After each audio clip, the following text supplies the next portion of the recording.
I'm saying hey to you. I'm saying hey to you.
If you're listening, you're a member of the Road Gang because this is Road Gang Radio. Saddle up.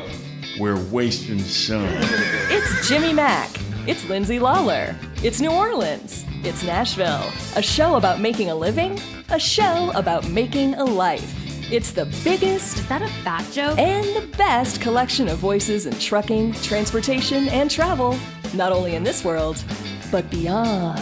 We're looking at you, Zebulon 5. Let's turn this sucker over. I think that's your cue, Phone Master Dre. Oh man, this is a weird circumstances, and someone is highly missed. This is Road Gang Radio, live from the Fastport Studios, but someone else is live from somewhere else. Jimmy Mack? Yeah, good morning to you, Phone Master Dre. I find myself in Franklin, Tennessee. So, to make a very long story, only slightly long, no, to make a long story short, we realized that there was a missing piece of one of the pieces of equipment that we had over in the studio. We had to make the tough call. We didn't have enough time to set it up properly. So I decided to cancel my flight reservations for Ohio, didn't cancel the trip, drove last night, went home, took a nap at 2:30, was woken up at 8:30 last night, well, actually a little bit earlier than that, and had a really great dinner. My mom actually made a rotisserie chicken that was used to make sandwiches. So we had maple bacon, rotisserie chicken on homemade bread with big, thick slabs of tomato. I woke up, had that to eat, got in the car, drove to Nashville, Tennessee, got here around 5:15 this morning, stopped over at the Mickey D's, got a little coffee, got a little morning bracer, and then got over to Lindsay's house around 6 o'clock in the morning like I promised. She let me in. I'm in her new studio. She, of course, will be joining us a little bit later on in the show. And then from here, I'm picking up the equipment and that piece of the puzzle that I needed and taking the Comrex up to Chillicothe, actually going to Columbus first, then to Chillicothe to do the transition trucking, Driving for Excellence Awards. Our good friends from Fastport who are out there, taking the lead on technology and, most importantly, people, onboarding veterans, onboarding the next generation. Go to nationalapprenticeship.org, go to fastport.com. You know the drill. So here I am over in Lindsay's new studio, and by the way, it's beautiful. These people work their butts off. They really kind of went above and beyond the call of duty. And by the time it's done, as our good friend Kevin Post in the We Should Write episode said yesterday, man, I want to come here. If I didn't have a cool studio over in New Orleans, Dre, I'd want to come here all the time. I don't blame you. I still want to come here some of the time. Okay, so dig this. A cow named Miss Big Moo is safely back in her Colorado pasture after firefighters hoisted her out of hip-deep mud, a pit of mud that was hip-deep. The Podre Fire Authority said multiple crews. It takes multiple crews to do this, by the way. I'm not being sarcastic. I mean, you want to get a cow out of a mud pit, you need multiple crews. There's one way to not get cow-tipped. Yeah, end up in a mud pit, by the way. They responded to the property on the Gray Rock Drive north of Fort Collins when a call came in for a large animal rescue. Crews arrive on the scene. They find one cow, Miss Big Moo, stuck up to her hips in mud, fire officials wrote on the media of the socials. The cow was then outfitted with rescue straps and hoisted out of the mud with the help from an import towing truck. Now, is there a story behind the name? Is she a massive cow? I need more details. Well, I mean, the fact of the matter is, Miss Big Moo is in and of itself kind of self-explanatory. The cow was examined by a veterinarian and returned to her pasture safely. There's no further word on how the cow is doing, if in fact there's going to be a recovery process, or where in fact the name comes from. Maybe we should reach out to these folks and get them on the air and say, how'd you give the cow that name? 100%. And how was the overall before and after when it just came to this? I need to know more, and best wishes to Miss Cow Moo. Miss Big Moo. Big Moo. Miss Cow Big Moo. Got it. No, Miss Big Moo. Not Miss Cow Big Moo. Miss Big Moo. Okay, Miss Big Cow Moo. That's my name for her now. Yeah, he's putting that cow in there, by the way. 100%. Hey, guys, if you have the audacity to listen on Odyssey, if you're making FaceTime on the Book of Face, if you're yakking it up like our friends Marshall and Daryl and Joe and Earl and Joan and the Paranormal Pie Man and, of course, BB the King from Columbus, Ohio, which I'll be heading to later on in the day, if you, in fact... are living your best life on Live 365. If you maybe give Pandora a bit of a pan, that's okay. You can go over to YouTube as well, too, and make the miracle happen. Or if you are, living your best life, doing your thing, being a pioneer over on the socials, the later on stuff, the podcast platforms. Welcome to Road Gang Radio, the best transpo show in the known universe. Even better, by the way. Even better than, that space trucking show over on Zebulon 5. Yes! I had to put that in there for you. With their bloviating blowhole, Dr. Philostratus and Grease Charlton, all those guys over there. We're not interested. Not really interested. Doesn't make a difference to us. We got a great show for you, by the way. Just in a few minutes, we're going to get our good friend Dean Croak on the air. We got him on yet, by the way? Oh, no. I'm dropping the ball on that. I will do that now. We're going to lock in our good friend Dean Croak, drop him in here, kind of get the show going in a little bit. It's a typical Thursday lineup. Dean Croak, followed by our friends the Canadians, followed by our friends over at OOIDA for another edition of Washington Trucking Week. And then, of course, since she's here, she might as well do the show. Our good friend Lindsay Lawler is going to be dropping in for the second half of Road Gang Radio. First half, we always make a living. Second half, we always make a life. And Megan Kate Nelson's joining us for Western of the Month, one of my favorite Westerns of all time. I picked this one, and it's going to be El Dorado, the Howard Hawks film with John Wayne and Robert Mitchum, and of course James Caan, a very young James Caan, a very evil Ed Asner, all kinds of groovy people kind of percolating through that movie. We'll be talking about that, and then immediately after that, John Paycheck is going to be joining us, and we'll unpack that guest in much larger form as the show goes on. You can join the conversation, by the way, at 615-292-6366. 615-292-NEMO. Do I got a Dean on the phone? Oh, you 100% have a Dean on the phone. Good morning to you, Mr. Croak. How are you, sir? I'm over here in Franklin, Tennessee. Where are you? I'm in Salinas, California. How about that? Oh, my God. So I'm closer to where you call home, and you're closer to where I call home. It's insane. I've been following you on social media thinking, it's like, where's Waldo? I was talking to Melody Green last night. You might know Melody and Clyde Green, and she thinks I'm like, where's Waldo? Because I pop up on social media all over the country. But following you on social media was like, it's like I'm following myself, because you're like all over the place this week. It's been a crazy week, and I have to tell you, the decision to get in the car last night, and this is how crazy it's gotten, Dean. I walked into my house, my sister, my mother, my father, they were all there, and I walked in and put my bag down, and Dean, I basically said, yep, I have to head on over to Nashville, and nobody blinked. And I have a feeling that your life is kind of the same right now, that like nobody blinked. People just kind of went, okay, you got to go, just go. Like, go take a nap, Yeah. We'll wake you up and get you on the way. What are you doing in Salinas? So one of my bucket list items has been to come out here and tour some of the farms and go to some of what they call the coolers. Like, the cooler here is where they take the produce from the farms and put it through these massive, like, shipping containers and instantly pull all of the temperature out and bring it down to like 34 degrees, take it into the coolers, the rooms, and pack it into truckload lots and load it into the reefers before it goes cross country. So I wanted to watch that whole process from the farm, the field, where all the folks are out there in the heat picking and packing and loading it into the trucks. So it's been a bucket list of mine, because this part of the country is where we get 70% of our fresh vegetables every single day. And just to watch the logistics of this, we can get into this once we get deeper into the show, but this is just one of the most amazing experiences to see so much of our big brand names that you see at your local produce store or supermarket, where it comes from. And one of the most amazing things is the package that you pick up in the supermarket is filled in the field when they load it in the field, the person that loads it in the field, it stays in that container all the way from the field, all the way through till it gets into your hand. It's an amazing process to watch the cold chain, as they call it. Yeah, I mean, and it's like I said, we most people don't think, Lindsay and I love to talk about how the sausage gets made, but often it's how the produce gets packed. In many ways, I don't think people really truly understand where their food comes from, where the entire world that kind of puts them together, that the things have to be put together in order for people to put themselves together. And I don't think a lot of people, I think if more people saw what you're seeing right now, they would have a deeper appreciation for what it takes to make this country work and how this country works like a well-oiled machine, even when it's struggling a little bit, right?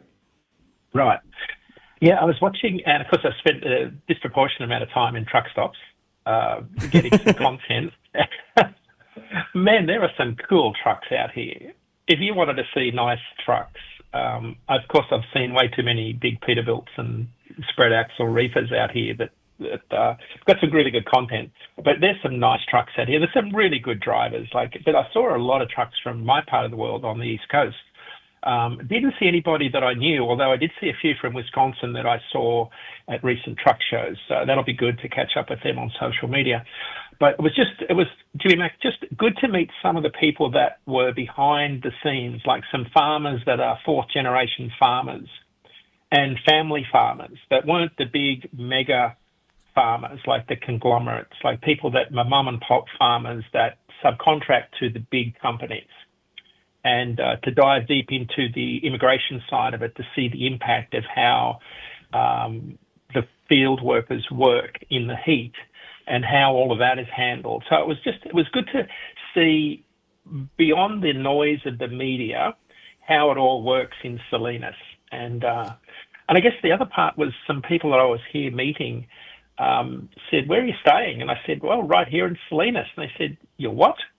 You're staying in Salinas?" And I said, "Where are you staying?" And they said, "We're staying in Monterey." And I said, "Come on." Oh man, come on, man. Come on. They said, it's not really safe there. And I said, "What do you mean it's not safe in Salinas?" Well, so me being the naive Australian, I just land in places because I don't see the world like other people see the world. And this is where my accent helps me, right? Because I get into places where I probably shouldn't be, and they say, "You're not from around here, are you?" And it's a real asset when I get into really dodgy situations, and people look at me and say, "Isn't that the weirdest here, thing?" Yeah, it's the weirdest thing. I don't know what it is, but when even the most kind of, I guess we would call sketchy sort of people, when you run into them, if they get a feeling like you're a stranger, there's this kind of impulse. "Oh, you're not from here? I only rob locals. Yeah. Let's you and I have a conversation and catch up for a little bit." There really is a sense of that happens. Happens in New Orleans all the time, where it's like, "Wait, you're not from here? Okay, let's maybe work something out." It's just you might be okay. I got a chance to stop into the Tennessean truck stop, so I made a choice. I did stop at the TA Petro in Slidell. I had to get started off at Jay Hosty's place, and I wanted to make sure that I was there. But I got a chance to stop off at the Tennessee, and I know a lot of people out there on the roads really know that one really well. And it was like 4:00 in the morning, Dean, and people were like so friendly. I mean, it's like helping. I mean, the people came from around the counter. They had like 3 people on staff in the morning, came around the counter, showed me where all the stuff was. I had to find a whole bunch of toiletries because, as you know, I ran out the door to kind of get here. And they were just terrific over there. Dean, we got to take a quick break to do our whole pledge, national anthem, and get a good word from Pastor John. We're going to come back. We're going to talk about lumber prices and about August imports, a whole bunch of stuff. But we'll dig into a little bit more of your Salinas adventures as well. Can you hold on tight? Sure thing. All right, let's do that. Dre, break us away. I pledge allegiance to the flag of the United States of America and to the republic for which it stands, one nation, under God, indivisible, with liberty and justice for all. Oh, say, can you see by the dawn's early light what so proudly we hailed at the twilight's last gleaming, whose broad stripes and bright stars through the o'er the ramparts we watched were so gallantly streaming, and the rockets regular, the bombs bursting in air, gave proof through the night that our flag was still there. Oh, say, does that star-spangled banner yet wave o'er the land of the free and the home of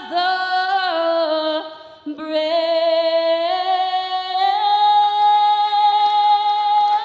Let's wake up and get our day started with a cup of Java with Pastor John. Brought to you by the Bennett family of companies.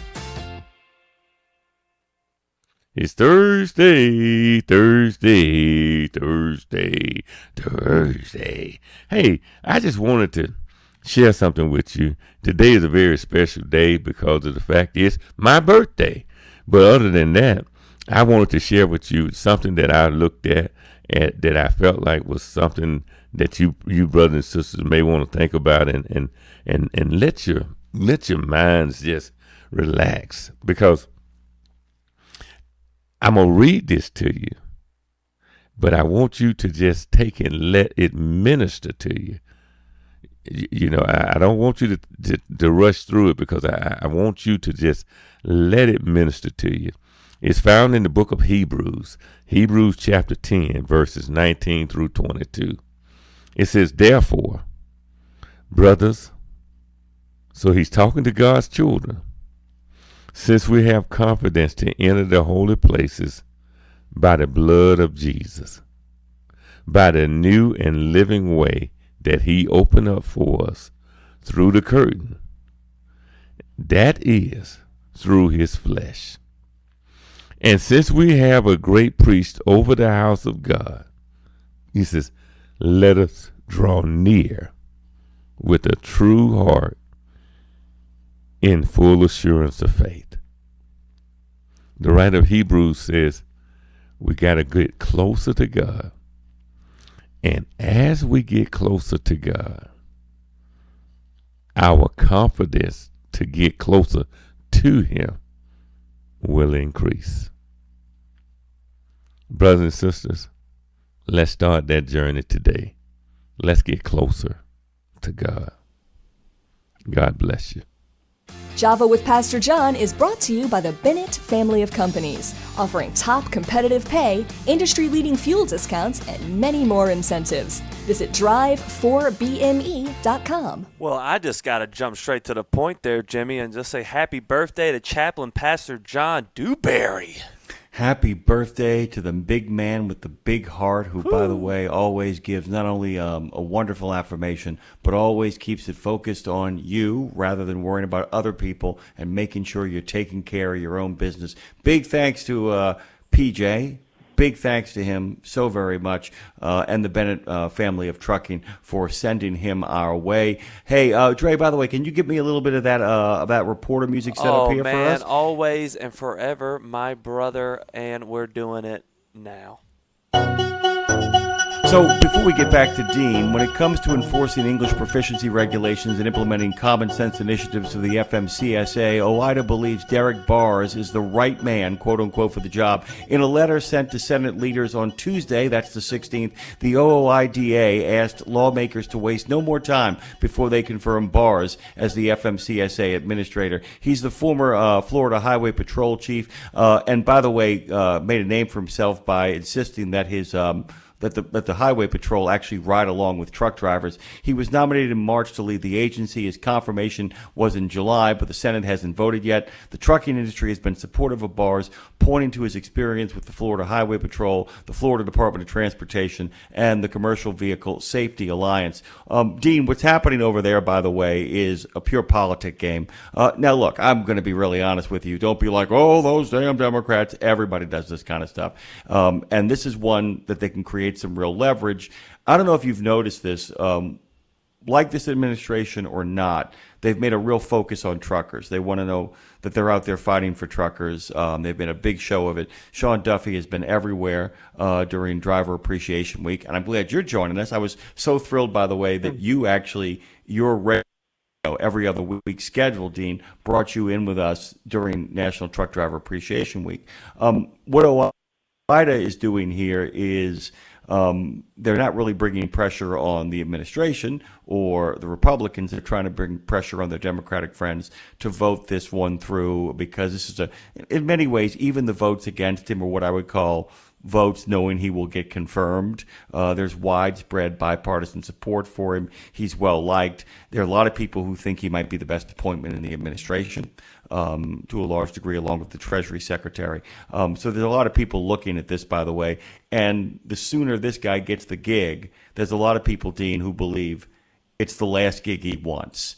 I don't mean that it's the last one he wants to do. It's just this is his destination. There have been a lot of people who have been appointed who can't wait to get to the private sector or back to their own regions. This guy actually might want to do the job for 3 or 4 years, and that would be great, because there's been a lot of good people in that job on both sides of the aisle. The problem is that nobody has stayed there long enough to get a coherent policy going. So we're going to have to kind of watch out for that. Welcome back to Road Gang Radio. If you're listening on Odyssey, if you're listening on iHeart, if you've given your heart to iHeart, welcome. If you finding time on Facebook, glad you're making time to make face. And if you're yakking it up on YouTube, like our good friend Trucker Boaston, who just joined us, is good morning to you all, and good morning to Dean Croak. Are you following that at all, Dean? There's plenty of stuff to talk about, but are you following any of that with the Barr's nomination? I haven't been. I have been following the lack of impact on freight rates in Florida. One of the things I was following this week was some of the growers out here in Salinas that were saying it was hard to get trucks to run to Florida, for example, because a lot of the guys just weren't interested in running to a lot of the English-speaking truckers, especially the Punjab Sikh drivers here, just weren't interested in running, the English-speaking, mind you, weren't interested in running to Florida because of being hassled. And they had no interest in running to Florida, because most of the produce that runs out of here, anything more than a 2-day delivery out of Salinas, goes on teams. And they had no interest in running to Florida because they're just going to be harassed. But they had plenty of interest in running to the Northeast, for example. So what I was looking at was the potential impact on freight rates. But of course, demand is down, so the impact on freight rates was muted. So we weren't seeing anything. So that's the only thing I was looking at, was any potential impact on rates. And rates, of course, were falling nationally. So there was no impact from any of that on any observable impact beyond seasonality, Jimmy Mac. Yeah, and by the way, to kind of amplify your point about the confirmation of Barr, our good friend Tom Bray and I had a talk, and I talked to other people from the CVSA. They really are high on Barrs in regards to being a square shooter, in regards to being a fair-minded guy. And given how much Duffy is stretched thin with the FAA and also being put in charge of Space Force and NASA and all that, by getting Barrs over there, we'll get some clarity and maybe allow our friends in the Punjabi Trucking Association to feel they can go there with a little bit more safety if there's somebody with a firm hand like Barr, kind of, keeping it all straight and right for those people who, are working hard and playing by the rules and being here. We got Marshall on the phone, by the way, Dean. He wants to make some Salinas recommendations food-wise. Let's bring him on now. Hey, Marshall, good morning. Road Gang Radio loves you. Good morning. I'm glad you stopped at the Tennessee, my favorite truck stop. Love that bar. Oh, yeah. You didn't get to see just the patio up there, but it is a great place to stop if you got time. Dean, if you're going to go south out of there on 101 and then cut across, I think that's 46, a couple interesting things. One, there's a real good restaurant, old independent restaurant and a truck stop there in Greenfield, on the south end of Greenfield. I think it may be a pilot there now, I'm not sure. But the restaurant is independent. It's really good food there. Old school, real food cafe place. Paso Robles, just before you get to Paso Robles, there's a little truck stop there with a real good restaurant. And then if you cut across on 46, like you're going over to Bakersfield and on back east on 40, there's an interesting little place there. I can't remember what road it is that cuts out there. That's where James Dean died, in his accident. And they have a little James Dean Memorial there at a little cafe and fruit stand. And if you want to buy some pretty good fruit, they have really good fruit there as well. Wonderful. Wonderful. Thank you. I'll check it out today. I've got some time today. Another great place, if you go that way, is over by Picacho Pass. There is the Casa de Fruta restaurant, truck stop, winery, little train that runs around for the kids and stuff. Bunch of old farm equipment and trucks there. Great food, fantastic people, plenty of parking, and it's I think that's 166, right just past Hollister. You may be going to go north out of there and don't want to go through San Francisco. You can cut across that way and up to Sacramento and get on 80. But I don't know what your itinerary is and how much time you got. But anyhow, that's just a few spots that I really like stopping at.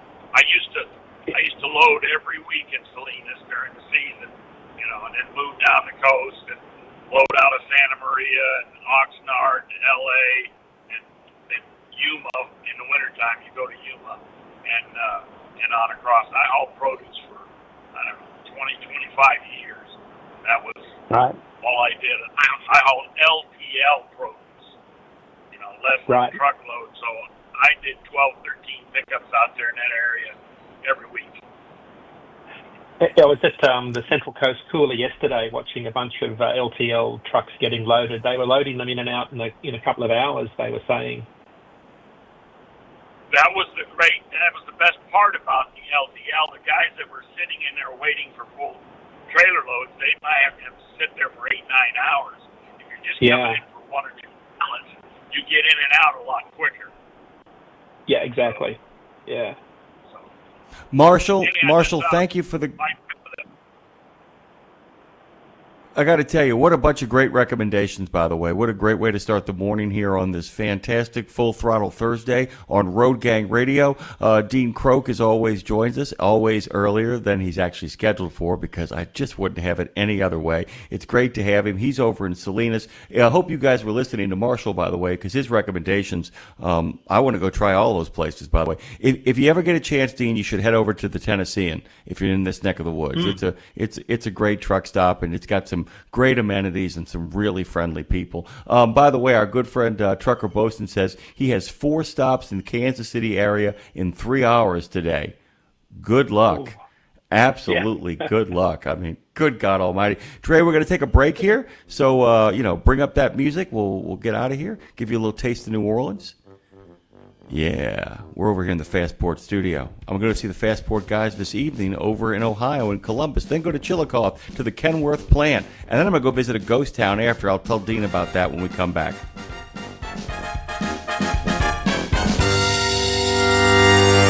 Exceptional value and exceptional values. That's Bennett Trucking. A core commitment of faith, family, and freedom has driven Bennett to being the leading provider of innovative, integrated transportation solutions, both at home and abroad. Bennett's values are not just compatible with providing high-paying jobs and unmatched customer service. They're inseparable. If you're looking for an employer or a partner who believes the best business model is being a model citizen, then Bennett Trucking is the place for you. Go to BennettIG.com and find the folks who share your values. Sapp Brothers appreciate you. That coffee pot is a promise of customer service that aligns with their values. And those folks are showing what they think of you for National Driver Appreciation Week by celebrating all September with scratch and win games, prize giveaways like Yeti coolers and UFC tickets, not to mention 10 full sets of steer tires with any PM service or 250 shop spend, all in the app. Download the app and be a part of a generous rewards program for professional drivers. $2 all-you-can-eat pancakes, steak specials, and cookouts and celebrations. Sapp Brothers serves professional truck drivers. First-rate travel centers, family-friendly restaurants, and world-class maintenance. It's a promise that the coffee pot, is there for you. Go to sappbros.net and find the values you expect from home and download the Sapp app.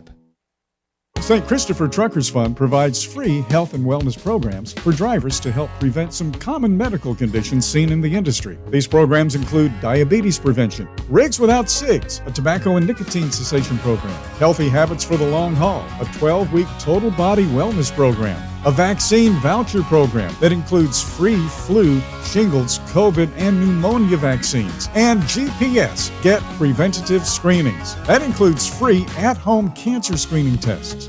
These programs are available to Class A over-the-road semi-truck drivers. For more information or to register for a program, visit the St. Christopher Fund website at truckersfund.org.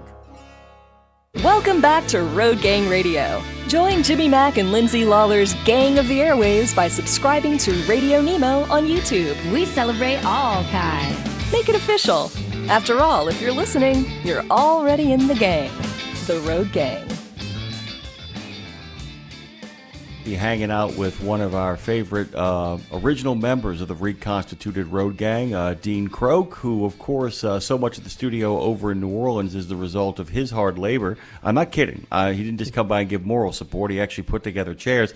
Dean, I don't know if you know this, but along with Lindsay's studio coming into focus, and all of this is headed towards the destination where we can start filming people in studio and figuring out ways to get, even you over where you are, wherever you are, on those screens as well. That back room that you know so well actually has a brand new table, has an entire wall of albums that Dre now switches out to kind of match the season. It's becoming exactly what we hoped it would be, kind of a locus, as it were, for the history of trucking radio. All of those great Justin Wilson albums are now up on the wall. Red Sovine's Phantom 309 is up there on the wall. All that kind of groovy stuff. And I'll be in Chillicothe tomorrow after being in Columbus tonight. This is really groovy. I don't know if you know this, but Chillicothe is only 13 minutes, about 13, 14 minutes from a place called Moonville, Ohio, which is a ghost town in Ohio. And Vinton County, which is right next to where we're going to be, has more ghost towns than any individual county in the United States. Now, a lot of them, I don't mean abandoned, sad places. A lot of them were coal mining towns and furnaces that when the economy changed, a lot of them have been turned into state parks and forest trails and all that stuff. But there's some really spooky history over there in regards to moving. I mean, basically, it's southern Ohio, which is northern Kentucky, which is southern Ohio. So it's all kind of the same kind of spooky, a place where the bluegrass turns black, kind of, is a way to kind of think about it. And I'll be heading over there because I'm on the road, because I'm not in a plane. I'll be driving, which means I have a couple of extra hours to kind of go check out some sites over the course of the weekend. Where do you head after Salinas? This is a rather embarrassing story, and this could be one of those ones that ends up on my headstone. I'll share it with you because I think it's too important not to share you. I'm actually heading to Las Vegas, and I was heading to Las Vegas for Mine Expo, right? This is actually quite funny. But the problem is Mine Expo is not on until 2028.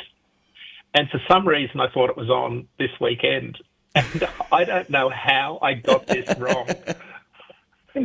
So I'm laying in bed here the other morning. I booked travel. Jimmy Mac, I'm staying at a hotel for 4 days. I'm going to go to Mine Expo because it's on every 4 years. For some reason, their website had 2025, or so I believed. And so I booked travel. I was going to spend 4 days at Mine Expo. It's the global conference for the mining industry, where all the big haul trucks and rubber tie dozers and excavators. I used to work in that industry for an Australian company. And all set to go, booked my travel, flying there this afternoon, and then their website pops up today and it says, here's our new date for 2028, and I'm going, what? Oh my God! And I was going on my way to see my son in Truckee anyway for some vacation next week. So anyway, I said to my wife, "You're not going to believe this. This is like either a really bad senior moment, and like my brain has had a short." Like I've had a miss, or somehow their website had the wrong date, and I caught them at a bad moment. But which I think is more likely because my brain is still firing because I just had some tests. So I actually think I'm in pretty good shape. But that's my story. I probably shouldn't be sharing this on public radio, but anyway, No.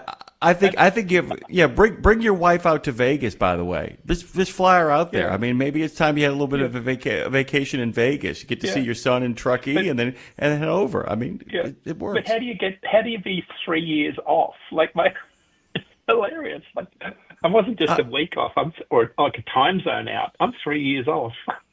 Oh, Dean, I got to tell you, and given the schedule that you keep, and by the way, guys, you should really keep up with Dean on social media. You should keep up with him on Instagram and on Facebook and every place where he posts.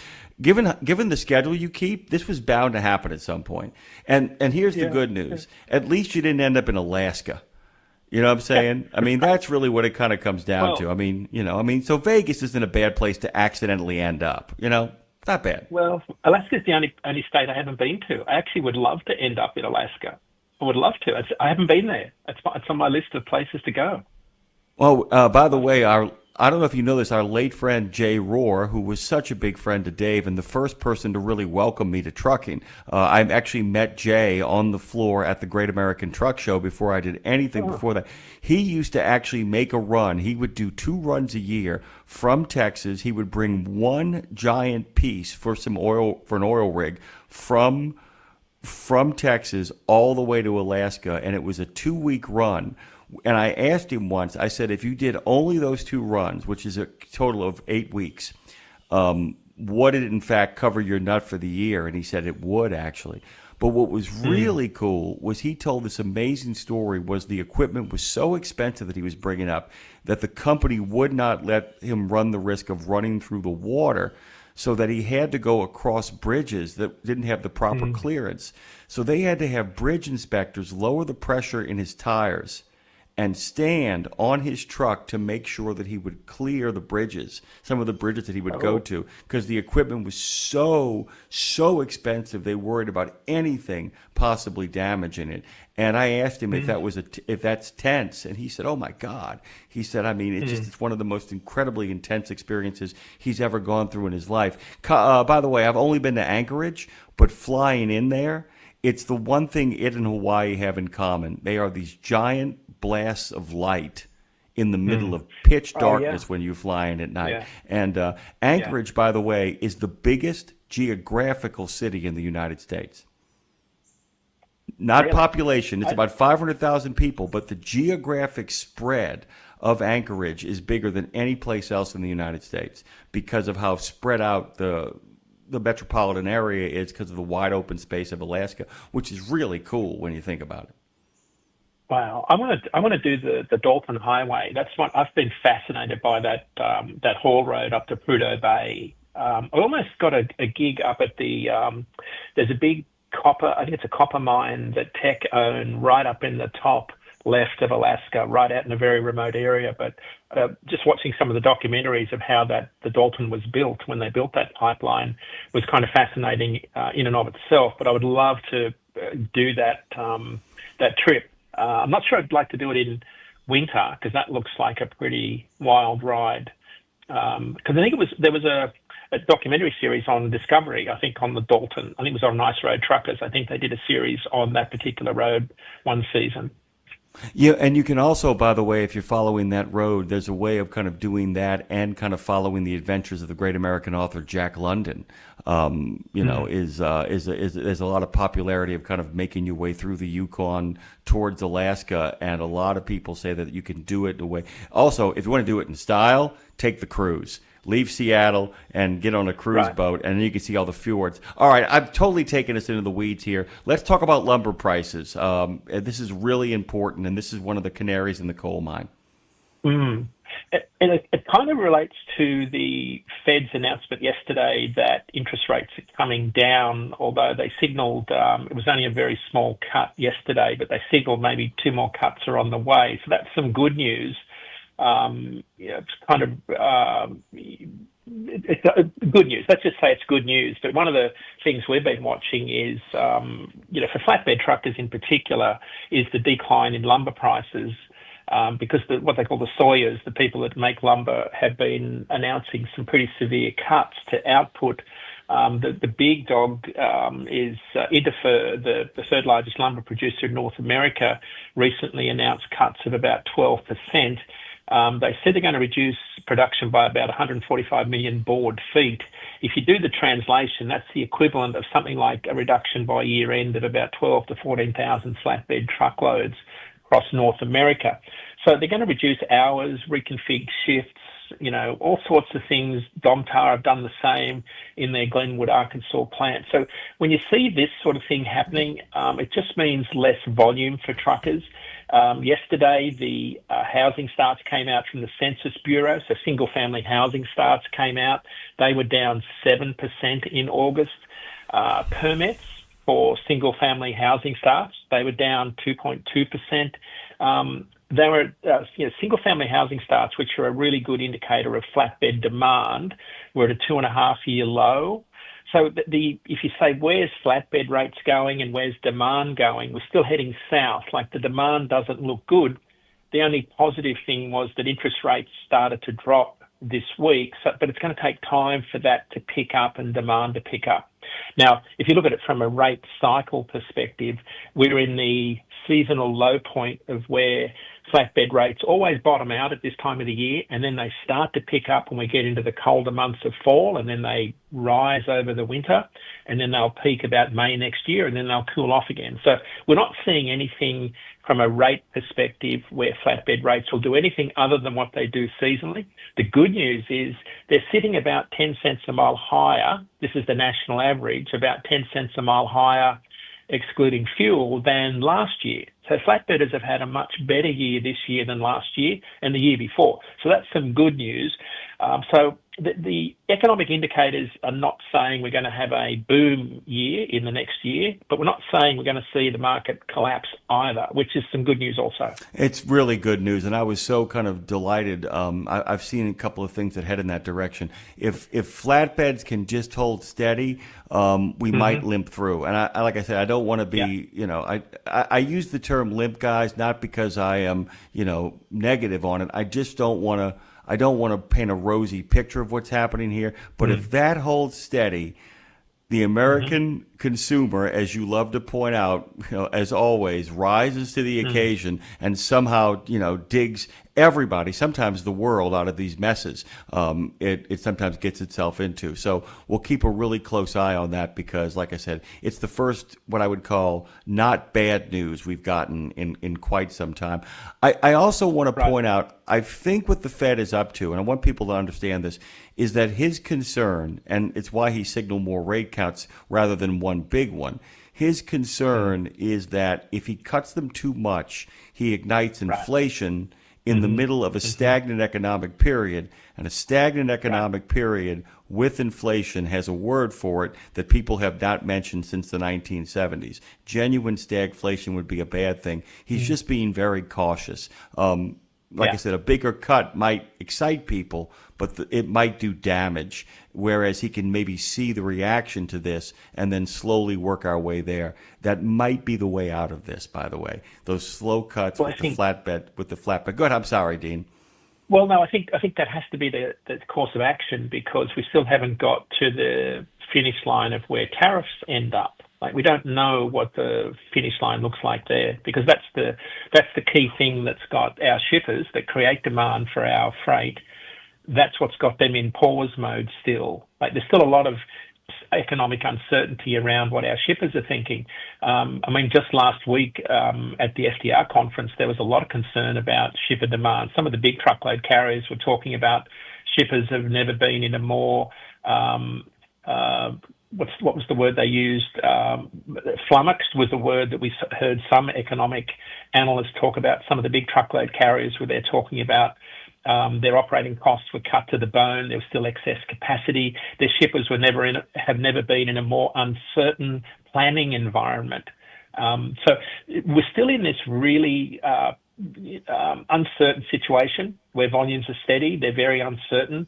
Jimmy Mac, one of the things that was very interesting, I thought, from the FTR annual conference last week was that the large truckload carriers are still the operating losses operating performance was still at post-Great Recession levels. So they're not making a lot of money. In fact, they're not doing so well. But they were talking about, and this was a general consensus, they were talking about economic recovery and cost pressures and excess capacity and rising costs persisting for another 12 to 18 months, and that a real turnaround wasn't expected until 2027, which I thought was, I had resisted talking about that time frame. But the more we get into this and the more economic certainty we have and the longer this drags on in terms of not knowing where tariffs end up, it's a possibility that next year is still a pretty flat market. And we talked about the market being stuck, the freight market being stuck. On our last show, we talked about freight rates being almost identical to 2023 and 2024. Because when you look at where freight rates are, they're identical. September rates are almost identical within a few pennies of the last 3 years. So the market is kind of stuck. It's not going anywhere. There's nothing going up or going down. Now, on some lanes, like produce out of the Pacific Northwest is starting to move. Like on regional lanes, there's some volatility. But if you say, where is the entire national freight market? It's kind of stuck. It's not going anywhere. There's no volatility in the market that's going to say, oh, the market's flipped and rates are going to go up or they're going to go down. No, that's not happening. And it looks like it's going to remain in that phase potentially all of next year if we don't get something that's a major catalyst. Now, I don't know what that is, but there's nothing on the horizon that's going to fundamentally change the freight market just yet. So that's where we're sitting. And these were large truckload carriers at this meeting last week, some of our largest talking about how they see the freight market. And, of course, they're reacting off how their large customers are seeing the freight market too. Well, I have to tell you, one of the things that concerns me is there is one way that kind of gives us a big kick in the pants, and that's if the Russians continue to fly drones over Poland. Because even the president, who has made real efforts to kind of play nice with the Russians and suggest to them that there are exit ramps to this, even his patience is worn thin with this kind of stuff. And he made the tweet now saying, here we go one more time. And I hate to say it, but we all know that weaponized Keynesianism often gives the economy a kick in the pants. And if suddenly we have to start spending money in factories over in Ohio and Indiana and Michigan again, that might be something of a catalyst to kind of look for, not look forward to. Nobody's looking forward to that. I want to make that really clear. And also, we've had amazingly, knock on wood, a really quiet Gulf. A really quiet Gulf of Mexico, which has been a stunner, an absolute stunner. And by the way, when I say stunner, I mean the people in New Orleans, Dean, knocking on wood. Please, Dre, knock on some wood over there, would you, for me? Thank you, brother. We are on tenterhooks as we slowly get to October, because if one or two cold fronts gets down in New Orleans, that's the lockdown. That's what shuts it down. People need to understand that if a good old-fashioned cold front makes its way into the Gulf of Mexico, that becomes a shutdown on the possibility of really severe storms hitting the Gulf Coast, which often acts as a catalyst economically, but often causes long-term disaster as well. In places like Lake Charles, where it affects the oil and the refineries and all that kind of stuff. We can go on and on with this. We got other stuff we got to cover here. We got to cover some stuff here, though. We got some ground to cover. So, can you talk also about the import situation? There is a lot of uncertainty because of the tariff, not because of tariffs, because of the uncertainty with tariffs. Like, either way, we would know something. We don't. But talk about what's going to happen in regards to imports. Yeah, so we just came off of July where we had record levels. So this starts to affect carriers that are directly hauling off ports. So our port markets like Savannah, Houston, Los Angeles. So we had record volumes. In fact, Los Angeles set a 117-year-old record for the most number of containers. No surprise, August volumes were down about 8% in August from July. They're down about 3% compared to this time last year. So we're on the downslide now, which is unusual because normally volumes would be going up. So because peak season normally is September, October. So when volumes are normally going up, they're going down. That's the important point. So we've already had peak season. following the July surge because shippers were doing this thing called front loading, where they were bringing in imports earlier this year to avoid tariffs. So that's what filled a lot of our warehouses. That's why you're seeing a lot of earlier Halloween sales and a lot more earlier back to school sales this year. So that's good for consumers. But what it means is that we're seeing a big fall off in volumes this second half of the year. So for carriers involved in this, it means a slower second half, and it's what we call a second half of paybacks. For the higher volume of truckload freight you've had in the first half, we've got to pay back for that in the second half with lower volumes. John McCown, one of the experts in US or in international shipping, says that we're about to experience a 17.5% decline in the remaining 5 months of US import volume. That's significant. That year-over-year change in the volume in the next few months is the biggest change he thinks in 60 years of US container history. It's a really big drop-off. Now, but what he says that's really important is it's not just a blip, and it's solely due to tariffs. But it's not just US ports. It's North America. It's away from the US. So what he's seeing is that the volume's still going to come in, but come into Mexico and Canada away from the US. So there's the thought that it'll find its way into the US still, but from other directions, which is kind of bizarre.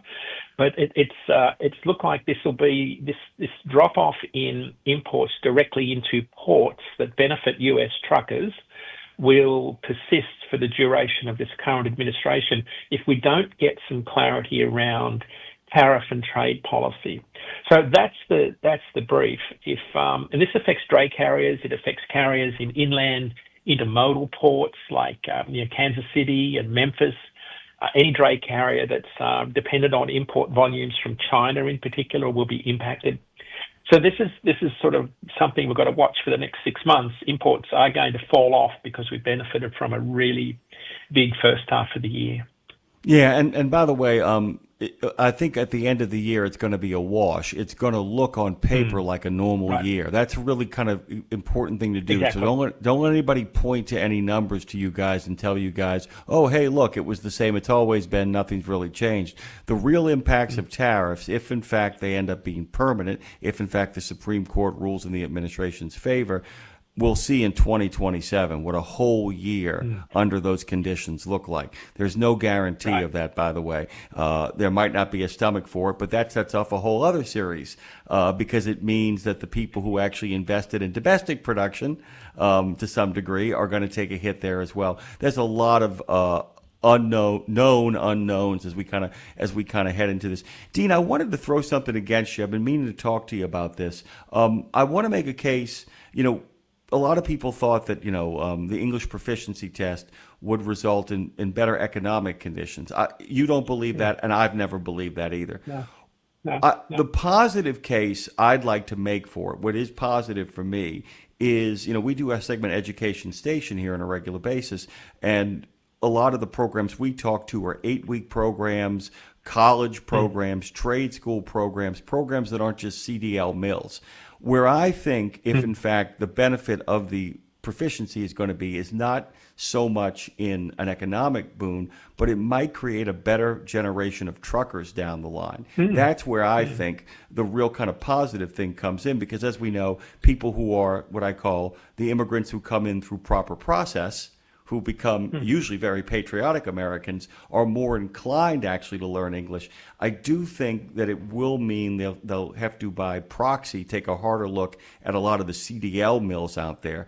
And that's kind of my take on it, why I'm in favor of it. I don't think it really helps the bottom line. What I think it helps, though, is create a better quality of trucker out there on the road, and probably brings down the temperature of a lot of our friends who are listening right now. And I'm always in favor of that. And I also want to point out, I want to distinguish also, because some people have pointed out that what happened in Florida was, in fact, a Punjabi. We need to distinguish between the Punjabi Trucking Association and people who are here illegally that come up through Mexico. And one of the concerns the Punjabis have is that they will get rolled in because they look like someone who did that. And I want to make sure people understand that as well, to kind of get into that there are There are people who are playing by the rules, and by the way, the CDL proposal from the OIDA members, all of whom are proficient in 2 languages, nice touch on their part, was really interesting. The idea of making the test required to take in English, and that becomes a measure of proficiency, and you can just show your English proficiency card to the person on the side of the road and remove the subjectivity of the test. I'm sorry to take you in the weeds, but I've been dying to talk to you about that. I think that's where the real benefit of the proficiency comes from, not economically, but creating a better generation of drivers. Well, I think it goes beyond race and language. Because I think the CDL training schools, I think there's been a big miss. So, I can't get past and I saw it this week, Jimmy Mac, people that will not pull forward in a fuel island. I don't think there's anything worse than the trucker that has a 30-minute break in their fuel island. There is probably nothing more disrespectful than taking a 30-minute break in the fuel island. Yeah. So when did that become a thing? Why are you so disrespectful to your fellow trucker that you think it's okay to take a 30-minute break in the fuel island? So that to me, if you do that to me is a really big red flag, because I think that gets to U-turns across the interstate. There's a whole lot of other stuff going on if you will do that. Now, I'm not saying that automatically leads to you can't speak English, but I will guarantee you if you do that, there's a whole lot of other stuff going on the road that other truck drivers are going to get a burr under their saddle about. And I think that comes back to training and taking the industry seriously and the job seriously, because that's like a code. Why that comes back to training. That's trucking 101. You fuel your truck up, you pull forward. That's why there's a yellow line there. You pull forward and you let your fellow trucker. How does it happen that you don't have a CB radio in your truck anymore? See, little basic things like that, I think, come back to training. Your training school. Why don't they have tools in their truck anymore? So I'm way too old school, clearly, that I would never get in a truck without my toolkit, right? But then maybe that's a thing of the past now because of regulations. But I think it comes back to training and how you take this job seriously. Is that there's certain things you do as a truck driver that are table stakes, and I think that's where our training it's a miss. Because I think the puppy mill style approach is we are too quick to get people into a truck to teach them how to steer. And I'm an advocate for, you have to be able to drive a truck, not steer a truck. And I think we've dumbed down trucks to way too low of a level where you can just sit there and steer without having to drive one.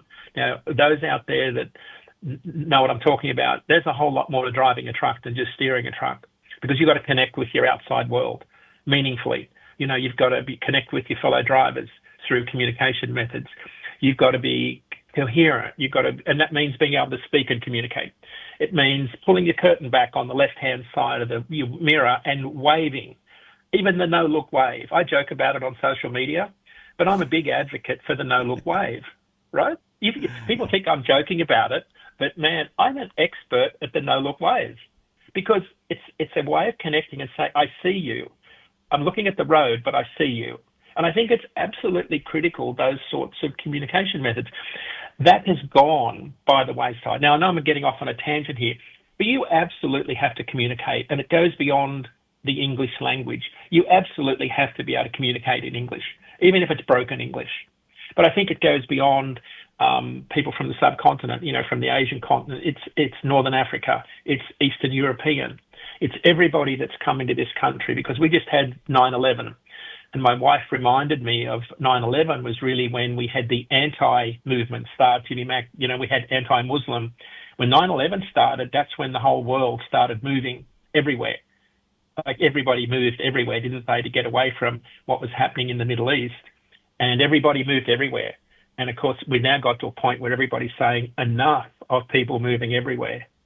And that's what we're seeing right now. I think this is the tail end of enough of the movement. Yeah, and I think you're absolutely right, and I think it really behooves, as you said. I mean, the thing is, too, is that if you're going to join a trucking culture, then you've got to learn that trucking culture. And the trucking culture, as you well know, in India is not the same as it is in Australia. The two that are the most similar, actually, the two that are the most similar, not Canada and the U.S., it's the U.S. and Australia are the ones that actually have incredibly similar cultures in regards to no-look waves and a certain level of what I call the British urge to queue. All right, Dean, I got to get you out of here, man. It's great to see you. What a great final comment, by the way, for National Truck Driver Appreciation Week. I'm going to speak for Dean and I when I say if you really want to appreciate drivers, create new drivers who actually play by the rules everybody else has always played by, and we'll get along a whole lot better. Thank you, Dean. See you later. Bye. All righty, my brother. Dre, hit that music, brother. Thank you. Little Dr. John Grooviness with Dean Croak as our friends, the Canadians, are going to arrive on the scene. Great to see you, Dean. Good to see our friends out there. Our good buddy Trucker Bosun says one word, safety. Amen to that. Hey, Marty Alice. Good morning, Road Gang. We'll be right back. In a video game, if you get enough experience, you level up. And when you level up, you gain more skill. And with enough skill, you beat the boss and win the game. Sounds a lot like trucking, doesn't it? Except in trucking, you don't beat the boss, you become the boss. And if you want to be the boss, you gotta meet the boss. And that boss? Carrier's Edge boss, Jane Jazrawi. Want your drivers to level up? Carrier's Edge has the training, comprehensive safety, compliance, and best practices on one website. It's a simple subscription with no contract and no commitment. Learn more. Try it out. Level up. CarriersEdge.com. Hey, come on! We're starting the game! All right, I'm coming. Wait for me. CarriersEdge.com. Did you know it's extremely easy to join the Wreaths Across America mission to remember our fallen heroes, while at the same time honoring those who are currently serving our country and their families? Plus, you're helping to teach our younger generation about the value of freedom. With just one $17 donation to Wreaths Across America, you're sponsoring a fresh Maine Balsam Remembrance Wreath. They've really become a symbol of America's respect for those who bravely served and are no longer with us. To sponsor your wreath, just visit wreathsacrossamerica.org. That's wreathsacrossamerica.org. Just one more hour until reinforcements, aka me, arrive to save the day. But until then, keep your eyes on the highway and keep on trucking with Jimmy Mack on Road Gang Radio, y'all. Hey guys, welcome back. And of course, you heard Lindsay's voice. I'm in Lindsay land over here in Franklin, Tennessee.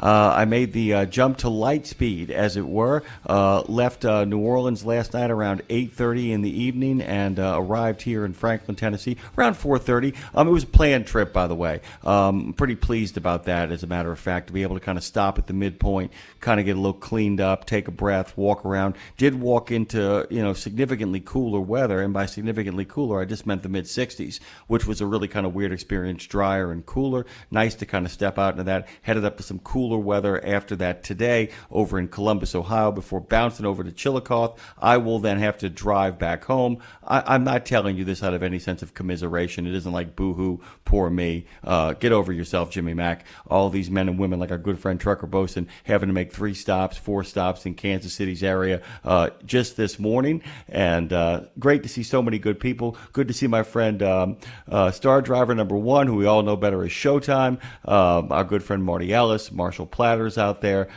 Joe is on the scene. Good to have you all, by the way. Thank you for taking the ride with us, as Claire likes to say, for sticking with us and keeping the traditions going here on, Road Gang Radio. And don't forget, Lindsay Lawler will be coming up here in just a little bit. But in the meantime, we got our great friends, the best neighbors anybody could ever ask for, Joanne Ritchie and Jim Park, little JR and a little JP, obac.ca. Our friends from Canada have come a-calling, and I say to you all, from this beautiful new studio here in Franklin, Tennessee, good morning.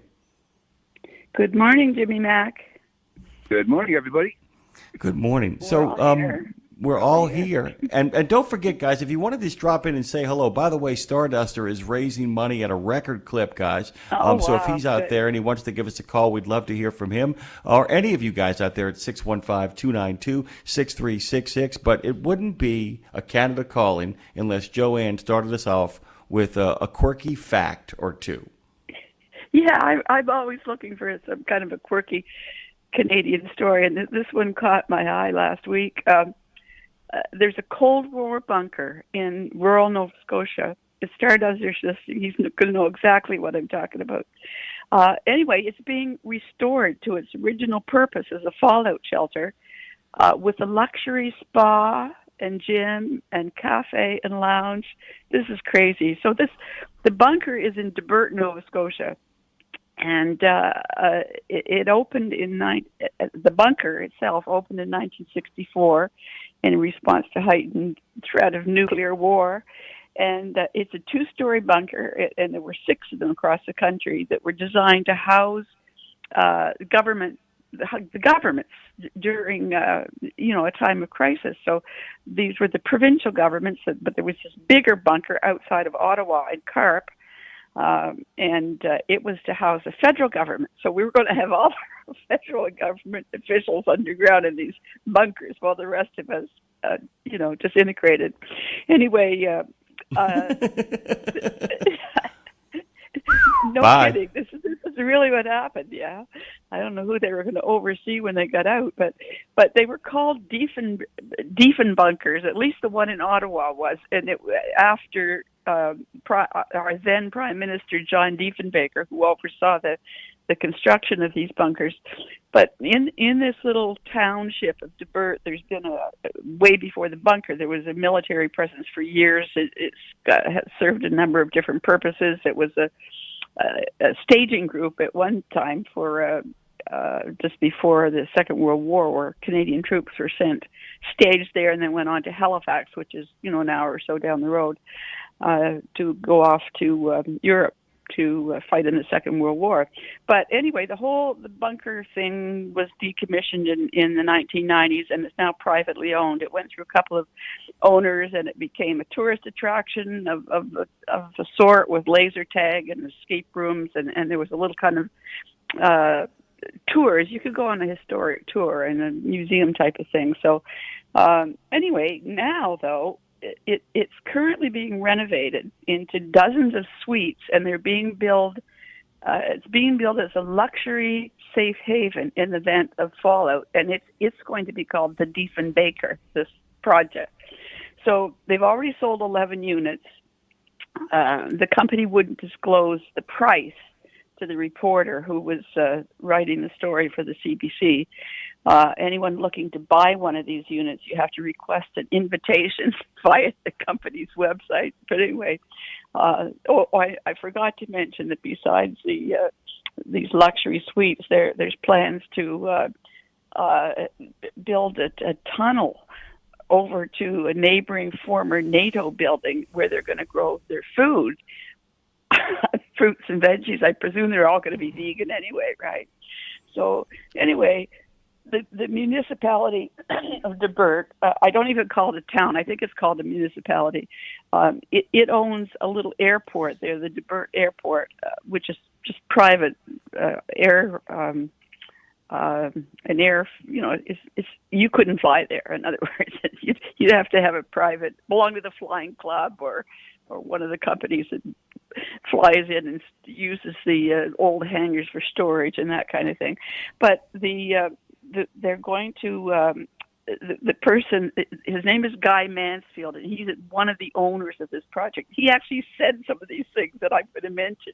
He mentioned that the Debert Airport, which neighbors this bunker, is just close by, that it's the proximity to the airport is really important to the Diefenbaker, so the clientele who have their own private jets can park nearby.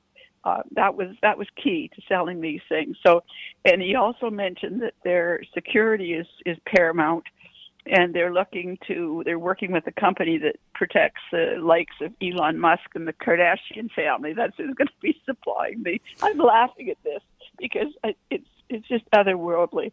Oh, another perk, by the way, the condo owners will be able to rent out their units when the threat of global conflict and climate, disaster and cybersecurity incidents, when that risk is low, social unrest, so they can rent these out. And so when it's not being a doomsday bunker, you've got this little boutique hotel in downtown Debert But he says, and this is, I'm going to quote him, he says, if somebody was renting it as a hotel room and something happened and they had to get kicked out, well, they'd get kicked out. He actually said that. Anyway, so here's the thing, okay? Here's the kicker.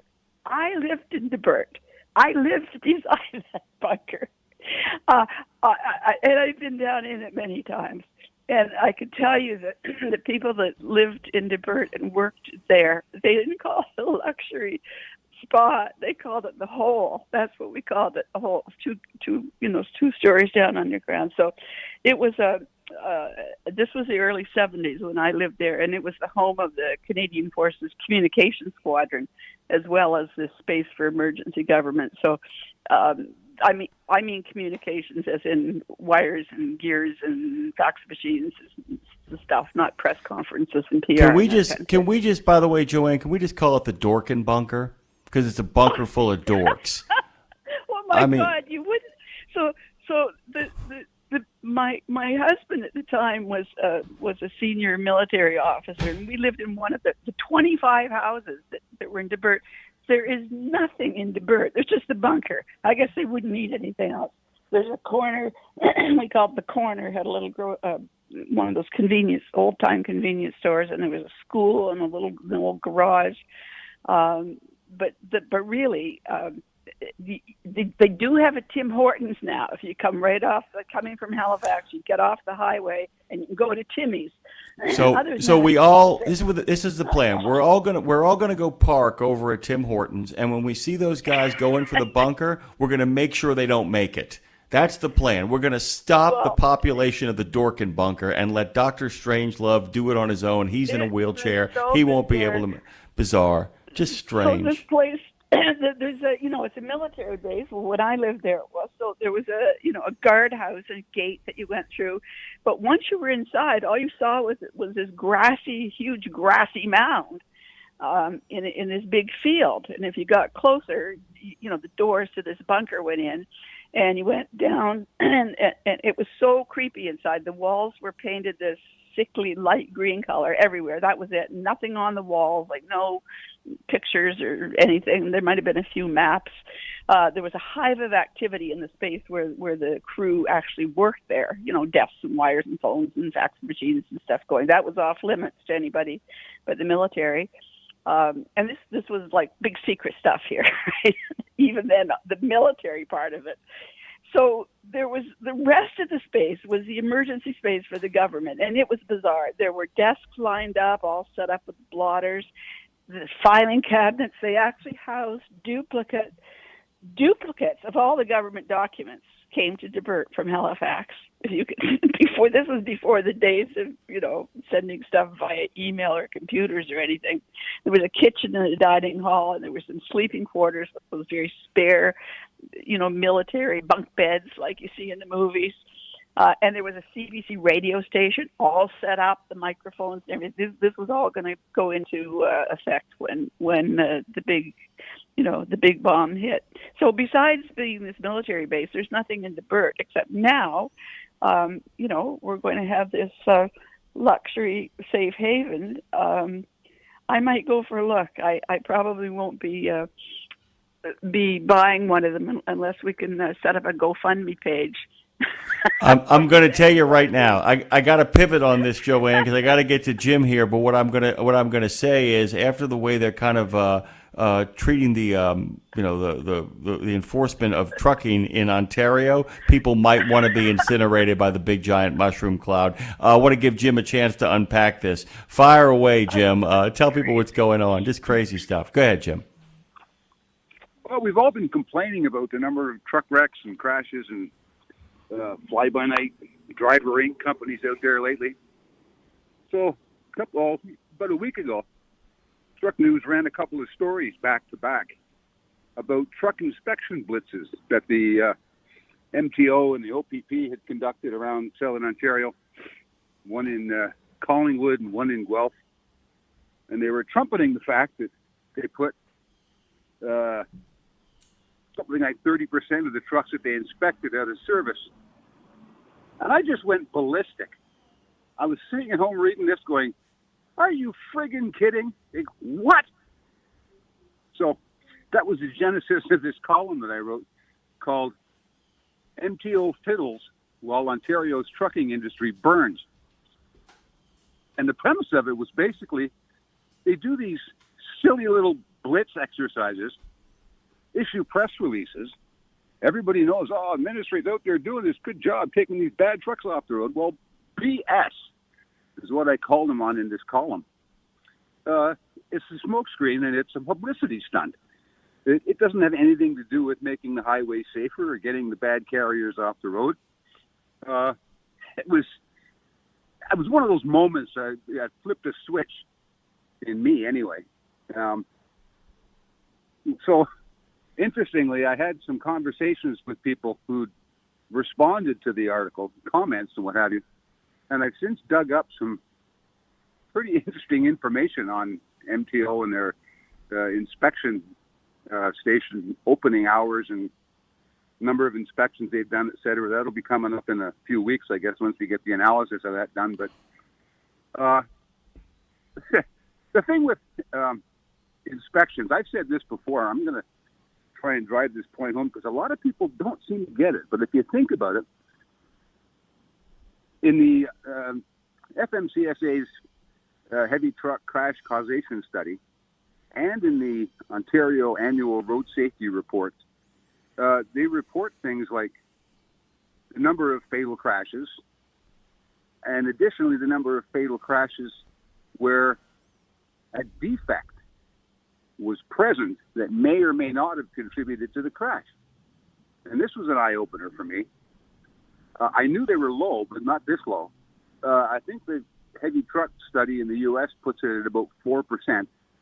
And in Canada, or in Ontario, for a 10-year period, the average was 3.5%. 1 year, there were no fatal collisions where a defect on a truck was present. So I'm thinking, why are you wasting all this time checking for lights and burnt-out light bulbs and brakes and, various things that, should be working, but, okay, they're not. Are they critical safety defects that are likely to kill somebody? Statistically, no. So what's the point? That it all came down to, the industry's burning, and MTO was kind of going, tra-la, life's good. We're doing all these inspections and putting these guys out of service. I mean, Jesus, if you're going to do a targeted inspection blitz, the out-of-service rate from those blitzes should be 100%. They should nail every one of the trucks that they pull over because they're going after the bad guys. What's the point in randomly checking 50 trucks and putting 30% of them out of service? Like, what is the point? Yeah. Because at least with the inspections down here, Jim, I mean, at least they make it really clear when they have these inspection blitzes like, brake week and all that stuff. They make it really clear to the drivers down here, look, we are actually, trying to coordinate and allow the people who are actually working on the road in a law enforcement capacity, giving them the opportunity to conduct inspections on a regular basis without disrupting year long. I read your piece, and I got to tell you, man, it felt like those police departments in really struggling inner cities that just raid the corners. They raid the corners and have these big sort of, high publicity drug bust, and we're told, look at all the damage we're doing, and then the next day everybody goes back to dealing drugs in the corner. And it really had a feeling like that. Our good friend Trucker Boaston on the chat wrote, he says, is it in fact a money grab? I don't think that's what it is, and it's not what you're kind of outlining here. It really is a PR stunt is the best way to conceive of it, because they almost are paralyzed in what to do. That's at least what the article is kind of laying out, correct? Correct, yeah. Yeah, I get the cash grab story from a lot of drivers, but I honestly don't think that's the case because there's not enough money here. Right. I mean, if the fines for an out of service or a break out of adjustment were $1,000 or something like that, I could say, well, yeah, maybe it's a cash grab, but that's also a pretty big disincentive. So right now it's like, speeding tickets and parking tickets, just enough to irritate you, and let them take some money from you without, really solving the problem. So no, I don't think those blitzes and the truck fines and stuff that we get are cash grabs at all. That's not the point. Yeah, and I don't think so either. I think it's really an attempt to kind of say, I think it's people who are paralyzed and don't know what to do who are saying we're doing something. That's kind of my take, and that's what my takeaway from your article was too. It's like these are people who don't know what the hell they're doing something. You know, it's one of those things where we're going to do something, and it becomes more about waving your hands and say, look over here. And as you say, you know, Rome is burning. Literally, it's a bad situation in regards to the industry over in Ontario, is it not? It is, and I'll throw a bone to the Ontario Trucking Association here. They've been calling publicly for much more aggressive enforcement on the trucking industry because they say it's just not safe out there anymore. So when the leaders of the trucking industry in the province of Ontario start calling on the ministries to start enforcing the rules with the industry that they are supposedly being or advocates for, then you know there's a problem, because normally they would be saying, look, leave our members alone. You know, we're doing the best we can. But now they're saying, come on, well, we can take it. You know, just roll over here, shut all these bad guys down. If you take a few of ours with them, so be it. But just get the goddamn enforcement started. So I'll give the OTA credit for that.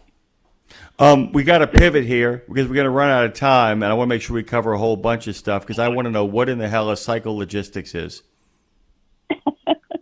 You want to know all about psychologistics. Well, I mean, I think our listeners are dying to know. The heck with going from train to truck. What are we doing now? Tell me. Explain this. Well, we're that last mile delivery now. We're moving to tricycles. Well, bicycles. Or tricycles. That'd be interesting. Tricycles. That would be interesting.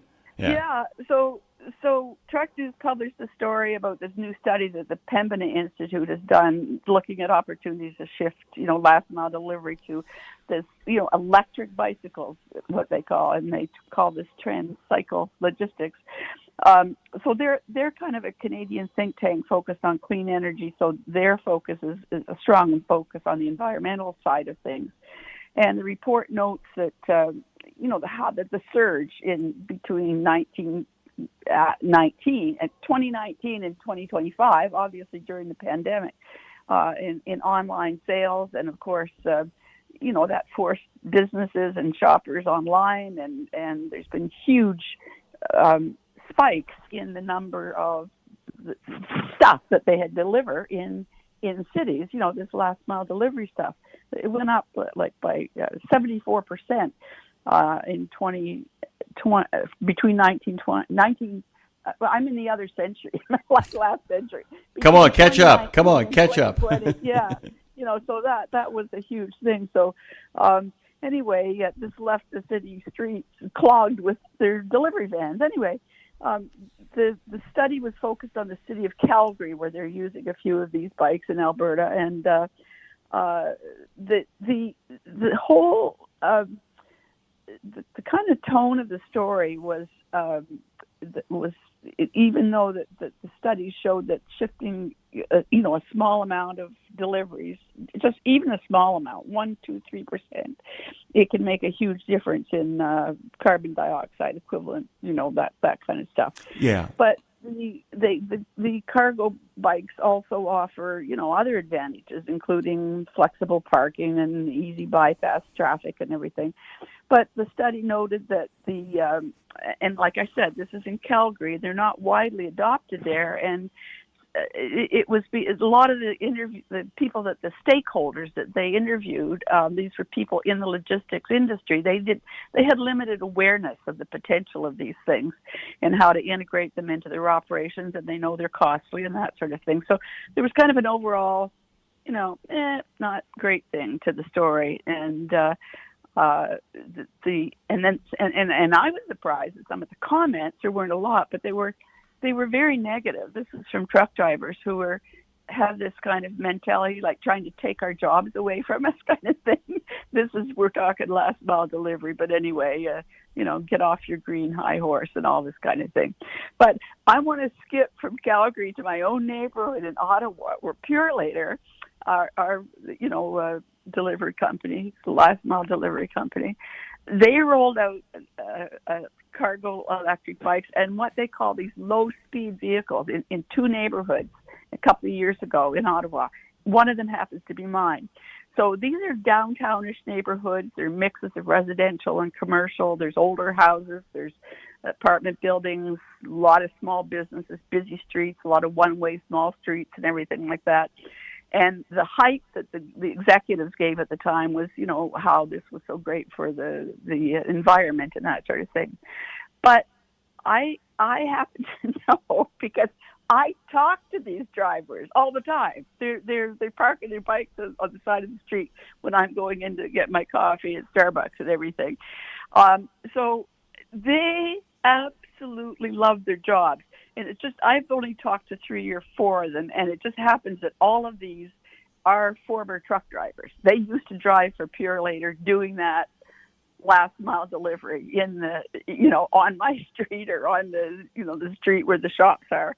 And the biggest thing for them, it's not necessarily the green stuff, but it's just the ease of getting around as the, you know, not this delivery van. That they can go in the bike lanes, and like I said, they're actually tricycles. You know, I think Park sent you a picture of them. They're big tricycle, and they have quite a fairly big van kind of thing on the back, and then the front is a windshield that comes around them, so that it's kind of it's not enclosed, but anyway, it's then they have to pedal a little bit to get it going, and then it's electric bike. But they can maneuver traffic if they know their neighborhood where they're delivering. They can zip down another street if the traffic is bad, and so the productivity is actually so high, and 30 to 40% more efficient than trucks in terms of delivery per hour. And this is Purelator's own numbers, what they were when they were practiced. They've got more than the few that they started off with. So these bikes, they do about 60 packages per trip. They have their little dolly and they roll out all the stuff. But here's the cool thing: when they're empty, they just go down literally 2 blocks to the little mini warehouse, fill it up again, plug their bike in if it needs a little bit more of a charge. They zip back to this warehouse, and they absolutely love it. But they said that the key is really knowing your neighborhood. You know, one guy is quite chatty. He likes to talk to me, so I've got the scoop on that. So, but the e-bike, it's got a battery life of 40 to 45 kilometers. But like I said, they can, you know, top it up when they're back loading up again. And they're winterized, so they go year round. Not just and they give the drivers these really high tech uniforms like biker things to deal with the cold, so they don't really mind that as well. And they get to decide whether if it's too. There's kind of company protocol, but then if it really is too slushy or the streets haven't been plowed, they can delay their stuff. So they also have these little, what they call low-speed electric vehicles. They're larger than the bike. They're very like one of those little small cars, and but they're shaped like a delivery van, and they have a little bit like longer battery life, 90 kilometers, and they can go up to 40 kilometers an hour and carry a bit more cargo. So just, you know, I just thought it was interesting that the people that are actually doing this really like it. And I have a friend. I have a friend, Joanne, who actually makes his living as a pedicab driver. He's also a trainer, okay. And he told me that being a pedicab driver is the easiest way he's ever had in his life to stay in shape. By the way, both of you tell truck drivers how much you love them during National Truck Driver Appreciation Week. You first, Joanne. Yeah, I just, you know, I am on the road a lot myself. And I pass a lot of trucks, and I'm being passed by a lot of trucks, and I can't imagine the courage and the stamina and the knowledge and what it takes to be out there in that world delivering stuff all over the country. And I give a huge shout out to anybody who's doing it and doing it the right way, and that's many of the folks that are listening to us for sure. And Jimbo, take your crack at the title. Folks, I spent 20 years out on the road with you, shoulder to shoulder, sitting in the restaurants, showering together. I know what you're up against. It's a lot worse now than it ever was when I did it. but I know you deserve a hell of a lot more than a hat and a belt buckle for a year's worth of safe driving. So take it easy out there. You matter to me. So long. Good luck. I hope that's really clear from both of our friends, from the best neighbors anybody could ever have, Dre. You matter to all of us. Hope you guys are having a great week. You matter to our friends from OOIDA. Jay Grimes is going to be here on the scene for Washington Trucking Week, talking about some of the efforts during National Truck Driver Appreciation Week. We'll be back on the other side of this with Washington Trucking Week. Go to truckdown.com. Get out of that ditch.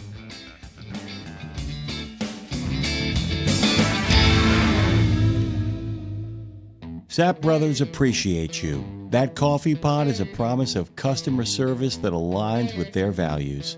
And those folks are showing what they think of you for National Driver Appreciation Week by celebrating all September with scratch and win games, prize giveaways like Yeti coolers and UFC tickets, not to mention 10 full sets of steer tires with any PM service or 250 shop spend, all in the app. Download the app and be a part of a generous rewards program for professional drivers. $2 all-you-can-eat pancakes, steak specials, and cookouts and celebrations. Sapp Brothers serves professional truck drivers. First-rate travel centers, family-friendly restaurants, and world-class maintenance. It's a promise that they, the coffee pot, is there for you. Go to sappbros.net and find the values you expect from home and download the Sapp app. From the wee small hours of the morning to the crack of dawn, RadioNemo has been there with you. Whether you've got the overnight or you're the first wheels on the road, RadioNemo's been where you need us to be. Providing the laughs, giving the facts, playing the tunes, and keeping it rolling. We've been your light in the darkness, your first cup of coffee, and a voice of sanity. Semi-sanity, actually. We're all a little crazy here. Crazy for the men and women who keep this country going and moving and doing. Crazy for trucking, crazy for truckers of all shapes and sizes. Is that a fat joke? Not if we can help it. Because it isn't just about the rules and regs. It isn't just about the day-to-day. It's about your health, your homes, and your hearts. So we wanted to say thank you. Thank you. Thank you. Thank you from everyone at RadioNemo for sticking with us, standing by us, and keeping the traditions rolling into the future. Back to Road Gang Radio with Jimmy Mack, Lindsay Lawler. Give me a minute, y'all. I'm coming. And you, because if you're listening, you're in the gang. Take it away, founding member Phone Master Dre. Oh, founding member here. Well, one of the founding members here with Jimmy Mack in Nashville and Andre at the studio. And Lindsay's going to be around the corner. Good morning yet again, sir. Good morning to you, Phone Master Dre. Good morning to everybody out there in Road Gang Radio land. By the way, thank you guys so much. So many of you actually wrote to me individually on Facebook when I announced that I would have to drive up here at the last minute to kind of pick up some equipment before making my way to Chillicothe. And I really appreciate the number of you. Trucker Boastin, looking at you. So many of you guys reached out by message and said, if you need somebody to give a call to, if you need somebody to keep you awake while you're doing this thing, we're there for you. I'm telling you, the best people in the world. I was fortunate, by the way. I have a brother who... and by the way, a wife who's 2 hours behind, and a friend on the West Coast who's 2 hours behind. A lot of folks stuck with me in the wee small hours of the morning. It was just so nice on those stops, though, to be able to know that so many of you are out there doing your job. So many of you guys are third shifters, really kept up with me.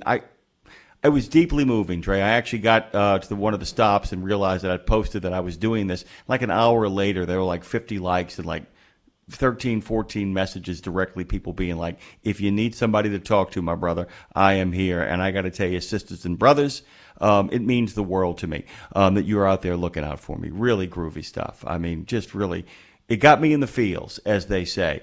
A lot of you guys, I hope, are getting it in the feels this week. It is, as we've talked about, National Truck Driver Appreciation Week. And I thought, Jim's comments in particular really hit home. Don't ever forget that the people like Dean and Tom Bray, hope he's enjoying his retirement.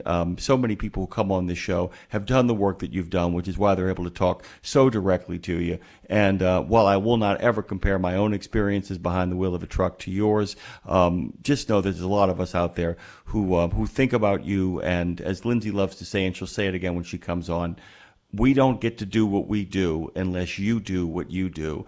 And for that, we really appreciate you over here at Radio Nemo of North America. Go to RadioNemo.com and check out all the places you can find out about us. Jay Grimes, by the way, cares deeply about you folks. He is the Director of Federal Affairs over at OOIDA, and he, like regular recurring reconstituted Road Gang founding member Colin Long, joins us from time to time here on Washington Trucking Week. I want to just say, though, Jay, from a baseball standpoint, I know you're hurting, but you know about my Mariners, right, man? Just win, baby. Win and get across that finish line. We're having a pretty darn good week, current moments disincluded. It's been pretty good for us. How you doing, man? Hey, doing well. Yeah, we got a big series there between the Mariners and Astros that might settle that AL West, and always fun here as we wrap up the baseball season and then get ready to head into October. Yeah, I'm telling you right now, that series, if anybody sweeps that series, you know what ends up happening, right? A sweep in that series pretty much ends it, because that shifts the magic number by 6. That's a combination of 3 wins and 3 losses by one team. That could slam the door on somebody. But by the way, just to let people know, the Mariners are playing the Royals. They're playing the Royals. Just letting people out there know. Just let them know. Okay, Jay, what's going on? Happy Truck Driver Appreciation Week. You guys have a lot of stuff going on, don't you? Oh, yes, sir. And everything's going well on that front. I had the privilege of making an early morning drive myself earlier this week, not quite as far from New Orleans to Nashville, but from Washington, D.C. up to Cranberry, New Jersey, to join Secretary of Transportation Sean Duffy, along with quite a few drivers that were able to attend at the Molly Pitcher Service Plaza right off the New Jersey Turnpike, about a half hour south of Newark. Really had a wonderful time with a lot of DOT folks, a lot of FMCSA folks, really showing their gratitude, taking time to meet with drivers, listening to their concerns, and we also heard some more good news from DOT. But it was a great opportunity to meet with the Secretary. OIDA President Todd Spencer made the trip from Kansas City and really conveyed a lot from what we're hearing from our members who couldn't attend, and really what the priorities are for small business men and women who are making their living behind the wheel. I have to ask the question in regards to being on the move. Did you and Todd go up together from Washington, D.C., or did he meet you in Cranberry? So Todd flew in to Cranberry. We did not drive up together, but we drove back to D.C. together to take care of some more business down here the last few days inside the Beltway.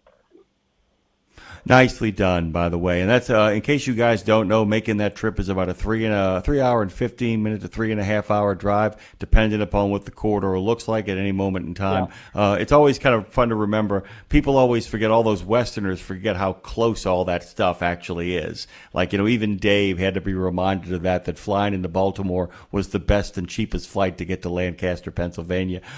Talk about, because in many ways, the DOT secretary previewed some stuff, some big stuff coming, but there's been some new initiatives at least launched this week as well too, and much of it is near and dear to our hearts over here, because so much of what Dave has been doing and what Todd has been doing their entire life is worried not just about the bottom line, but the hearts and the bodies of the men and women who drive. Yeah, so on Monday, the Secretary officially announced the release and the kind of upcoming notice of 2 critical hours of service pilot programs, a couple that we've been working on for quite a while, related to split sleeper berths, and one that's called a split duty provision, a 3-hour pause, up to a 3-hour pause, allowing drivers to kind of put a break on their hours of service clock once per day, from 30 minutes up to 3 hours. We had heard that DOT was going to be moving forward with these back in that major pro-trucker package that was announced at the end of June, I believe. But now we've got some more formal text, how these are going to be administered, and more of an official timeline. And we've got public notices that have been released this week really kind of going through the details, and they're going to have a 60-day public comment period for drivers and industry to submit feedback on how these pilot programs can be best set up, be best established to kind of provide the data that DOT would need to kind of consider some more permanent changes to the hours of service regulation. So welcome this announcement, and hopefully looking forward to get this pilot program up and moving to where, drivers can, work with DOT and provide some data and see how these things could work in practice. And I think our hope is that a year from now, 2 years from now, that there's going to be more permanent flexibility finalized based on some of the data that's going to be coming out of this, of both these pilot programs that hopefully can get underway sometime next year. Wait, Jay, I'm going to ask this slowly. I'm not being a jerk. I'm going to ask this slowly because I want to see if what I heard and what I've been reading is true. Are you telling me that they might finally use the ELD in a way that would benefit truckers? Yes. Cover your ears there. But we've kind of seen some of this. Hopefully, we've got an ongoing study that's in the process right now on detention time, trying to really pinpoint how much time is wasted when drivers are unloading and loading there. Kind of a silver lining, I guess, is the best way to put it on ELDs. Is, as we know, it can track data pretty well for the most part, and that's going to be one of the requirements here in this pilot program to assist DOT in kind of gathering a whole bunch of information that they can kind of, initiate a more formal rulemaking process. They're going to have over 250 drivers in each of these pilot programs. The data collection period is going to be about 4 months long. So I think that's a pretty quick process in terms of trying to develop and gather the data, and to help them accomplish that. ELD is going to be one part of that. So, it's kind of good news, bad news there, but it's going to be important to really help in, using the ELD, the necessary evil here to create more flexibility. But that's kind of bring up, if we didn't have some of these ELDs in the first place, we might not need some of these pilot programs anyway, but that's where we are right now. So we're going to make the most of it. I'm going to actually make your day, Jay. I have a theory that the best way that we can go about getting rid of the ELD is really use it if we can really show that it benefits the truckers, that if it really benefits the individual drivers, really benefits them, don't worry, the industry will step in and get rid of them. I'm just saying. Knock on wood there. That if we can actually somehow create an ELD that actually gives our friends out there on the road real leverage to help them with their rates, to help them put some real pressure on the people around them, at that point they'll be like, you know what, we need to go back to old school. We don't need this anymore. We got to get rid of this right now. That's always the big moment when you kind of play jujitsu with people. It would be ironic, by the way, if the very thing that has caused all the problems ends up being the thing that kind of, turns the tide, maybe even against them ultimately. But then again, I'm Mr. Rourke. I'm your host, and welcome to Fantasy Island. Jay Grimes joins us this morning. Okay, so one of the things I want to make sure that we talk about here as well is that, it is National Truck Driver Appreciation Week. Our good friend Marty Ellis actually is over at Hubbard, Ohio at Truck World saying thank you to everybody out there. But I want to make sure that people understand, and we can talk more about the sleeper pilot stuff as well, too. Can we talk, though, a little bit about all the other stuff that's going on? Because there's a lot of bells and whistles, a lot of handshakes, a lot of congratulatory stuff. But the work goes on, does it not? No question. And, for us at OIDA, Trucker Appreciation, it's a 24/7, 365 opportunity. And I think thanks to a lot of the groundwork that has been set up for decades in terms of what we've been pushing in Washington, from the grassroots advocacy work our members have done, not only here in Washington, but in their districts when they're on the road around the country, meeting with lawmakers, we are starting to see some fruits of that labor coming to pass. Kind of in the short term so far this year, we've had a number of announcements from DOT, from other government agencies. I know EPA is working on a lot of reforms as well, hand in hand with DOT. Really kind of dating back to the early days of the administration. I think they heard from a lot of drivers about the importance of restoring English language proficiency back into the out-of-service criteria. And it wasn't too long after that, at the end of April, President Trump issued an executive order to accomplish that. And working with CVSA, working with FMCSA, that has happened since June 25th. English language proficiency is now, should be, if it's enforced properly, result in an out. If you got a violation, should result in an out of service order. DOT, FMCSA, I think, still working with many states on how to best enforce that, how to best accomplish that. We've been echoing, enforcement's a great start, but we really need some more teeth up front in terms of the licensing stages, the training stages, to make sure that when drivers are getting their CDL, that we know that they can read highway signs accurately, converse with law enforcement officials, converse with other drivers on the road in a sufficient manner. We're working on that. FMCSA, DOT is working on that. Same time, they're also conducting a nationwide audit into non-domiciled CDLs. And another critical part of that executive order was improving the working conditions of drivers. Seen a couple actions with that pro-trucker package. Just a couple weeks ago, a major data queue reform proposal that was closed for public comments. DOT is now going to be reviewing the hundreds of comments they received on that to make data queue a more transparent, more equitable, more fair review process for motor carriers and drivers who are challenging violations. Now we've got this hours of service pilot programs that are going to be launched, and I know there's more coming as well.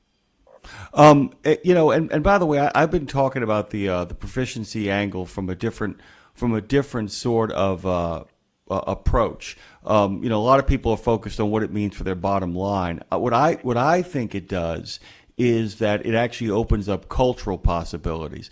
That, one of the things about learning a language is you're not just learning a language, but one of my favorite things, I don't know if you know this, Jay, my volunteer time, both in the city of New Orleans and over in California, was spent actually helping green card immigrants who are actually on the proper naturalization path, often be able to pass their citizenship test for English, to be able to become American citizens.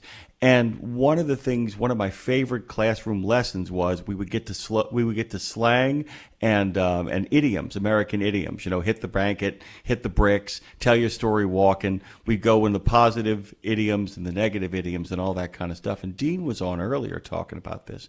It was so terrific. The idea of knowing not to linger in a fuel island, knowing not to bring Eastern European driving approaches into the American workplace, and that knowing English is a big, big step towards creating a safer driver. It also forces the hand of a lot of CDL mills because it means they just can't churn and burn because they can get traced back to.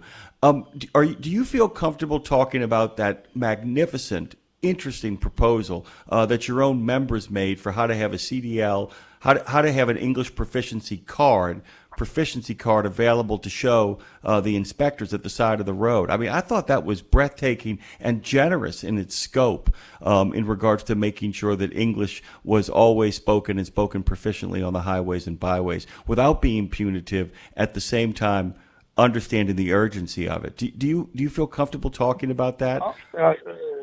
Definitely, and this is one solution that one of our members has petitioned DOT and FMCSA to better address English language proficiency. And her kind of concept, along with some drivers that she's been working with on this for quite a while, is that when you're getting your license, you have to get an English language proficiency endorsement, similar to the fashion you would get a hazmat or a school bus.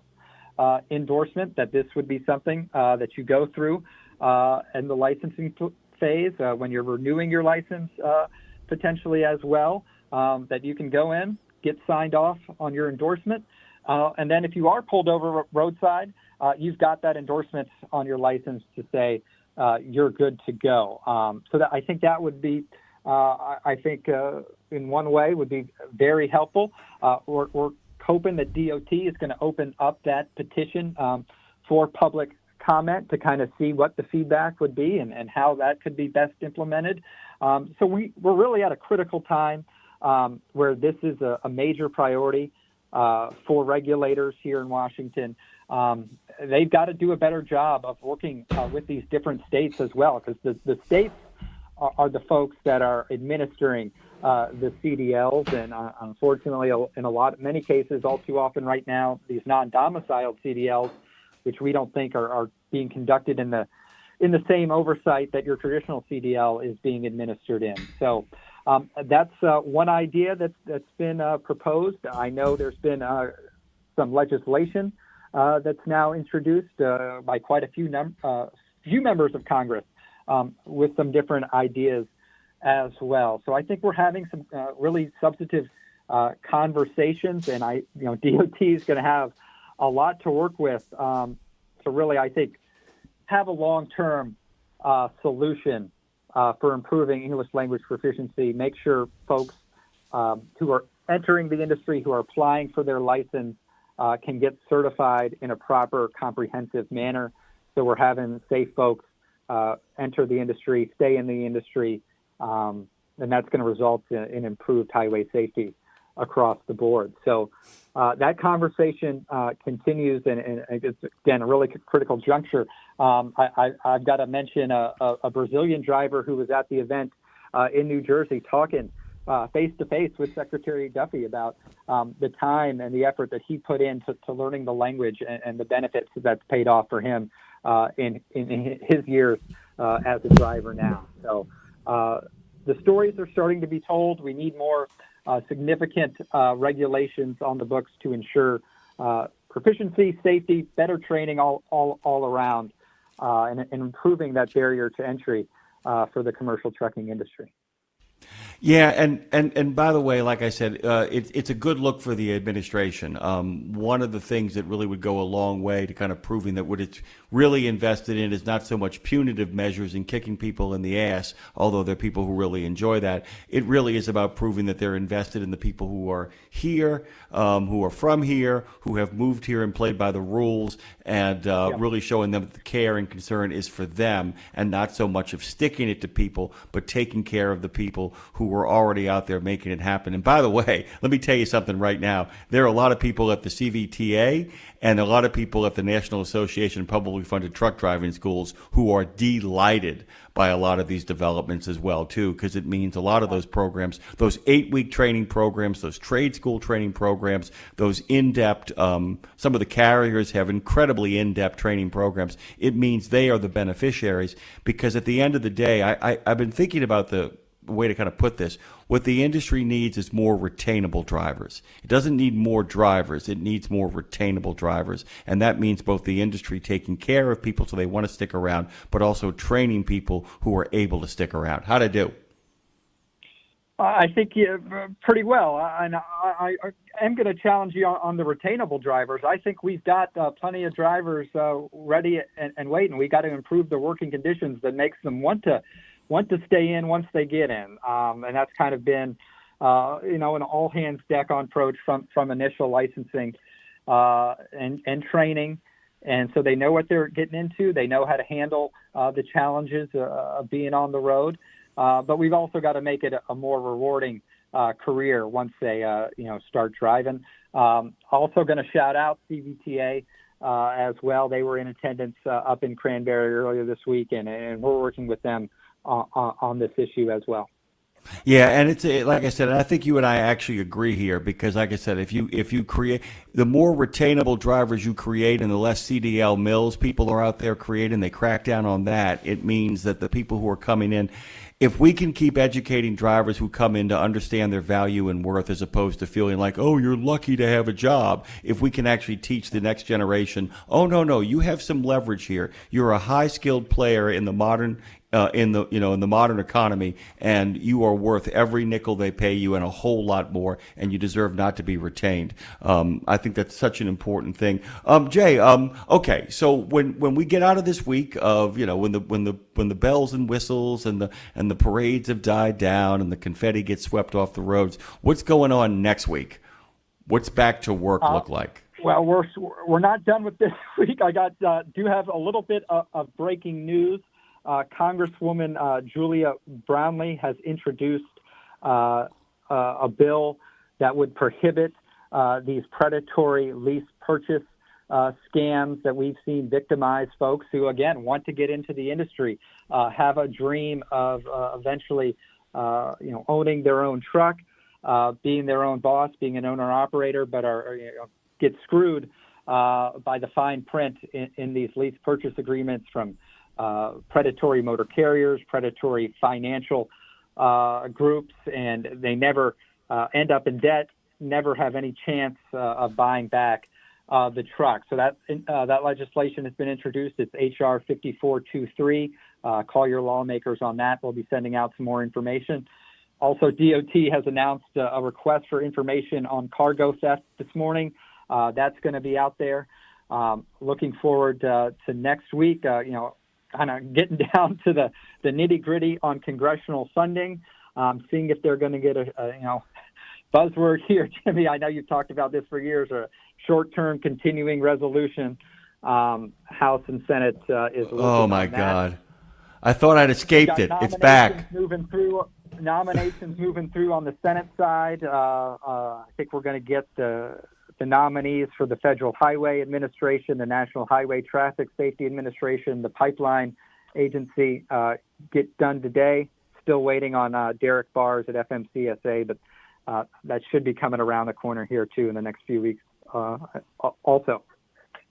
We're all going to keep our fingers crossed, by the way. Everybody agrees that the man should be the one who actually gets a chance to make the plans. But, of course, that crazy thing called Washington, D.C. and politics, as always, gets in the way. Jay Grimes never gets in the way here. We love having him on, especially during National Truck Driver Appreciation Week. And you said you got a few more things to do. What other events are you attending? You talk about all this breaking news stuff, but where else you going? Where are you headed?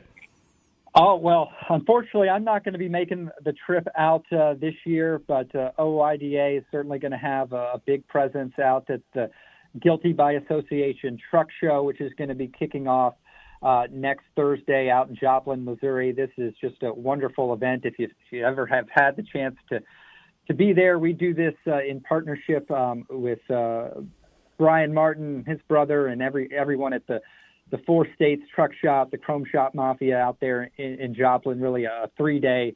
This is really going to be a continuation of Truck Driver Appreciation Week, really celebrating drivers. It's a mix of a really cool truck show, a little bit of a county fair feel, all sorts of fun events, family friendly at the shop, at the Joplin Petro there, TA, the truck stop. Just a great 3 days. We'll have Marty and the Spirit Truck out there as well. I think FMCSA is going to be making the trip to talk and hear more from drivers too. So that's going to be next week, Thursday, Friday, and Saturday out in Joplin, Missouri. By the way, if you guys want to hear more Jay, you can actually check him out on Trucking with OIDA. He will be on with Scott and Ashley today, discussing more in depth the conversation that was happening over in Cranberry. He's the Director of Federal Affairs. He has all the details. They will continue on Trucking with OIDA. They're also going to be talking to OIDA board member Harry Smith on his lifelong love of trucking, which, as you guys are going to find out, runs both in the family and in his blood. And, of course, it runs in Jay's blood as well. Thank you, my Baltimore Oriole friend. Beautiful. Go Mariners. Thank you, sir. We'll be right back after these messages. Look busy. Lindsay's coming.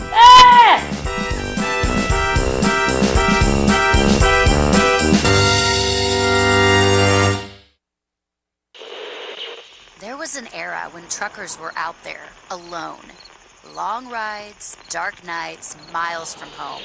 As part of the Road Gang, though, Dave Nemo helped change all of that. As a voice in the darkness, Dave kept drivers going with music, jokes, and of course, friendship.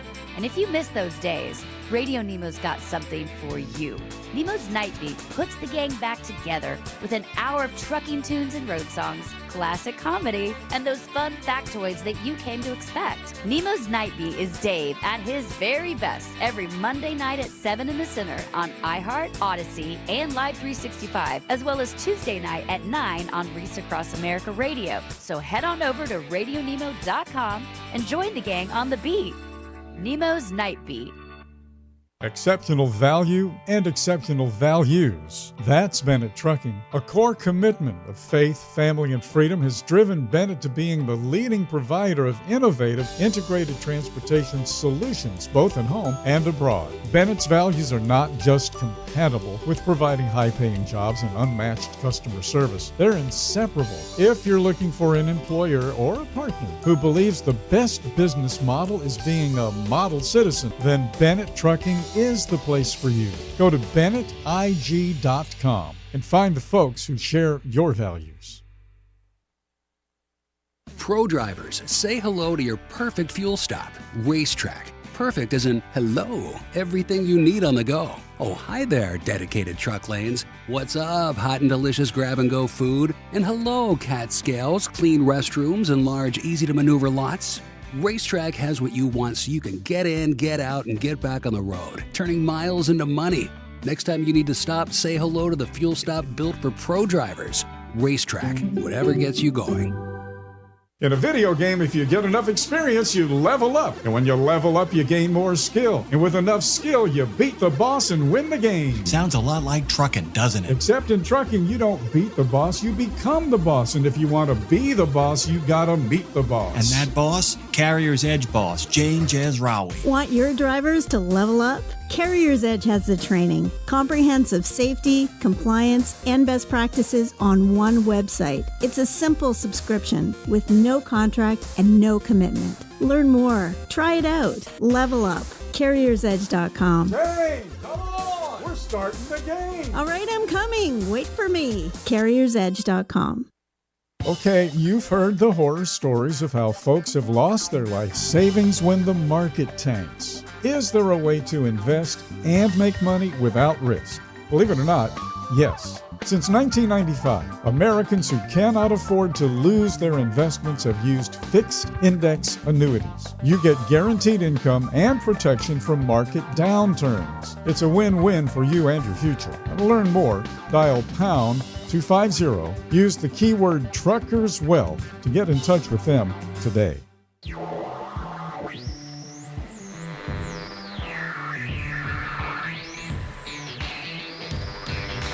Road Gang Radio. We've talked about making a living. Now let's get a life. It's Jimmy Mack and Lindsay Lawler with the best stories, the ultimate road trip, the concert of a lifetime, and a home when you're not at home.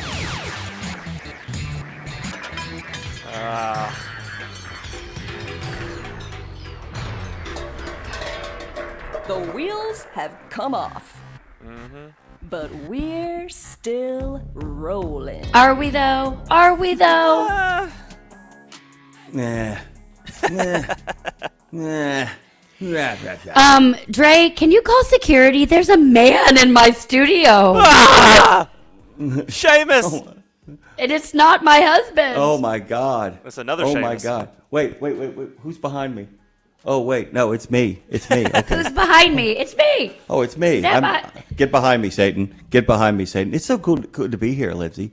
It's like kind of Great amazing. to have you on multiple levels. A, you can see all the hard work we've been doing trying to get this ready. And Yep. B, you can see all the issues I have that I need help with. Yep. So there's equal parts. It's great. Tell me about your mother. Well, let me lay down. Hang on. So, I Oh was God, I thought we were born. getting serious. Oh, no, we are. Oh, we are. Oh, okay. So about your mom.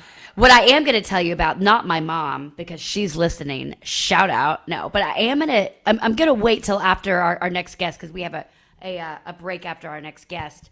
But I have a neighbor issue to talk about. And I'm going to hope the neighbors aren't listening. And believe it or not, my neighbor issue is going to tie back to trucking, so we'll come back to that.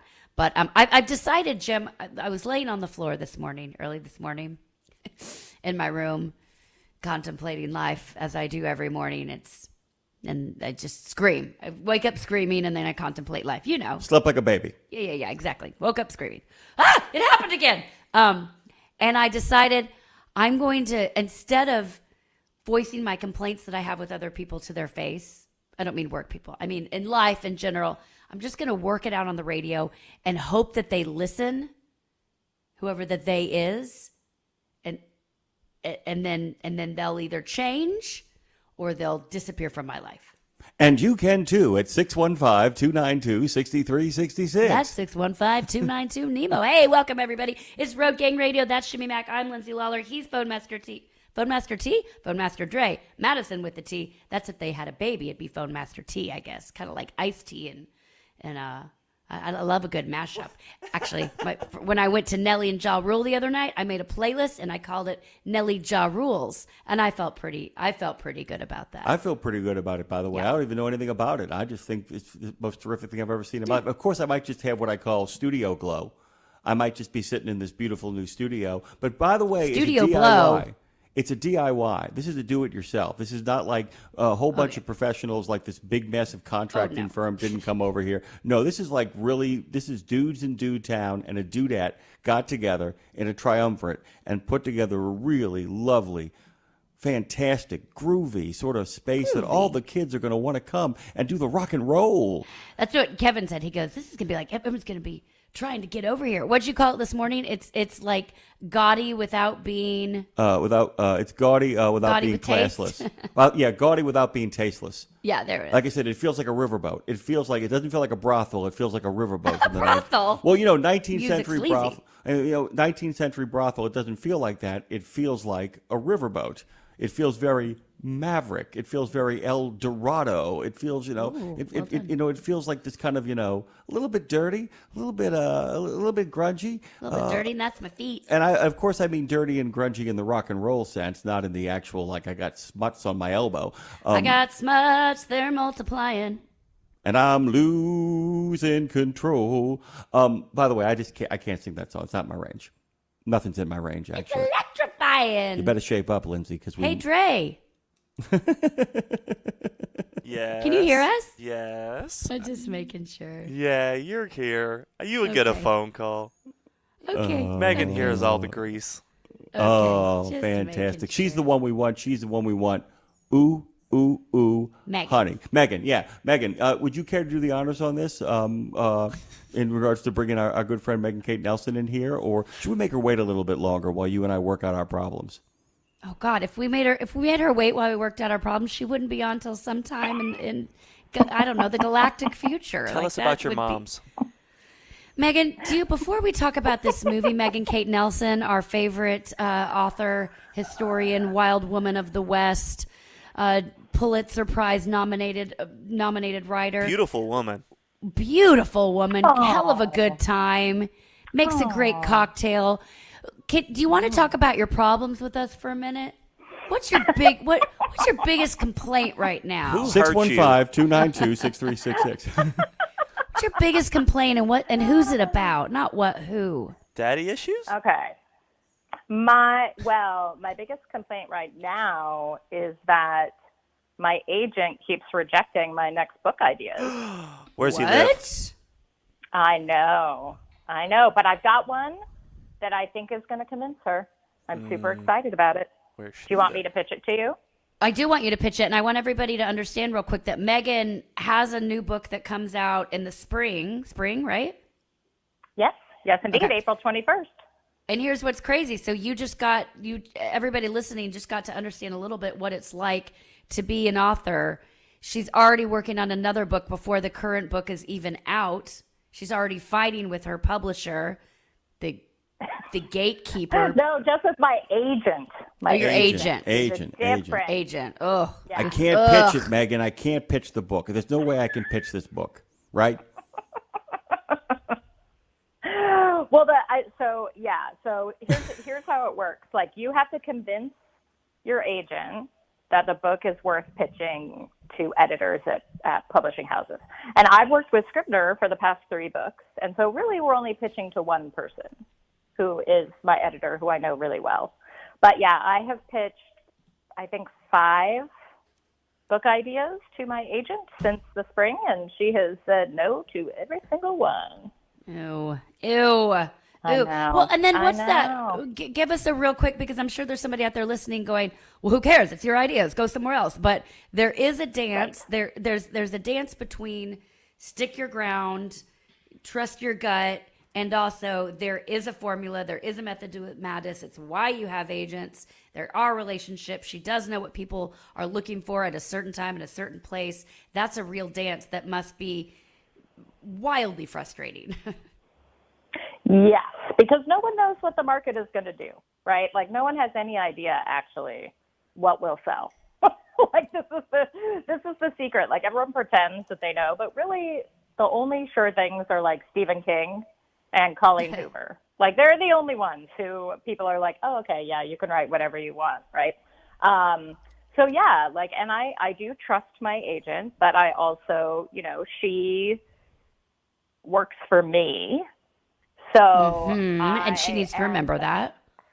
And I, like, the book definitely needs to be marketable, but I also think that this particular idea that I now have, which I am super excited about, totally vibes with everything I've written before, and will be, like my other books, an immersive read that teaches people about people they didn't know before, and about a larger time period they may not have thought about before. Well, are you comfortable pitching it? Do you want to pitch it for the world here, or is that a no-no? I mean, it's kind of a no-no, but let me just say, I'll tell you. So it is the story of someone you probably have never heard about, but it's actually more his life and times. He was a con artist who worked his way through the American West during the Gilded Age. So the title of the book is Notorious, A Tale of Fraud, Corruption, and Murder in Gilded Age America. I'm in. I'm in Sounds too. good. Don't you want to I'm read in. it? Of course I want to read it. What is there one underlying why this won't work in her eyes? Because nobody knows who he is? I think because nobody knows who he is. I love But my people, argument but about that's that is nobody knows who they are until they do. Yeah. And my argument is, like, it's more important that I show who he is and that I immerse the reader in a time and place, because that's what people really want, right? They want to read about people doing stuff, and con artists are endlessly fascinating. And this guy is a kind of a love to hate kind of situation. A little bit of an anti-hero, becomes a true villain, and ultimately dies in Alaska. So I would get to go to Alaska, you guys. Oh. And by the way, this has been a running theme on the show this morning, because our first guest, our regular recurring guest, Dean Croak, never got a chance to get his butt over to Alaska. So we're all going to have to go to Alaska. We're going to have to go to the Yukon. I've never been. Yes, It's one of 4 states I haven't been to. Let's go. We Which need one? to broadcast We're doing it. Western of the month. To Alaska. We're going north. The rush is on. Boom. All right, we're in. Have there been any Westerns set in Alaska? In the Yukon? North to Alaska. Oh. Yeah, there's I been have a never couple. heard of this movie. There's been a whole bunch that actually I can pull up the list if you want. But if we want to, there's some good stuff, by the way, set in Alaska that qualifies as a Western. A lot of groovy stuff. Let me kind of dig in, and I'll come up with some titles for you guys, and then we can pick an Alaska one, and then manifest Road Gang Radio. We're gonna making its way. manifest. We're gonna manifest. We're gonna manifest Destiny Alaska is what we're gonna do here. Can we kind of talk about this movie? Let's go. You said it. You picked. This was your pick. I know. I'm also. I have a. You set it up, and then I have a. I'm curious because, well, I'll debate you on this in a second, Jim. You set up the movie because it was your pick. Yeah. By the way, it is, and let me tell you what I like about it.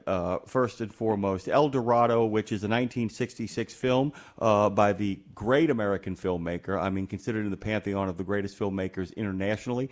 Howard Hawks is considered by the French to be among the top 4 or 5 American filmmakers of all time. He worked in every genre. He did Bringing Up Baby.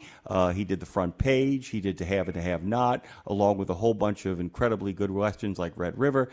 He worked in every single genre in the American motion picture industry and did all of them with honor. He has a classic film in every single genre, including the movie Ball of Fire with Lucille Ball and Henry Fonda. An incredible filmmaker. Should have been called Lucille Ball of Fire. Sorry, go on. It's really, really cool. And something else really cool, I don't know if you guys know this, the screenplay is by a woman. It's Lee Brackett, who is, by the way, Megan, do you know her title? Either one of you guys know her title, which she was called by people in the industry? This is really cool. No. The Queen of the Space Opera. She is known as the Queen of the Space Opera. She's one of the most prominent female writers during the golden age of science fiction, and Howard Hawks just adored her. She also worked on an early draft of The Empire Strikes Back, elements of which remain in the film, and she died before it went into production. And Lawrence Kasdan and George Lucas fought to get her name in there, and they couldn't, because Lucas wasn't Lucas at this point yet. But Lee Brackett was actually the original plot outliner for Empire Strikes Back, and that is the woman who helped create El Dorado, which is really, really cool. I don't know if you guys actually knew that, but I thought you guys would get a kick out of there is a real female hand in this script, and I think sometimes it actually shows. I think despite the real dudes in Dude Town feeling of this film, which I really love about it, it is a film which is that classic story. A group of ranchers are at war over water, over land, over a whole bunch of stuff, and stuck in the middle of it are James Caan, Robert Mitchum, and, of course, the Duke himself, John Wayne. And it's how they play it out, how those 3 men in particular play this game out that actually ends up determining the outcome of this movie. The villains are great because they're complicated. Well, at least the real villain, as opposed to Ed Asner, who plays a real scumbag named Jason. And it all comes down to a couple of gunfights and some real ass whoopings. I love this film for one big reason. It feels intimate, if that makes any sense. It doesn't feel like this big, giant, sprawling Western. It's about a small group of people in an incredibly tense situation fighting over very, very, in the scope of the universe, the United States, or even the county, very small stakes. But for them, it's very, very big. And despite the fact that it's made by a filmmaker towards the end of his life, in many ways, there's some really cool film techniques in it that make it feel like it's the work of a younger man.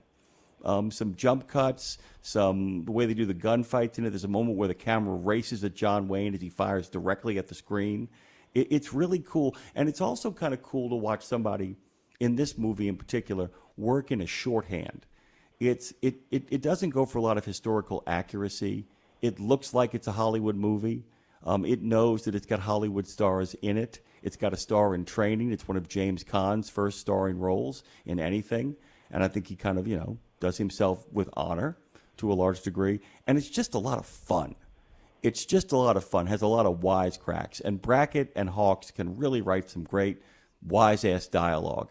And there's a lot of that Marvel feel to it that comes later. People always kind of making wise with each other and admiring each other's skill before they kill each other. A lot of that goes on in this film. I love you, and that is why I have to kill you. By the way, only 3 men could draw that fast. One of them is dead. One of them is me. So I'm guessing the other one is you. There's a 4th, and all that stuff is just great. And the whole thing with Mississippi, why do they call you Mississippi? And that he throws a knife and he gives him the sawed-off shotgun. All of that stuff is these really tiny touches. It's just, you can tell it's one of those films like Clint Eastwood makes, where it's like, we're going to do things in 3 or 4 takes, we're going to have a really good time, and then we're going to go home. And it feels like just a bunch of old-timers and young-timers kind of getting together and just having a blast for a couple of weeks making a movie. It's like comfort food for me. So as you guys can tell, I'm kind of crazy about this movie. And it's John Wayne before he becomes the total caricature of himself. He actually is pretty good in the film too. So that's my take on it. I'd love either you or Lindsay to kind of Well, give let's let our guests dive in, Megan, because you hadn't seen this before, right? I had not seen it before, and I really enjoyed it. I totally agree, Jimmy. It's got the plot is, a classic Western plot. Their fight over water rights in the Southwest, which is totally legit during the range wars of this period.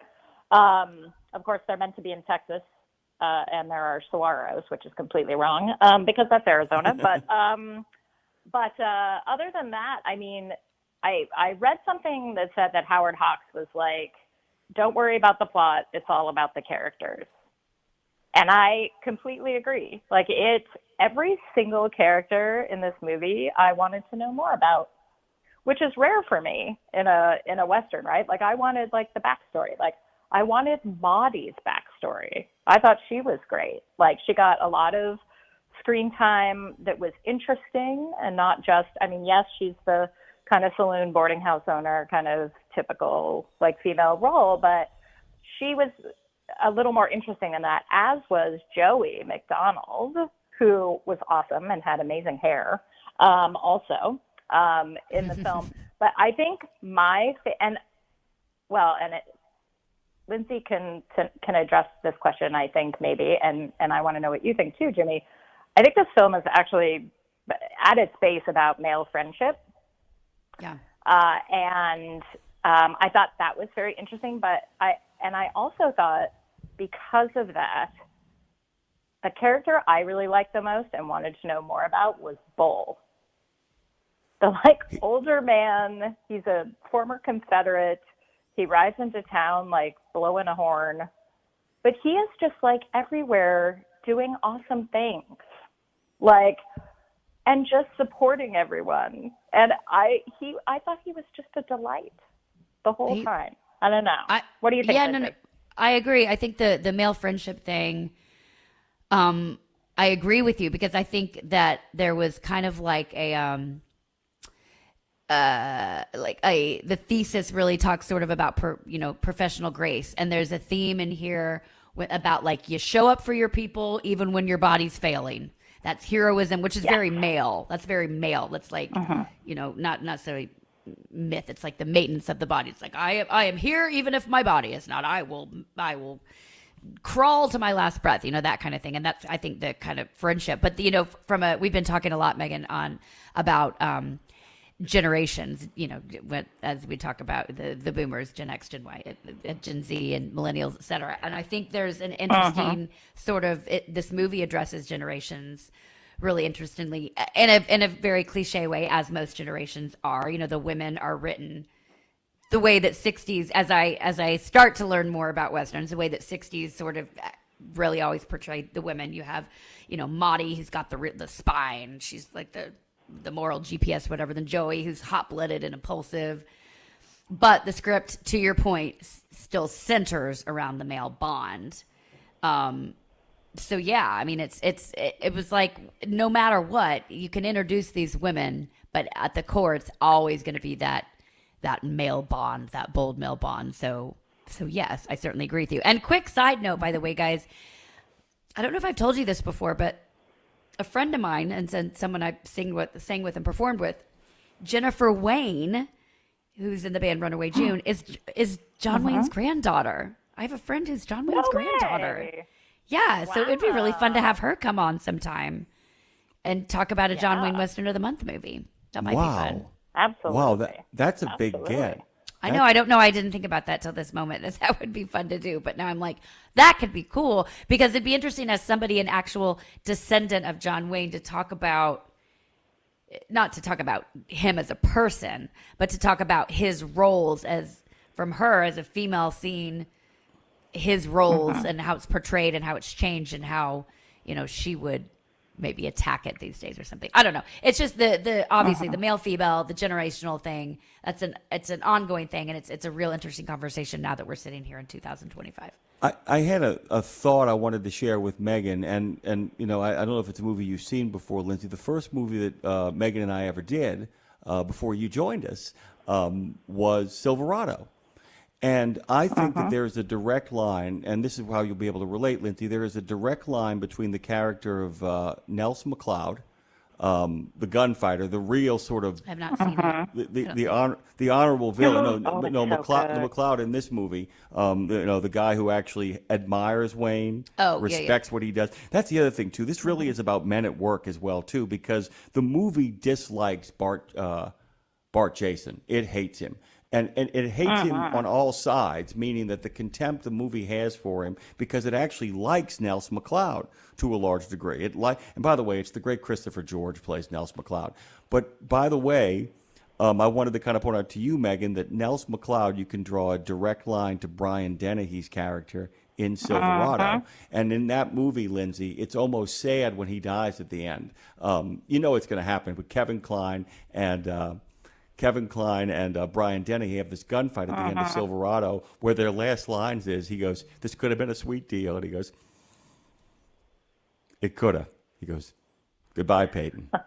Goodbye, cop." Yeah. And then they draw.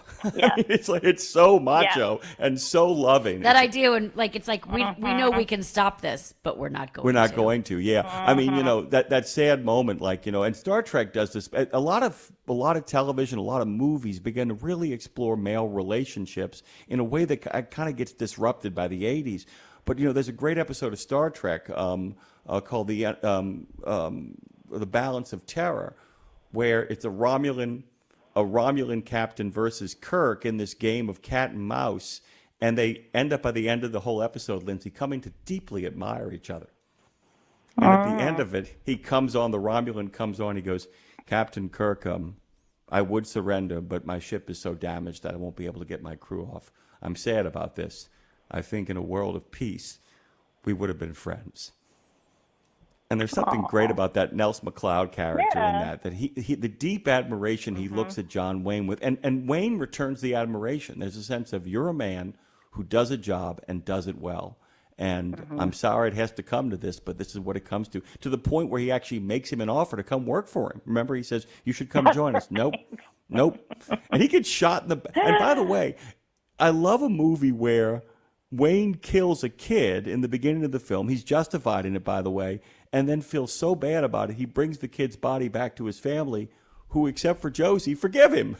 I mean, it's just like, we have to get over this because people die, and people die in stupid ways, and we have to kind of live with this. And they end up being on the same side at the end. It's great. Can we talk about heroes a bit, and both of y'all's take, and we could start with you, Megan, but the idea of, I don't want to say what's a hero, but sort of a little bit in a broad term, because, we have bodies failing in this movie and people carrying on, that kind of thing. And like, how does watching John Wayne's hand go numb, when his hand, you see that the hand go numb, or like Mitchum limping, how does that sort of change your I don't know if it changes your definition of a hero, but like, you see the hero, the bold person, does it make you, okay, because I guess here's my take. Like, when I think of hero, the first word that comes to mind is superhero. I think of someone in a cape. But then the moment you see them, you see a physical ailment, or you see, which is what would be, called a weakness. How does that change your perspective of a hero? The fact that, oh my gosh, they have a weakness, or it's like they're going on in spite of their weakness, and that's what makes them a hero. Yeah.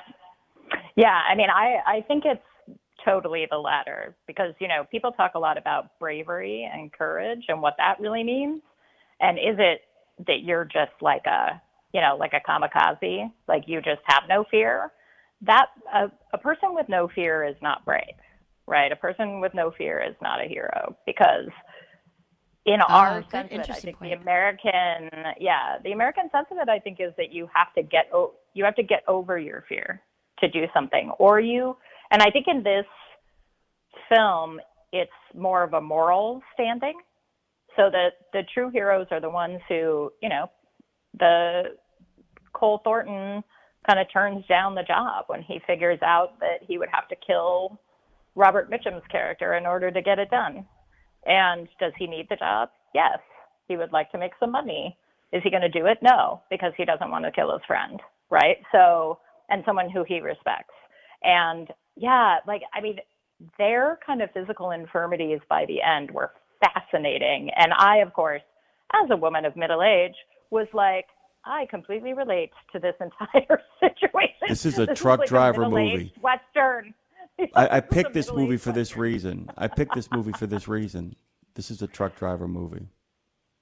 Can you hear us, Megan? I can, yeah. Oh, you can. Okay. Okay. Could you hear Jimmy talking? Yeah, I did. Okay, good. Sorry. We had We a- keep having, Megan, full disclosure, we're in my new studio over here, and I keep seeing a signal go out, and we keep having panic attacks that we're not on the air. So, okay, good. Okay. But by the way, have you sent Megan the pictures of the studio? I have not, but I will, because Megan, I'd love for you to come. You got to come to Tennessee and do the show with me sometime here. Oh my God. We're gonna run out of time here. We got to run out of time here. We got to talk about Redford at some point. The passing of the Sundance kid. Well, do you, Do we Megan? roll her over? Can you come back for a couple minutes on the other side of this break? Okay, awesome. We're going to take a quick break, and we won't hold you long. We'll just hold you a few minutes, I promise, because I want to get I want to continue. I love what you said about the idea of just because you're brave. If you're fearless, then nothing matters. You're a It's when psychopath. Who it's cares? being scared of something and doing it anyway. That's the hero. So I love that take. All right, we're talking with Megan Kate Nelson. It's our Western of the Month monthly segment, and Megan is here. She's going to stay with us a few more minutes. You can check out all of her work. Megan, what's that website of yours? It is www.megankatenelson.com. Easy enough. I could have known that. We'll be right back. Happy Truck Driver Appreciation Month, Jimmy Mack. Thank you. Everyone out there. Funny pause. St. Christopher Truckers Fund provides free health and wellness programs for drivers to help prevent some common medical conditions seen in the industry. These programs include diabetes prevention, Rigs Without Cigs, a tobacco and nicotine cessation program, Healthy Habits for the Long Haul, a 12-week total body wellness program, a vaccine voucher program that includes free flu, shingles, COVID, and pneumonia vaccines, and GPS, Get Preventative Screenings. That includes free at-home cancer screening tests. These programs are available to Class A over-the-road semi-truck drivers. For more information or to register for a program, visit the St. Christopher Fund website at truckersfund.org. Sapp Brothers appreciate you. That coffee pot is a promise of customer service that aligns with their values. And those folks are showing what they think of you for National Driver Appreciation Week by celebrating all September with scratch and win games, prize giveaways like Yeti coolers and UFC tickets, not to mention 10 full sets of steer tires with any PM service or 250 shop spend, all in the app. Download the app and be a part of a generous rewards program for professional drivers. $2 all-you-can-eat pancakes, steak specials, and cookouts and celebrations. Sapp Brothers serves professional truck drivers. First-rate travel centers, family-friendly restaurants, and world-class maintenance. It's a promise that the coffee pot, is there for you. Go to sappbros.net and find the values you expect from home and download the Sapp app.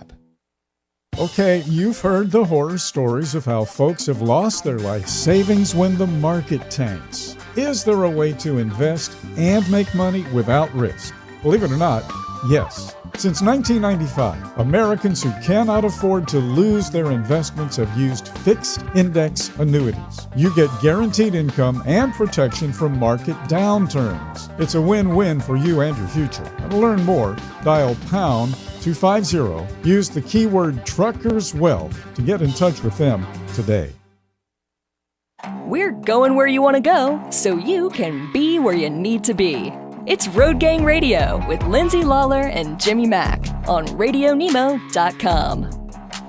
I want to also add that one of the other reasons I'm so thrilled to kind of talk about El Dorado, as I was saying before the break, is that I really feel it's a truck driver movie. These guys are truck drivers. These guys are truck drivers in regards to their friendship, how they handle themselves. They play through pain, as we were talking about before we hit the break. Lindsay brought up a really great topic that you guys can also call in about at some point, the idea of playing through pain, playing through the bumps and the bruises. And I'm in agreement with Megan, Lindsay. I couldn't agree more when we get down to it. The idea, a hero is literally the guy who actually, and the gal who picked themselves up. I mean, that's the thing. I mean, Willis Reed. I mean, I don't know if you know the story of Willis Reed in the NBA Finals. He he sprained his knee. He was out of the game. He wasn't going to play in the Game 7, the deciding game of the NBA championships, and he was really badly hurt. He comes out on the court.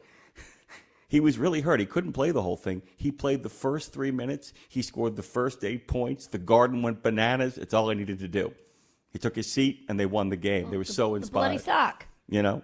What's that? The bloody sock. It's the bloody, it's the bloody sock. It's the bloody sock. It's Kirk Gibson, his home run in the '88 World Series. If he literally had done anything else but hit a home run, they'd have thrown him out. He limps around the bases at the end. He's limping. You can see Now him. that's a hero. Yeah, it is. It's like, and him telling Lasorda, I got one good swing left in me, Tommy. I got only one good swing. I'll tell you what. Megan, I don't know about you, Megan Kate, but I think of this on a daily. I jokingly think about this. The movie, what's the Reba Tremors? The movie with Reba McEntire Great and Tremors. movie. We should do it as a Western of the month. We could totally do it as a Western of the month because Reba's got, packing heat. But I think about that when I'm like, in my head, if that's the real scenario, you always want to know, like, what would I be like in that scenario? I'm going to tell you what right now. I don't know about you. I'm laying down and letting the Tremors eat me. I'm not fighting. I'm not on my porch shooting giant sandworms and people coming to attack me, or as it pertains to real life back in the Westerns. I just feel like I feel like I live enough life right now that if it comes down to that or zombies that are going to eat me, I'm like, I think it's my time. I'm cool. I'm cool with that.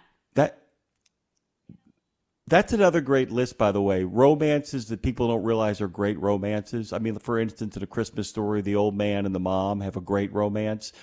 Michael Gross and Reba McEntire in Tremors, that's a spectacular romance. Those people love each other to the death do us part, and they mean it, dude. That's a love song from the land of the frickin' strong right there, man. Love that.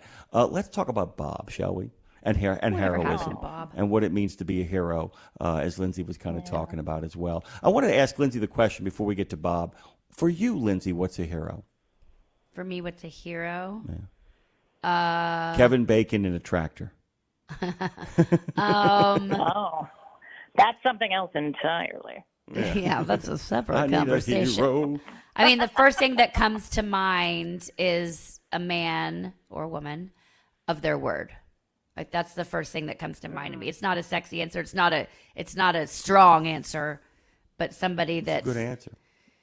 Because here's why I think that. Here's what comes to mind. If I trust somebody for their word, no matter what, if I trust them, I know their word is solid to me. Then I know that in a situation where I need a hero, then I know Kevin Bacon on a tractor. Yes. Then I know in that moment they will also be the hero. And here's what's funny. This is a funny example. We went several years ago to Mexico for a friend's 50th, and we stayed in this. It was one of those, I'm renting the house, you get yourself there. I want a certain group of people there, kind of thing, And it was this awesome house, and it's, my definition of hero is Seamus Frawley, who's walking by right now. There's a hero for you right there. He just My walked husband's by. a hero. He walked by, and I He's a real pointed at him, and I said hero.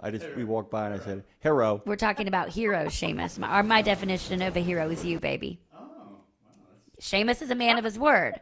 I said, he can listen on this conversation. I said, my definition of hero, besides Seamus, would be a man, a person of their word. Because if I know somebody is that I believe their word is strong and true, I'll know that in an intense situation like Seamus, I know that's the one person that's going to get us through. And my example I was going to say is, so when we went to a friend's birthday years ago, he rented the house in Mexico and said, get yourself there, kind of thing. And it was wonderful, this beautiful home. We had a great trip until a hurricane hit, and a bad one hit. And we were in the middle of nowhere. A staffed house in the middle of nowhere is awesome until a hurricane hits in Mexico. Which hurricane was it? Do you remember? This was 9 years ago in 9 years ago. You're dependent upon my memory in ways that it doesn't function. You asked the question. I don't know. All right. It wasn't like a major. It wasn't major. It was major to us. Let me tell you something, man. A hurricane is a hurricane is a hurricane. It's like $1 million. Once you get to 100-mile-an-hour winds, Katie bar the door. That's the ball game. And all it that was stuff. well, and it hit it. We were in Cabo, and it hit at 2 a.m. in the morning, and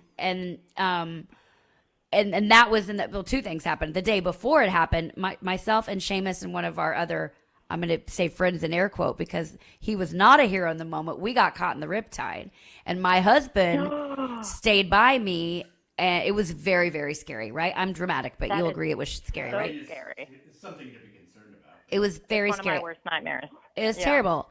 And I panicked, Megan, and Seamus was there next to me saying, you got to relax. You want to see a hero? A hero when you say that you're in 100-mile-an-hour winds and a hurricane is coming and you're caught in the riptide and says it's something to be concerning about? That's a hero. That's a hero. Okay, to be clear, I was not in the riptide in the hurricane, Yeah. but two that- separate incidents happened. So Yeah, two that's things. In that concerning. moment, though, the friend kept swimming forward. He was not concerned about me screaming. And by the way, rightfully so. I was not his problem or his concern.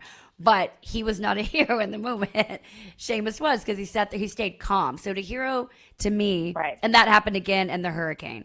It was like there was mass chaos. We lost all power. You couldn't open the windows, and I thought I was going to die of suffocation. But if you open the window, you'd be sucked out because we were on the beach and there was nowhere to go. So long answer to the question here is someone She's of their swirling word. her hand like a hurricane. Someone of their word and that is calm under pressure. That would be my So Hemingway. But also someone who is thinking about other people besides themselves.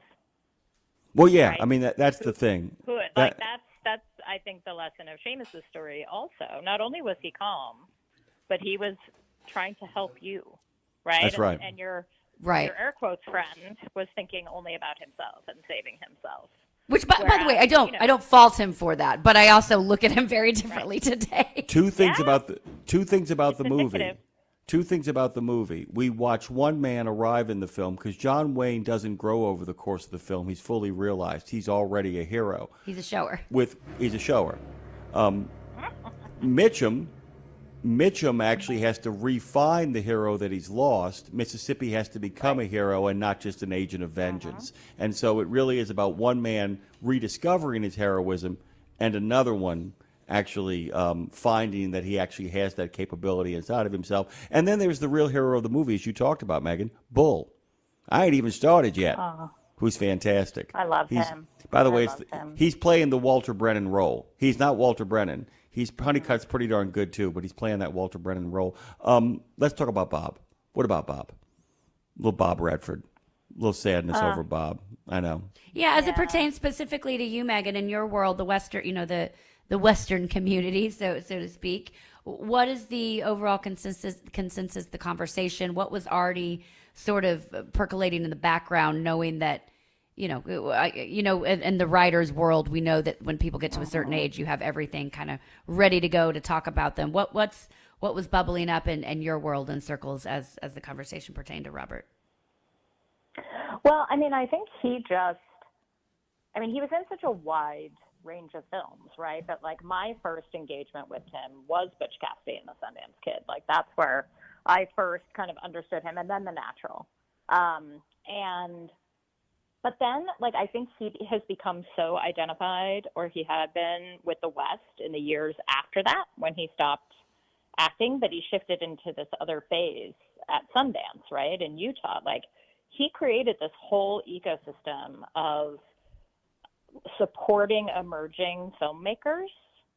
And the last project he worked on, I think, was Dark Winds, and perhaps another Sterling Harjo project.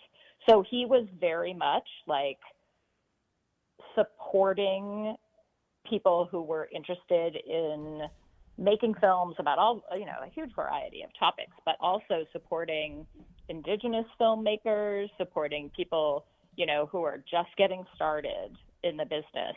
And he's doing that all from this kind of Western space. His big ranch at Sundance, I've driven by it. Did not go in because I'm not a stalker, but, Shame on you. Kind of became, I know, but he just became this like legendary figure, I think, in the field, which is amazing. And I think quite rare among people who are like true movie stars, right? That they would shift to that kind of role. He was a true man of the West. And if you think about the fact if all we have of him is the Westerns that he made, he's a titanic figure in film. because you can count his directorial effort of A River Runs Through It as a Western. I mean, that is very much in the West, and I think his finest hour as a filmmaker. A devastating film where he finds his successor that he ends up acting across from many years later in Spy Game in Brad Pitt. But if you think about Butch Cassidy, and then you think about Jeremiah Johnson, and and then the modern cowboy. By the way, I don't know if you've seen it, Lindsay. Electric Horseman is with Jane Fonda is terrific. I mean, where he plays, the rodeo cowboy who is, and by the way, Willie Nelson's great in that too. But it's just, I mean, if you only take his westerns, and if you go back and look at the list of his movies he made, it's staggering. The classics that he was in.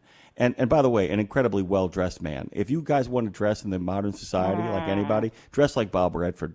Be Bob Redford.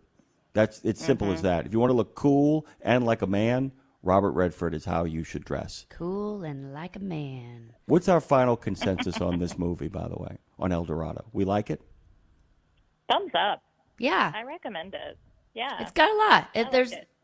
There's comedy. There's shootout. It's everything. It's everything. Okay, being not the Western aficionado, I'd say it's everything you think a Western should be, plus done well. Then plus comedy. It's got a lot of additional things. So yeah, I'm thumbs upping, and I'll tell you when I'm thumbs down. Oh, I know. She'll let us all know. By the way, but this is in many ways, like I said, and to have a filmmaker that old have a film feel that young is always kind of a great moment too. And like I said, a really groovy thing, guys. If you get a chance to check it out, you really should. Robert Mitchum, who we haven't even really talked about in detail, is terrific. I mean, it's terrific. But if you want to see a movie about the pain of getting old, it is right up there, man. So thumbs up. So for Dre would like to. Have you guys done Desperado or Once Upon a Time in Mexico? No, we have not. Those are Dre's suggestions for next, if either of those. Yeah, the first and second one. Because I'm not sure about Desperado, Jimmy, but I'm pretty sure Once Upon a Time in Mexico can definitely be one. Oh, no, they both are. And by the way, we can go to the original ground zero of Robert Rodriguez and start with his independent film, his crazy madcap independent film, El Mariachi. Yes. Which is just insane. What is it? The guitar case full of guns. Yep. And basically. That's me. Guitar. Listen, since I don't play an instrument, at least on the road. Kevin Post. I'll take my guitar case sometimes, Meg and Kate, when we're on the plane, just so I don't feel left out. I'll take my guitar case, but it's empty, and I just put my microphone in it. So now I have a vision of me if there's a Western, she's a singer and just keeps her microphones in her. But there's a gun in her microphone, and it comes out of the guitar case. Down. I also got to tell you, really fun. It's funny over here on the chat, by the way, Meg and Kate Nelson. We can see people talking over on the chat. And Marshall said, this is the epitome, by the way, of don't mess up the, of what, oh my gosh, what's the word? Period, comma. What are those things called? Commas? No, ellipses? Punctuation. Thank you. The epitome of how important punctuation is. So Marshall said, as we were talking about, I said I would just lay down and die if the zombies or the trimmers came or the sandworms. He said, you would fight Lindsay if you were protecting your family or dog. Now, if he would have put a comma, which is what I think he meant, you would fight Lindsay if you were protecting your family or dog. But I read it and I was like, who's going to fight Lindsay if they're protecting their family or dog? Well, Lindsay, every time you show up, you come for the family and for the dog. I've come for your family and your dogs. I respect you, but I got to take your family and dog from you. Merciless. I got to take goodbye. Wait, let's do this, Megan, in honor of one of our favorite westerns. Goodbye, Megan. Goodbye, Jimmy. Perfect. I wish this could end differently, but it's not going to. Yeah, it's not going to. MeganKateNelson.com. Everyone go check her out. The new book comes out in spring, and the title is? It is called The Westerners. And it was chosen by Jimmy and I. I mean, not really, but we like to think we had a hand in moving the needle on that one. You did. I consulted you about the title, and I used that as part of my, ammunition when I was fighting for it. And in the foreword, she's going to write, and big thanks to Jimmy and Lindsay, who actually provided me ample distractions while I actually was working hard on this book. They had nothing to do with this book, but I wanted to book would have thank come them. out 2 years ago if it weren't for frickin' Frack over there. Yeah, exactly. MeganKateNelson.com. We love you, friend. Thanks for always joining us. It's always a pleasure. Love you guys too. Talk soon. And also, you heard it here first. Megan Kate Nelson's going to be joining me on We Should Write when it comes closer to the book release. Yes. I cannot wait. I cannot wait either. Love you, friend. Have the best day. All right, you too. Bye now. Bye now. Jim, coming up in just about 15 minutes or so. Wow, show's flying. Show's flying. John Paycheck is going to be joining us, son of Johnny Paycheck.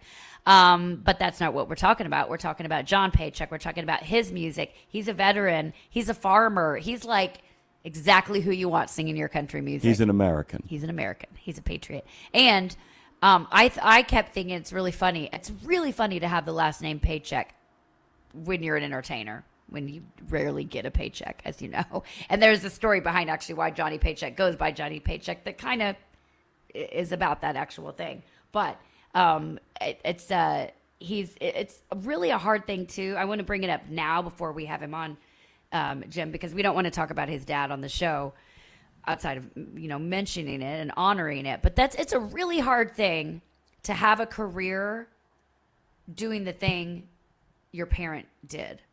To have a career in the public eye doing with a parent who already did that and achieved it on a level like everybody knows the name Johnny Paycheck. So to come back and make a successful career doing that, you've got to find a way to balance out doing the thing too, writing songs, singing songs, performing songs, but have your own angle and your own in. And John has done that by also, like I said, going overseas. He is a veteran. He is a farmer. He's a lavender farmer too, as well, which he takes his lavender out on tour with him and sells it at shows, which is equal parts tender and badass. And so that's a really tricky thing and balance to walk in the shadows of the footsteps. Oh, the shadow. I love the idea of the idea, and that is that one of the great desires that a lot of people have is when you walk out of the shadow. The long shadow of a famous father or a famous mother.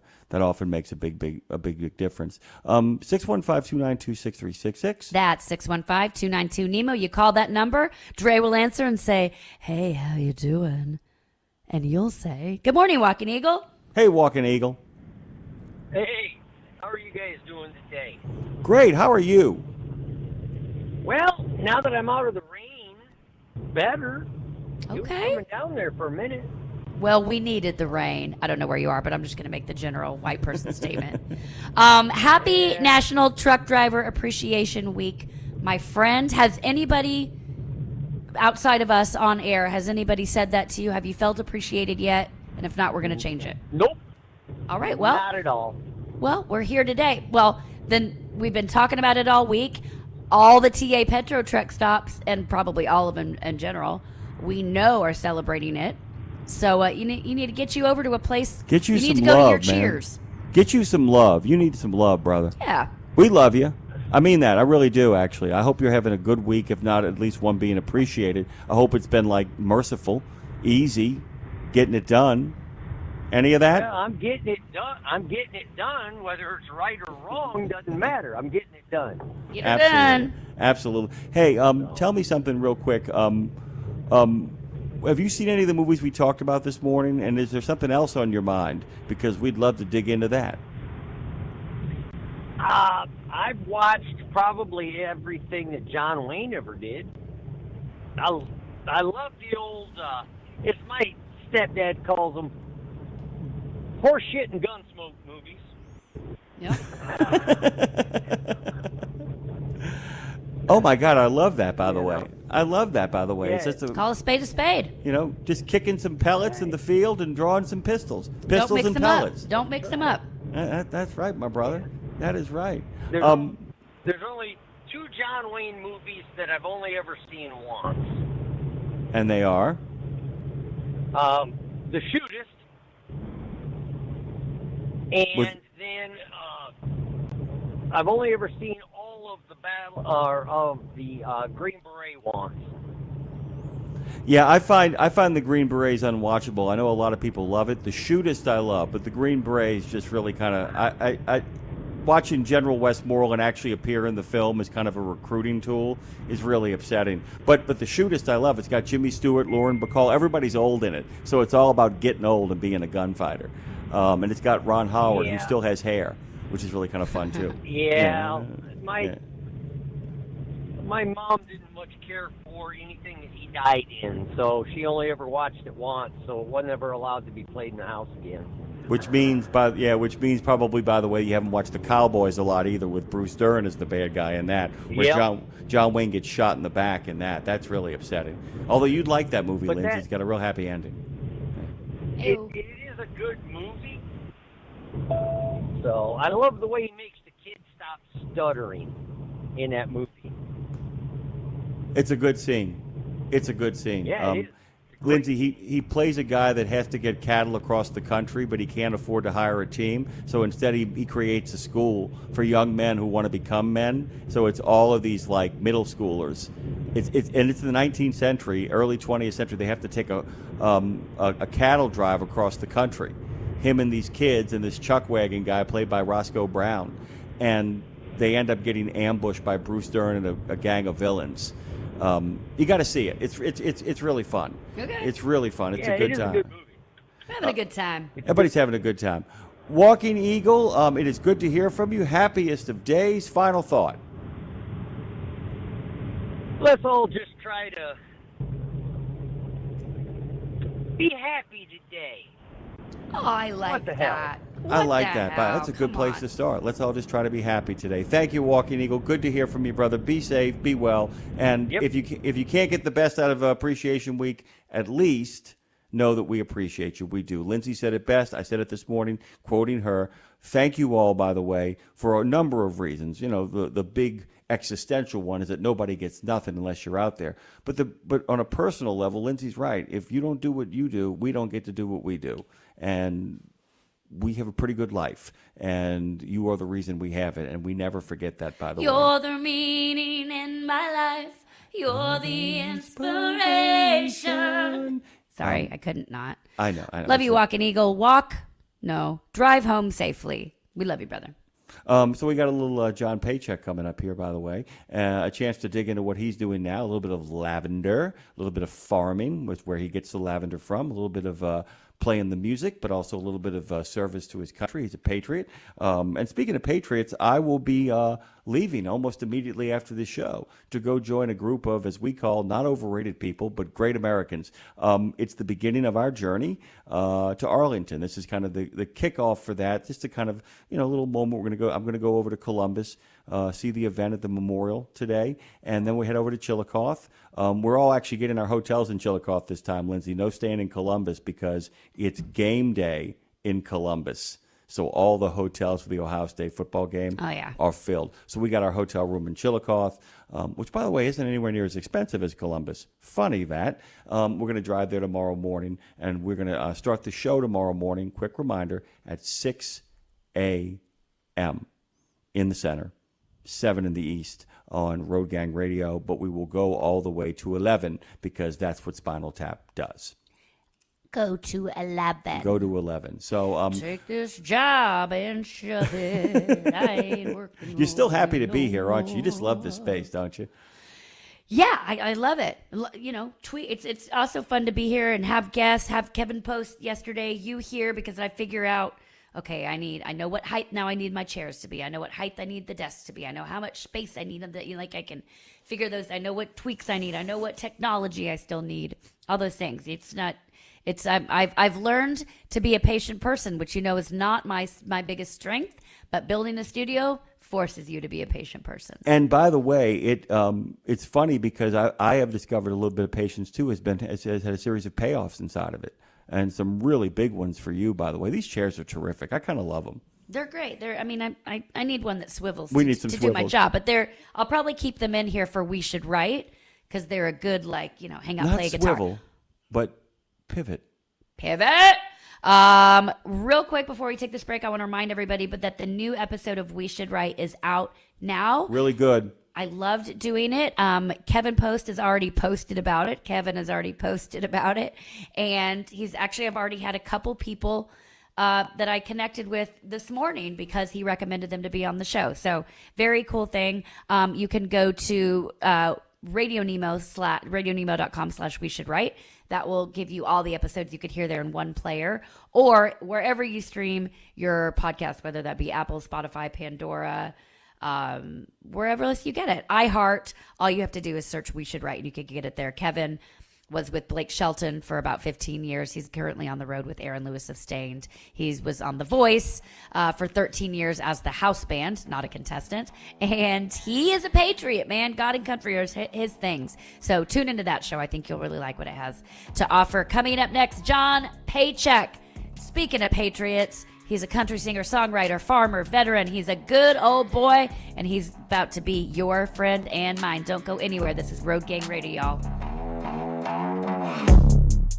Get $25 off on your next preventive maintenance service. Stop by TA Truck Service and save when you choose Castrol oil and a Fleet Guard oil filter. Now through September 30, 2025. Enjoy premium performance with trusted brands. Castrol, protection for the long haul guaranteed. Fleet Guard, run cleaner longer with filtration science. Our ASC certified technicians are ready to deliver expert preventive maintenance and more. TA Truck Service, Castrol, Fleet Guard, your partners in preventive maintenance.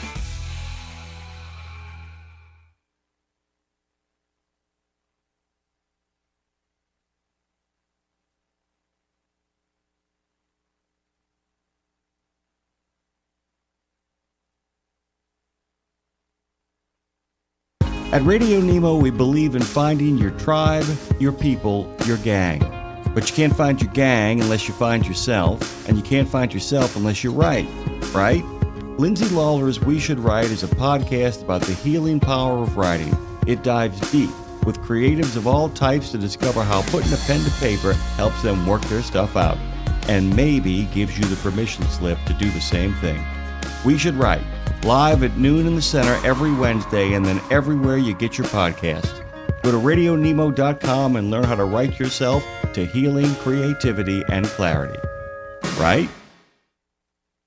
The Joshua Chamberlain Society is unlike any other veterans organization. It's truly a family, and I know that firsthand from working with them myself. Their mission is to make wounded veterans and families of deceased veterans feel the support and appreciation of their community for life.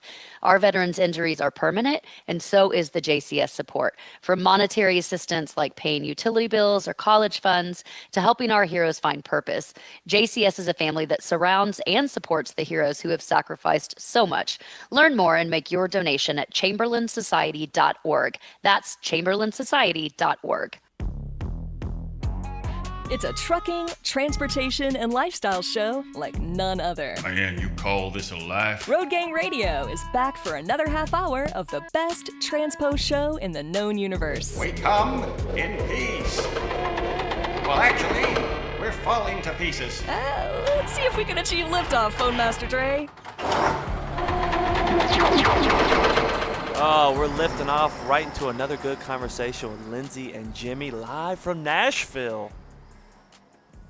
Yo, yo, yo, welcome back to Road Gang Radio. I love that boom, boom, boom, boom, that bass. You know I love some bass. Shake it. Let's go. Joining us, oh my gosh, Dre is twerking with his butt in the camera, and I'm here for it. He's pushing buttons with his tushy today. Okay, welcome back, Road Gang Radio. We have a return guest today, Jim, joining us, who it's been maybe about over a year. It feels probably. like a year. Probably But then a year, again, right? the last 6 weeks have felt like a year. That is true. I've lost all sense of time, space, and dimension. Yes, that's fair. The last 24 hours. He probably. might actually reset this dark timeline that we're currently living in. So maybe this is the moment that tips the balance in our favor. Cometh the moment. Cometh the man. Joining us next, welcome back to Road Gang Radio. We're really excited to have on the show today a man who quite literally has country running through his veins, John Paycheck. He's Johnny Paycheck's son, yes, but he's not here. We're not here to talk about that. He's built a life of service. He's an Army aviator, a reserve officer. He's been raising a family. He's farming lavender, which is really cool. As I mentioned earlier, he takes his lavender out on his road. That is out on the road and tour with them for sale, which is #balance, I think is very cool. And after taking time to explore technology in the skies, he's circled back to music with real intention. His latest album, More Days Behind, produced here in Nashville. It's full of songs like More Days Behind, the song Drinking and Crying, which, by the way, shame on you, John. I cannot get it out of my head. It's driving me insane, but it's so good. I can't get it out. It like literally wakes me up in the night, but that's a good thing. So you know the secret sauce. They're tracks that are honest, they're grounded and soulful. He's working on a new EP, which will come out next year. He's touring, and yes, there might even be a voice from the past crossing onto this record that you'll hear. John Paycheck, welcome back. We are so excited to hear you, to talk to you, to talk about new music and what's going on. And you were just, let me say, the epitome of country music, the epitome of America, of God and country and everything we stand for around here and that our audience loves to talk about. So thank you for being here. Welcome back. No, thank you for having me. I really appreciate it. And thanks for the great introduction too. Well, I mean, you know, we just said it. You actually happen to live it, so Yep. it's great to have you. Talk a little bit about what it's like to have basically, given the fact that you were in the service, given the fact that anybody who does any farming knows that you spend half the darn time in something mobile in order to make that happen, and then of course you're touring all the time. Talk about how the rhythms of actually being somebody who's on the road all the time change the way you look at the world and the way you create music. Well, I mean, when you're moving all the time and you're all over this country or even overseas, it gives you a large perspective to see, what is the rest of the community like, what's the rest of the world like, and that in itself just broadens your perspective on when you write songs and what you're going to say and what you think, really is worth saying. So that'd be probably how I'd answer that one for sure. But what's so interesting about you, like the life that was led, I think so much about being a songwriter myself. I think so much about not only what people don't understand, it's not only the song that was written and then produced and then released. It's about the 30, 40 years prior to that, the life led in order to be able to write that song, whatever that song is, And you in particular have then throw on top of it another layer, being raised in entertainment. And I'd love your take on this because I have a 6-year-old, almost 7-year-old daughter, and she's on stage with me. She sees the whole entertainment life. And I always wonder, is that going to drive her away from it or make her, I hope she wants to at least be a part of it, even if it's just, around the Christmas tree singing songs or whatever. But you've been able, it seems, to really balance the being raised in the entertainment life, but choosing your own path and then coming back again to music to really have a balance that would always set yourself apart, first of all, from your dad, so that you've really made this career your own. And I believe you when I hear you sing these songs. How do you balance all of that and all that life lived? Well, the time, yes, it does give you more knowledge about things and more experiences. So I mean, that's a big thing. And it's not to say that younger people don't have something to write about. They have life experiences as well. But yeah, I got a ton of them, right? And I as an older person, not old, but older person, I definitely can see the flaws in my ways when I was younger, and that right there, that's a whole other piece to it, right? So, but as far as being able to balance everything at home and still live this life, still be able to do this, I mean, when I was younger, I ran away from it because, I saw what the music industry could do to a family, but when I decided to come back to it, I definitely was taking all that knowledge, everything that I learned growing up, and going, you know what, I think I can do this and still, and that's the thing too. I hate it because any business meeting I'm in, especially in the beginning, they were like, everyone's always just like, oh, you can't do this. It's going to take away from your family. It's going to ruin that, da-da-da-da-da. And it's like, well, that's for me to handle. Don't worry about it. I'll take care of that. And it's true. You can do this, but you got to have an understanding spouse. You got to have you got to make sure when you come home that you spend the majority of your time, paying attention to your kids, going to their football games, going to see them do their activities, spending time with them. That's the biggest thing that I think I took away was when I come home, it's not just time to rest. I'll rest when I'm past. But right now, I need to take care of my family, and then when they move on to college, well, I'm still going to go see them do stuff there. But on top of that, it's making sure that my wife and me have time together. So I mean, that's the biggest portion, I think, and then still remaining a team player too with the family and with my wife. Those are some of the mistakes I learned from. So yeah, and that my dad and my mom made, and yeah, especially drugs and alcohol. We have a no drugs policy in the band. I'm not going to ban alcohol. I mean, alcohol's a part of the culture in the Army. But I'm definitely we don't drink before the show or anything like that, and then you're not allowed to get too rowdy afterwards. That's just. By the way, kudos to you for having that.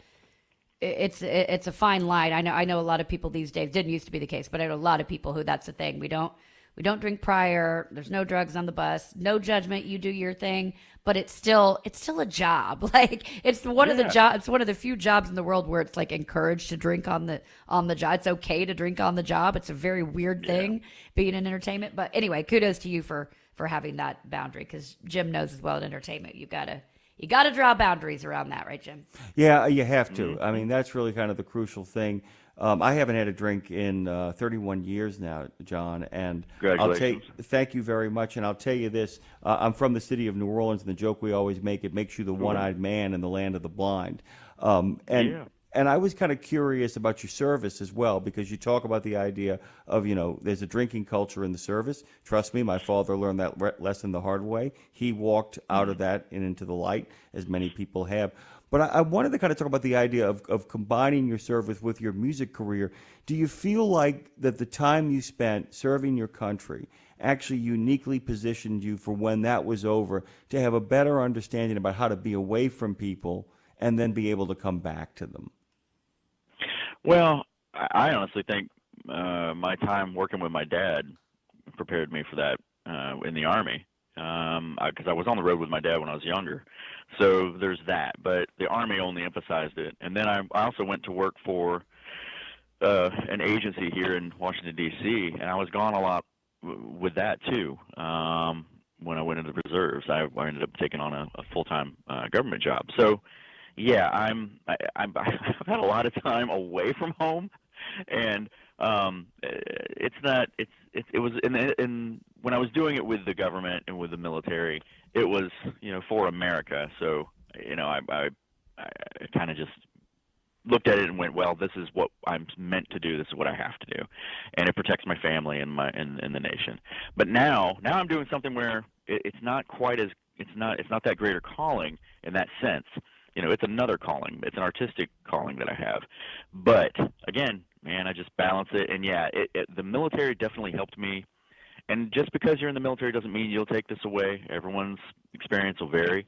But with me, it was definitely I left aviation because it was taking way too much time away from my family.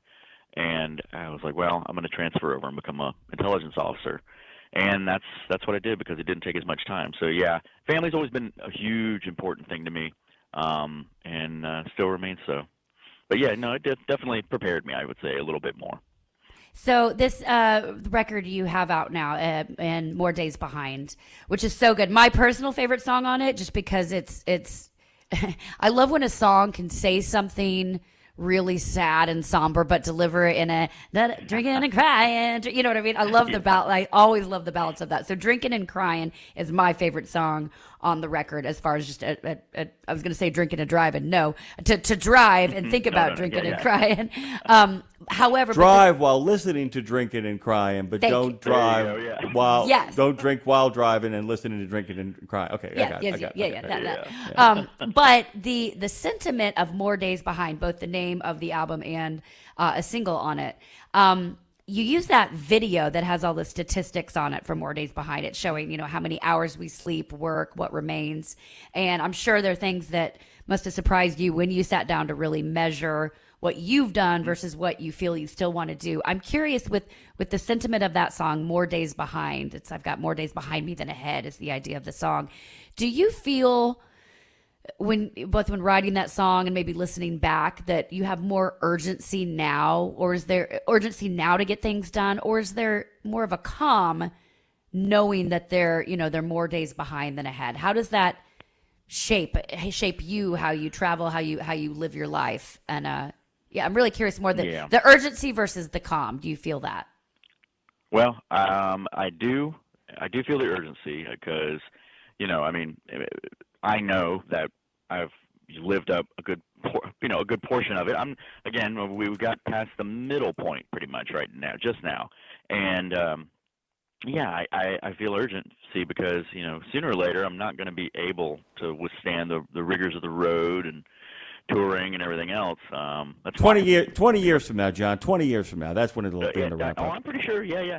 Well, I just talked to Danny Shirley from Confederate Railroad, and he turned 70, and man, he's still doing great out on the road. So there may be hope yet. Who knows for me? But I just I don't know. I figure that's one of the reasons why we're going to be moving to Texas in a couple of years. It's just because it's easier to tour from Texas, and I can tour within Texas too. So there's good point. That. Yeah, but the other thing is, especially given I won't go into it too much, but it's given recent events that we all know about. You don't know when your number's up, and you don't know when that is going to happen. So there's no reason to not go after your dreams or whatever you want to accomplish now. And if you're stalling on it and you're thinking about it, you're just wasting your own time. So, that's another reason why it's so vital and important that you go after what you can, and don't sacrifice the things that are important, but go after the things you want to get, because you don't know when it's over. It's going to be over for everybody. That's just the way it is. But you don't know when it's going to be, so go after it now. And the song, it just really is just all about emphasizing that. And then, of course, to me, I've harped on a little bit here. My family is important to me, and that's what you see there at the end, is that I'm spending time with them. So, doing this music thing, getting some creativity out, and trying to have a little more fun and not be quite as serious is definitely a big bonus right now, especially the way the way my life was going before, because before it was very, very serious. I do have a follow-up to Lindsay's question, but it's kind of it's a long question that probably will earn me a short answer for being such a bloviating blowhole. But I wanted to kind of ask the question to follow up what Lindsay said. When she said, the urgency ramps down a little bit. You've done a lot of things that a lot of people would consider bucket list check marks. You've performed at the Opry. You've gotten an opportunity to do some stuff in places that there's an urgency to get the career going. It doesn't mean a loss of ambition, though, does it? It means that you're able to kind of be more methodical about your ambitions. It doesn't mean you stop moving forward, but it does mean you get to be kind of a little bit more kind of measured in your movement in that direction. Not that you stop, but you're able to take a little bit more time to get things kind of, the meticulous study of the meticulous, that you can take a little more time to get it right, because there are things that you've accomplished now at this point that allow you to take a breath, but not a pause. Is that kind of where you're at? No, yes and no. Right. I totally agree with what you're saying. I know, but I totally agree with what you're saying, and I like that thought. The way I look at it, though, is I've got those careers, but that are done now, and it has given me an opportunity to be able to do what I'm doing now, because I am not worried about where my next meal's coming from, as right. Some starving artists might be, right? And that's because I've got retirements and everything else, all that kind of fun stuff, right? I took a different path here, and I just got it in the right amount of time, but yes, I have a little bit more ability to say no to certain things, and be able to say, no, I won't do that, but yes, let's do this. And now, granted, everyone ends up, if you keep saying no, you're just gonna put yourself on the outside, and on top of that, I need some money to be able to make the tour happen too, right? So, I have to say yes to some things that maybe I wouldn't have otherwise. But yeah, it's I can be more calculated just because I've prepared myself and put myself in a good position, business-wise and even artistically too, than I was in the past. And honestly, with streaming and everything else and the independent artist rise, that put me in a good position because, I didn't have to go to a label. I didn't have to get a investor and all that fun stuff to get an album out, because now I can do it all on my own, and we've built our own company to do it. And yeah, it's a whole different time. My dad would not recognize the music industry now. Oh gosh, yeah. Yeah, well, speaking of that, yeah, I mean, being able, that's a big thing for people to understand that's changed. In the quote unquote olden days, you don't even think about trying to have a career if you don't have a record label behind you. Like this, you know, that it just wasn't a thing. So to your point, your dad would be like, "What's happening?" But speaking of your dad, he would be like, AI and technology would blow his mind, but you're going to incorporate that potentially. So I understand there's talk of unreleased songs from your father being mixed or mastered, possibly a duet between the two of you. And I'm assuming that's unreleased stuff that you'll sing apart, he'll sing apart. But what are I guess, and you can talk about how that's going to be released, but the creative or emotional challenges in touching material that's so tied to both his memory and the expectation of fans. How are you going to balance that with these newer tools? And because it's going to be tricky, I would assume, to make that stay true to the traditional sound of it, while also keeping it current and being able to merge your voice on it. How is that going to work? And I'm very excited to hear it, by the way. Well, we're trying to. We have. Let's see. I'll start over. We have about 5 songs that were unreleased, and the tape was bad. So now we're trying to at least restore that a little bit and to the same original sound. We're not going to use AI to recreate Dad's voice or anything like that. But and if all else fails, we'll just re-record the music with real musicians and then separate that track of Dad's voice with an AI tool. So, and then put it in there. So, yeah. As far as me singing with Dad, that is something I've always wanted to do. I never got to record anything with Dad or anything like that, but it would be so neat and just such a cool thing to do, and without getting choked up, it would just. I'm getting choked up. I can't imagine how you are. Yeah. So yeah, but like I said, we've got 5 songs. We're looking at putting out, and hopefully all of them can work. One of them is a little damaged pretty bad, but we'll see what we can do. And that is looking at maybe next year. It just depends on where we get in this process with somebody who can restore it. So cool. Let me ask you about projects like that, because the idea of the restoration, it's like you get to hear something again for the first time, which often is revelatory.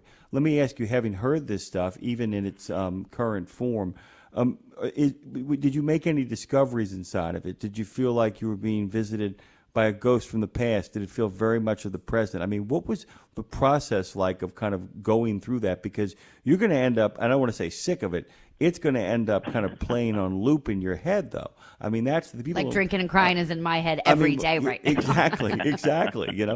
But that's, Lindsay and I love talking about sausage and process on this show, and we mean making the sausage, guys. Keep your heads out of that place. But you know what I'm talking about here? The idea that it's like, are you ready? Do you feel like you are ready to kind of go through this to the point where you don't hear it anymore, and then you hear it again? If I'm making sense with that, John. Yeah, the one thing you said, boy, the ghost from the past thing, boy, that's for real. It's wild to hear something that I've never heard before from my dad, and then I don't know. It's so when you have a family member pass, if you have recordings of them in any way, shape, or form, you get used to listening to that occasionally and remembering them. But then when something just out of the blue comes up and it's not what you've ever heard before, it's like almost you get to, I don't want to say you get to talk to them again, but like, I don't know how to put it. It's you get to hear things from them that you didn't hear, you haven't heard in 30 years, 40 years. So yeah, it's when I was given the tapes,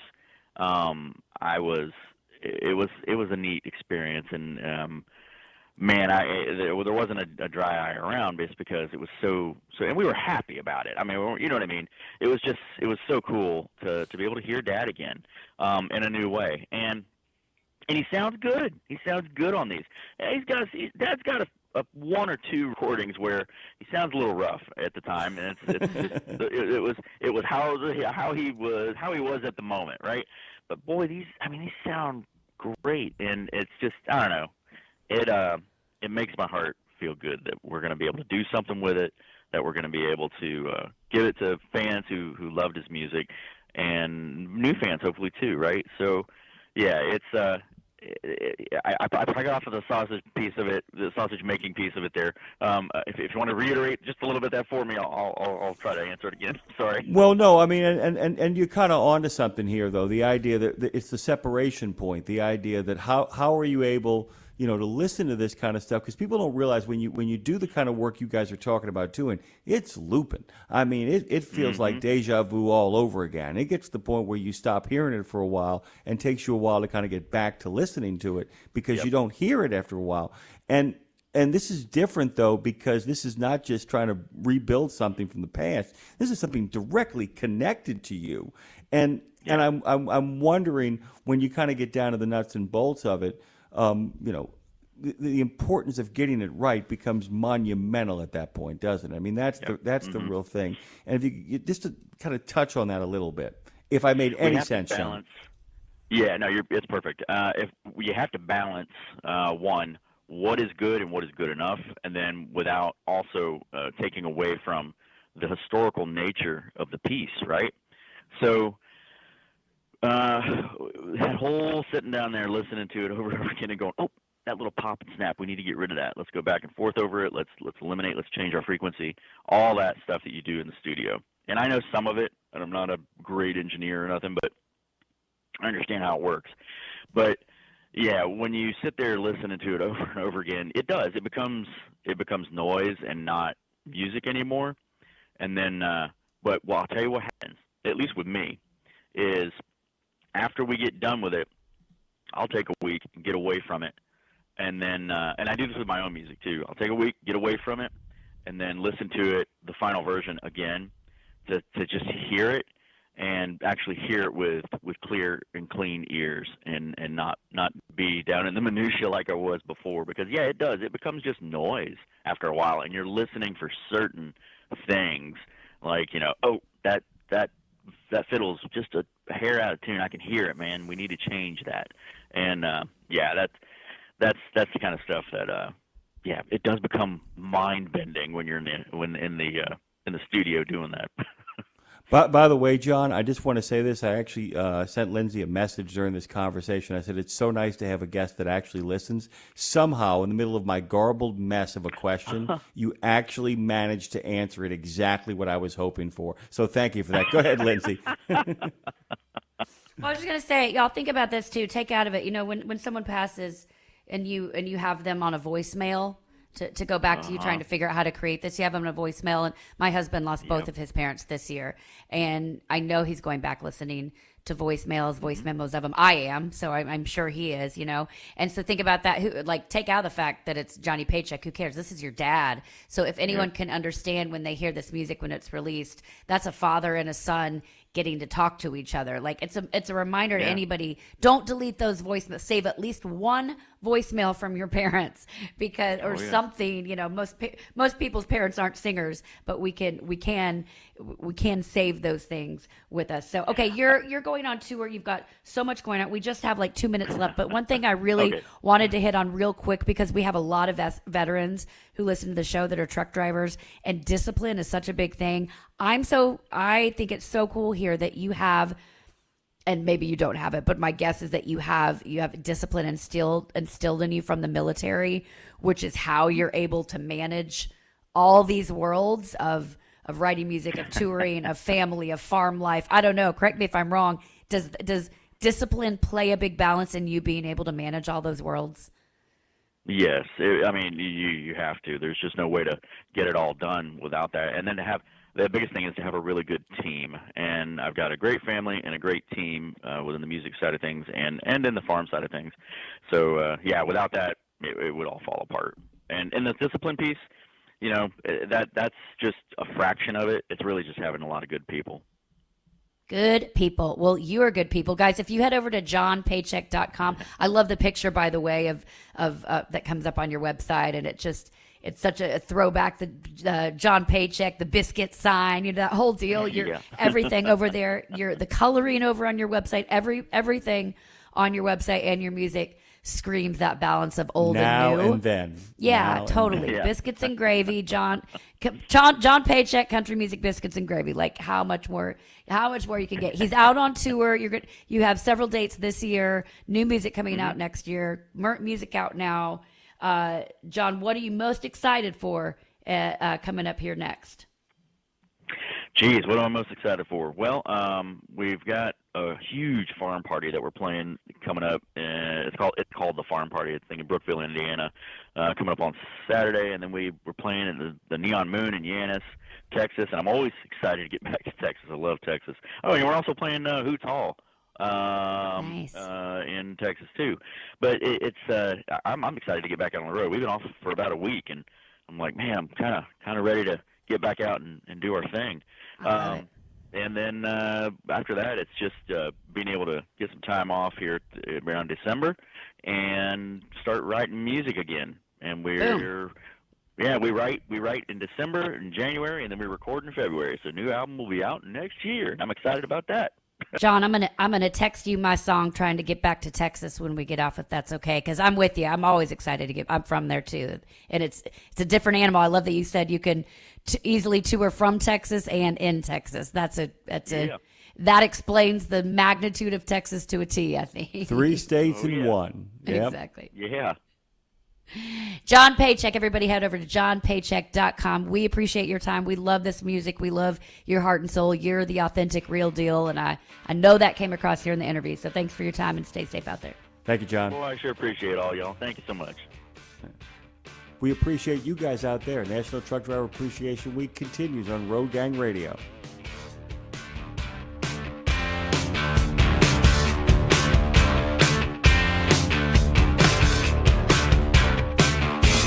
The mission of Wreaths Across America is unwavering, remembering our fallen heroes, honoring those who are currently serving, along with their families, and most importantly, teaching the next generation about the value of freedom.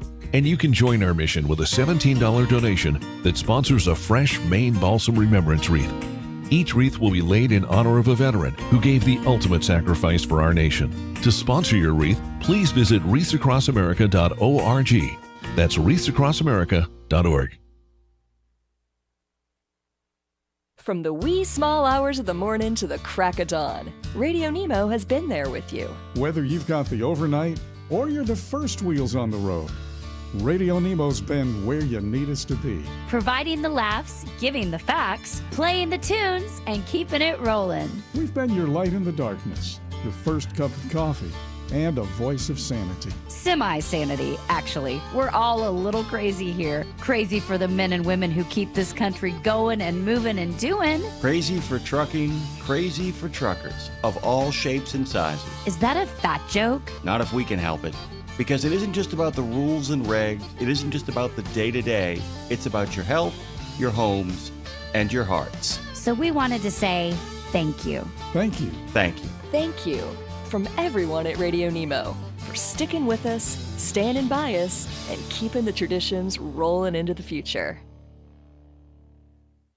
17 Sapp Brothers Travel Centers are known for great food, hospitality, and mom-approved showers and restrooms. But don't forget the service centers. Sapp Brothers ASE certified technicians can repair nearly any issue in-shop or roadside, including axle repair. Dig into your free steak dinner with your oil change. That's a Sapp Brothers tradition to thank you for your business. Tires? Sapp Brothers will beat any competitor's advertised price on tires. And download the Sapp Brothers app for exclusive promotions in the shop, restaurant, and store. Your spot under the coffee pot is waiting for you at Sapp Brothers.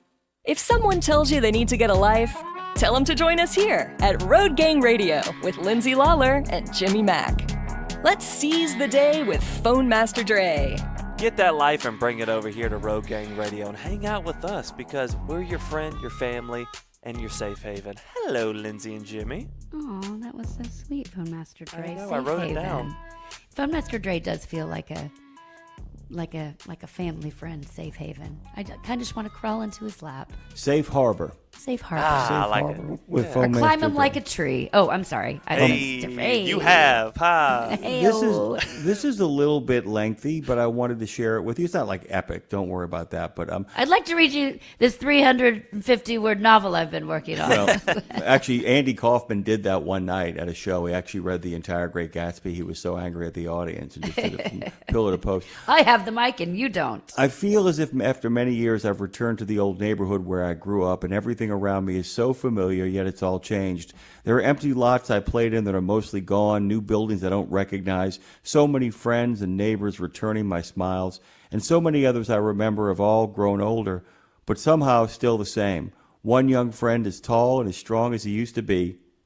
No, that's his son, the little boy he used to carry on his shoulders. There's the stoop where my family used to sit on hot summer nights and drink beer. But where's the old nickel vending machine which dispensed the first cashew nut I ever tasted? All my uncles, my aunts, everyone's still here, out there, some giving me a welcome wave or blowing me a kiss. What a pull on my heart. Faces I knew and loved, some I feared, some helpful and encouraging, and those I felt wronged me. But they had their own reasons, and I forgave them a long time ago, because I learned that the only person really impossible to forgive is yourself. Those are the words of Francis Ford Coppola earlier this year when he accepted the AFI Lifetime Achievement Award. And I don't know what it was about talking with John that reminded me of something. There have been friends in my life that I have lost. And, a couple of years later, some of them died way too young. Others, I have older friends, as we all do, but some of them way too young. Few that you took out yourself. Yeah, I took them out. Said, you got to go. Yeah. And, put the nicks on them. But that's an experience, by the way, that is one of the most joyful things and one of the most bittersweet things in the world. A dear friend leaves you too early, sometimes leave children in their wake. And then one day, a decade later, you're walking down the street or you walk into a restaurant or you go to a party, and there's your friend looking at you across the room, and you can't believe it's them, and then it hits you. Oh, no, that's his son. Oh, I get it. That's his daughter. It's the experience a lot of people had when they watched the concert for George after George Harrison passed, only to realize that the rhythm guitarist in the middle of everything was his young man of a son, looking just like him. And there is something about going back in time, Lindsay, going back in time and seeing someone again who you never thought you'd see again. Today, by the way, there's a lot of really fun celebrations for today. We had Double Cheeseburger Day. Today's actually the real deal. Today's Cheeseburger Day. But this is really fun. I have a meeting this afternoon, and it's at a cheeseburger place. I didn't realize it was National Cheeseburger Day. But that's pretty good. But I'm going to hope they give me a buy for a twofer. By the way, is it a friend or is it somebody you've never met before? It's a dear friend that I also work with and do music with. So fantastic. It's equal parts work and play. Today's National Day of that really just pulled me in and that I was hoping we'd get a chance to talk to here on Road Gang Radio is National Reach Out to an Old Friend Day. Reach out and touch somebody's hand.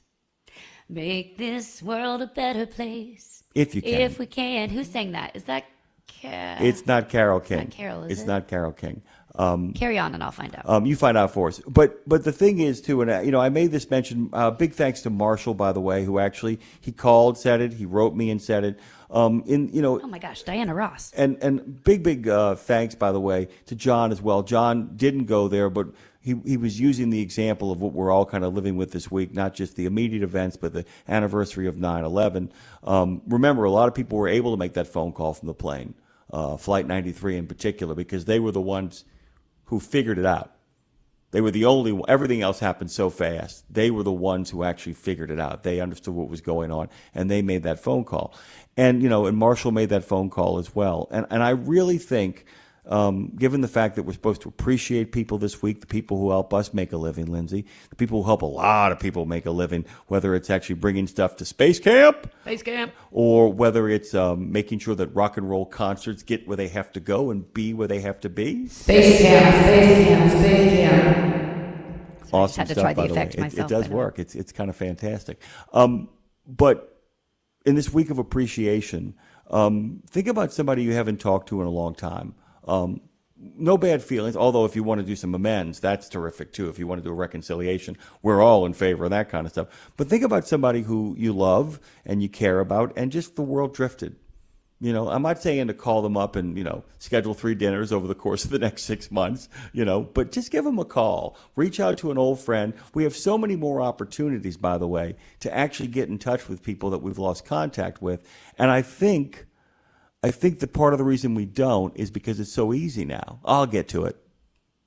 I think that it's daunting, though, people, the idea of, if I reach out to that person who I haven't talked to in 10 years or whatever, where do I even start? Where do we begin? And I know, Jim, you're a fan of the phone call over, the text or email. However, in this scenario, I think if it's somebody you haven't talked to in a really long time, there's nothing wrong with just a quick, because this takes out oh my gosh, how am I going to start the conversation? What am I going to say? A quick text that says, I've done this a lot. Somebody who I haven't talked to in a long time. One person particularly who I'll say wronged me, and she knew it. So she backed out of my life because I think she didn't want to deal with what she'd done. And I heard a song in a store one day that made me think of her. So I just sent her a text and I said, this song just came on the radio. It made me think of you. And I just wanted to say hi. And it was that was the olive branch that then got the conversation started. And it took the weight of, oh my God, if I caught, what are we going to say? How am I going to start the conversation? It was almost like, I'm thinking of you, took out, it was like, who cares about what happened in 10 years? It's almost like, let's start anew. And it just made it a much more easier on-ramp, I guess, entry point to get the ball rolling again. Now, I don't want to say I was the bigger person, but I feel like enough time had passed that I could say, okay, this is somebody that's important to me. I had little control. It's like the Tinder date. No, wait, which is the dating app? Bumble, where the girl has control. Yeah, Dre's nodding his head. I've never been on a dating app, but I always have to ask the youngins. But yeah, it's like gives you, if you were the one that felt maybe wronged in a relationship, you opening the conversation up, I think gives you the power to say, I'm choosing to be back here, not you. And I just think that's a powerful place. I think it's important too, because we have really entered into and hopefully things are changing now, but we have entered into we've been in a period for about the last 5 years, maybe the last 8, definitely the last 8, 9 years of nobody wants to ask for forgiveness, because a lot of people have made it clear they're going to shame you if you do, that they're going to move the goalpost so far. And I'm not, look, people have been wounded. I'm not telling people they shouldn't do that. But if you're wondering why sometimes people don't reach out and apologize, it's maybe because they see the world around them happening the way it's happening, and they're already dealing with the shame of what they've been through, and they just can't bear anymore. And you doing that, reaching out to that friend, is so important, Lindsay, because they may have wanted to apologize, or they may have wanted to reconcile for a long time and just were carrying shame. For sure. I know they were. And by the way, that friend, I'm not going to say who it is, but it's going to be on We Should Write in a couple months. And that'll be the first time we have a deep conversation. And I'm going to go there. And I bet she knows that. I'm going to go there, maybe not specifically to us, but the idea of mending friendships, writing through it, working through it without, because I think writing is a big piece in clearing some of that stuff out before you have a conversation with somebody. Let me write about it. Let me get all the crap in my head that actually doesn't matter, that I feel like I want to say. If I say it on paper and then move on, we can kind of trick ourselves into forgetting if I actually said that to that person or on paper. And sometimes it's better just to put it on paper and not have to say it out loud, or you know what I mean? And so I don't know. I think that'll be interesting. Hey, I have a radio show. That's another way to work your problems out. Get yourself a radio show. Tell me about your father now. Now, I'll tell you this too, Lindsay, and this is what I've been wrestling with over the last couple of weeks, like the last couple of years, as a matter of fact. In many ways, we all have our own stuff to kind of make up for, and Coppola's great line, because the one person you can never forgive is yourself. I hope that's true, because there are wounds that I am carrying, to be really honest. And I want to say this to all of you guys, because I want you to realize there are many of you who I've talked to privately who I know are deeply wounded by things in your life. And I don't want you to feel like that you're selfish in those feelings or alone in those feelings. I've been wrestling with this for a while, and a lot of stuff in the present has kind of brought it back up, the current atmosphere that we're living in. Deep wounds. And sometimes, as my uncle used to love to say, he goes, sometimes things don't get right. He just looked at me and said, sometimes things don't get right. And to continue to wait for them to get right ends up putting you in a morass and a malaise. But whenever you have the power like you did, maybe you should take advantage of it. It's good advice, Lindsay. If you have the power to kind of rebuild the fence, rebuild the bridge, do it. Do it. You could call us and talk about it too. What's our phone number, Jim? 615-292-6366. Ah, that's what it is. 615-292-NEMO. You have the power, and so you pick up the phone and you call us, and Phone Master Dre says, hey, and you say, hey, good morning, Mark. What's going on? Good morning, Lindsay. I hadn't talked to you in a while. I know. What's up with that? What's going on, man? Oh, nothing much. It's just, just sitting home, not doing a whole lot. And yes, I do listen to the show. Thank you. I just don't get the gumption, I guess, to call sometimes. Then again, I didn't have a good headset for my computer that I have hooked up to my phone now as well, that you can actually hear me properly instead of the old headset that I was using when I'm in the truck that I've got to replace too. But Mark, you're here now, and there's no time like the present. Where's your head at today? And also, happy National Truck Driver Appreciation Week to you. What's going on in your heart and your head? I just don't feel like I'm part of that right now, because I haven't been working, but that's not here nor there, But, well, can I...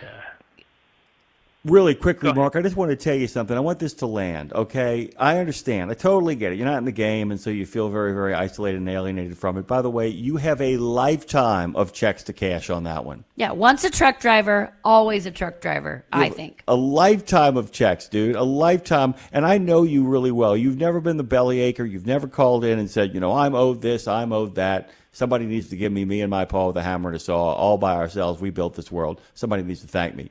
But the truth of the matter is, you've never done that. So it's okay to insist that you're still part of the game, even if you're at home recovering, to get back in the game, right? Agreed. Yep. Just basically almost fully recovered with the left knee surgery, and in a month I'm having the right one done, so I get to sit at home for another 12 weeks after that one to get that one healed up. So, but left leg feels a hell of a lot better. Easier to move around with. The right leg now issues installed bone on bone. It's actually gotten a little progressively worse since before the left one was done. So I'm just glad I'm getting them both done here at the same time. Well, one after the other, I mean, so that I can actually move around and start doing things again. I can't wait, brother, because you behind the wheel of a truck is a very happy person to be around. And that's what you have to focus on. I'm not being up with people. Yeah. I'm not being Pollyanna about this. It sucks. Say it with me, Lindsay. It sucks. It sucks. It does. It does, man. And there ain't nothing worse than, so many people that drive trucks for a living have a purpose-driven life. You don't have your purpose right now. But your purpose right now is the recovery of your leg, the neck surgery, and the recovery of that one, too, and then to get back in the game. So I'm not terrified by tankers out there anymore. I got terrified. There was a guy doing 85. Blew by me. I said, that's not Mark. I know where Mark is. I need you back out here, Mark. Yep. I need you. We want you out there. Okay? I know. Yep. So, but I just thought I'd call in, say hello. Sorry, Jimmy, I didn't actually say, hey, hi, Jimmy. But... yeah, so I'll probably be listening tomorrow as you're passing through or flying over, getting over to Chillicothe for the passport. Yeah, sorry. Passport transition trucking. Yeah. Hey, Mark, are you able to get out of the house at all, like to go to the store or anything? Oh, yeah. Because I was going to say, I don't know. I'm just throwing this out there. That if it might be worth taking a drive over to a truck stop near you that has a restaurant, just sitting down and spend an hour, 2, 3, 5, 7 at the counter at the table and just see who walks through, be around, because there is a festive energy. I know the good people of TA Petro Travel Centers. They're doing some really cool stuff for drivers this week. I assume all truck stops are, but I know that TA Petros are. I don't know. I'm just going to throw that. Don't knock it till you try it. It might be worth just going sitting over there and making your presence known if you have a chance, if you're feeling up for it. Sure thing. I should try to. Thank you, Mark. Thank you, Mark. You'll get a text from me today when I'm on the road. Thank you, buddy. Be safe. Yep.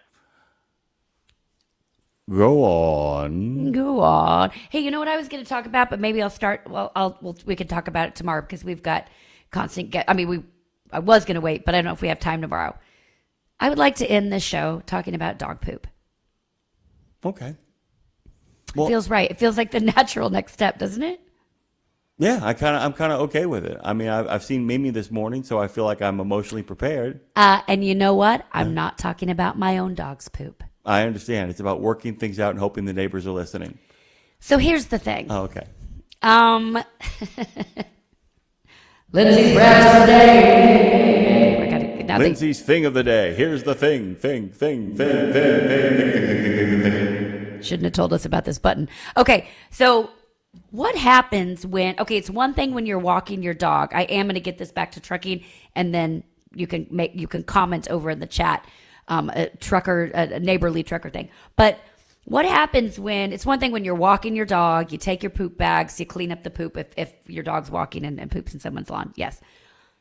What happens when you live in a neighborhood like mine where it's actually okay if a dog, I don't still love it, but there's some people in the neighborhood that let their dog out to go roam if they trust their dog and know their dog will come back. We have wonderful neighbors, one particular set of neighbors who let their dog out every morning.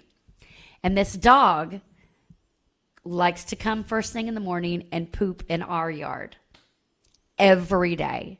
And he's got really stinky poop. Now, I understand this is a gross conversation. I'm not really actually wanting to talk about poop. What I want to talk about is I said to Seamus, I'm like, can I say something to the neighbor? And he's like, absolutely not. And I'm like, so I just have to live with cleaning up their dog's poop every morning. But if I say something, then it's awkward because they are lovely, wonderful people. I hope they're not listening, although I hope they're listening. What do you do? What's the balance? And how are you? I think, Jim, that it'd be a small awareness. If I said something, they'd be like, oh my gosh, you don't even think about it. I just thought my dog was going out having a nice morning, getting some exercise and coming in. You don't think about, if you don't have the leash, if you're not walking it, you don't think what that dog is doing. I'm struggling with this. It's a neighbor concern, and it comes up, I think, in truck stops too, when you park and your dog, some people let their dogs loose if you're, a place that has a dog park near or whatever. Anyway, I'll get back to the trucking thing in a moment. How do I handle this and not ruin the relationship of a neighbor, but also not put the burden on me forever to clean up your dog's poop every single morning? There are two versions of me, as you know. There is steak and short-term rage that Dave Harrison talked about. Yeah. And then there's the best version of me. There's a way of handling it. Seamus could do it. You could do it as well, too, though. You could just walk over there and be like, just give me a fictional name for him. Mark and Jeannie. Okay. So, Mark, Jeannie, we got to talk about the dog's poop in my front yard. I need a little help. What's worse is it's not my front. It's my backyard right by our grill and fire pit where we spend all of our time. Well, that's what you do. I mean, you can do it as a joke, a serious joke. It's like, I love you, and I love, what's the fictional dog name? Fifi. So it's Mark and Jeannie? Mark and Fifi and their dog, Mark and Jeannie and their dog Fifi. Mark and Jeannie and their Fifi. Mark and Jeannie, I love you, and I love you almost as much as I love Fifi. I love you all. It's a trifecta of joy you bring into my life. The only thing that doesn't bring joy into my life is when that dog poops in my backyard by my barbecue pit. Every day. Every day. Hook a sister up. Come on over. I'd love to have you over. Pick up the poop. Sit down. I'll bring you coffee. Whatever we have to do. I don't think I could do it. Let's make it work. Let's make it work. I'll do it. Hi, I don't know you guys, but they love you. Maybe I could have Freya say it, and I'll be like, Freya, we weren't supposed to say that. No, that's bad. That's bad. That's bad because they'd be like, of course she was supposed to say that. This is a setup. No, you just go over there. You'd be like, can we talk about the Baroness von Poopenstein? The problem is I know I'm not going to do that. I'm going to continue to every morning clean it up and be I know, but wouldn't it just be funny to be like, I love you guys, but I'm here to talk about the Baroness von Poopenstein. I know. Marshall says, tell him or it's going to grind on you 1,000% every day. And I know it is. That's why I've come here. That's why I brought you here today. The waft of Fifi's poopola. It's a thing, Dre. It's not a thing. It's a thing, Dre. It's not a thing. It's the thing right now. Dude, it's an all. Go ahead, Dre. Sorry, Jimmy. I'm gonna jump in. Listen, I'm kind of scarred because I was sleeping solid. I was like, all right, I'm gonna spend. Yes, I am going to stay with Chelsea and the girls. I am going to make sure everybody's good after soccer. Put them in bed and all that stuff, and then I go in bed. And she lays with the girls, so they go to sleep. And then she comes in, and I'm about to go to sleep, and then she just comes in. She's like, "You smell that dog crap?" I'm like, huh? She's like, I just smell it. It's lingering. I smell a dog. It was another word. And I was like, in bed, half awake. I don't know that I smell that, babe. And then I go in the hall, and it's just the smell of a musty, refilled air freshener, air filter. So I was like, you have an air filter in your house that smells like dog poop? No, it just I think it was just an odd smell, and it's just like anything that smells not great. She just like it smells like dog crap. So yeah. Ooh, she might be pregnant. Okay, so next subject. I'm just saying she might be pregnant. We'll have conversations off the air. So talk to y'all later. Is she pregnant?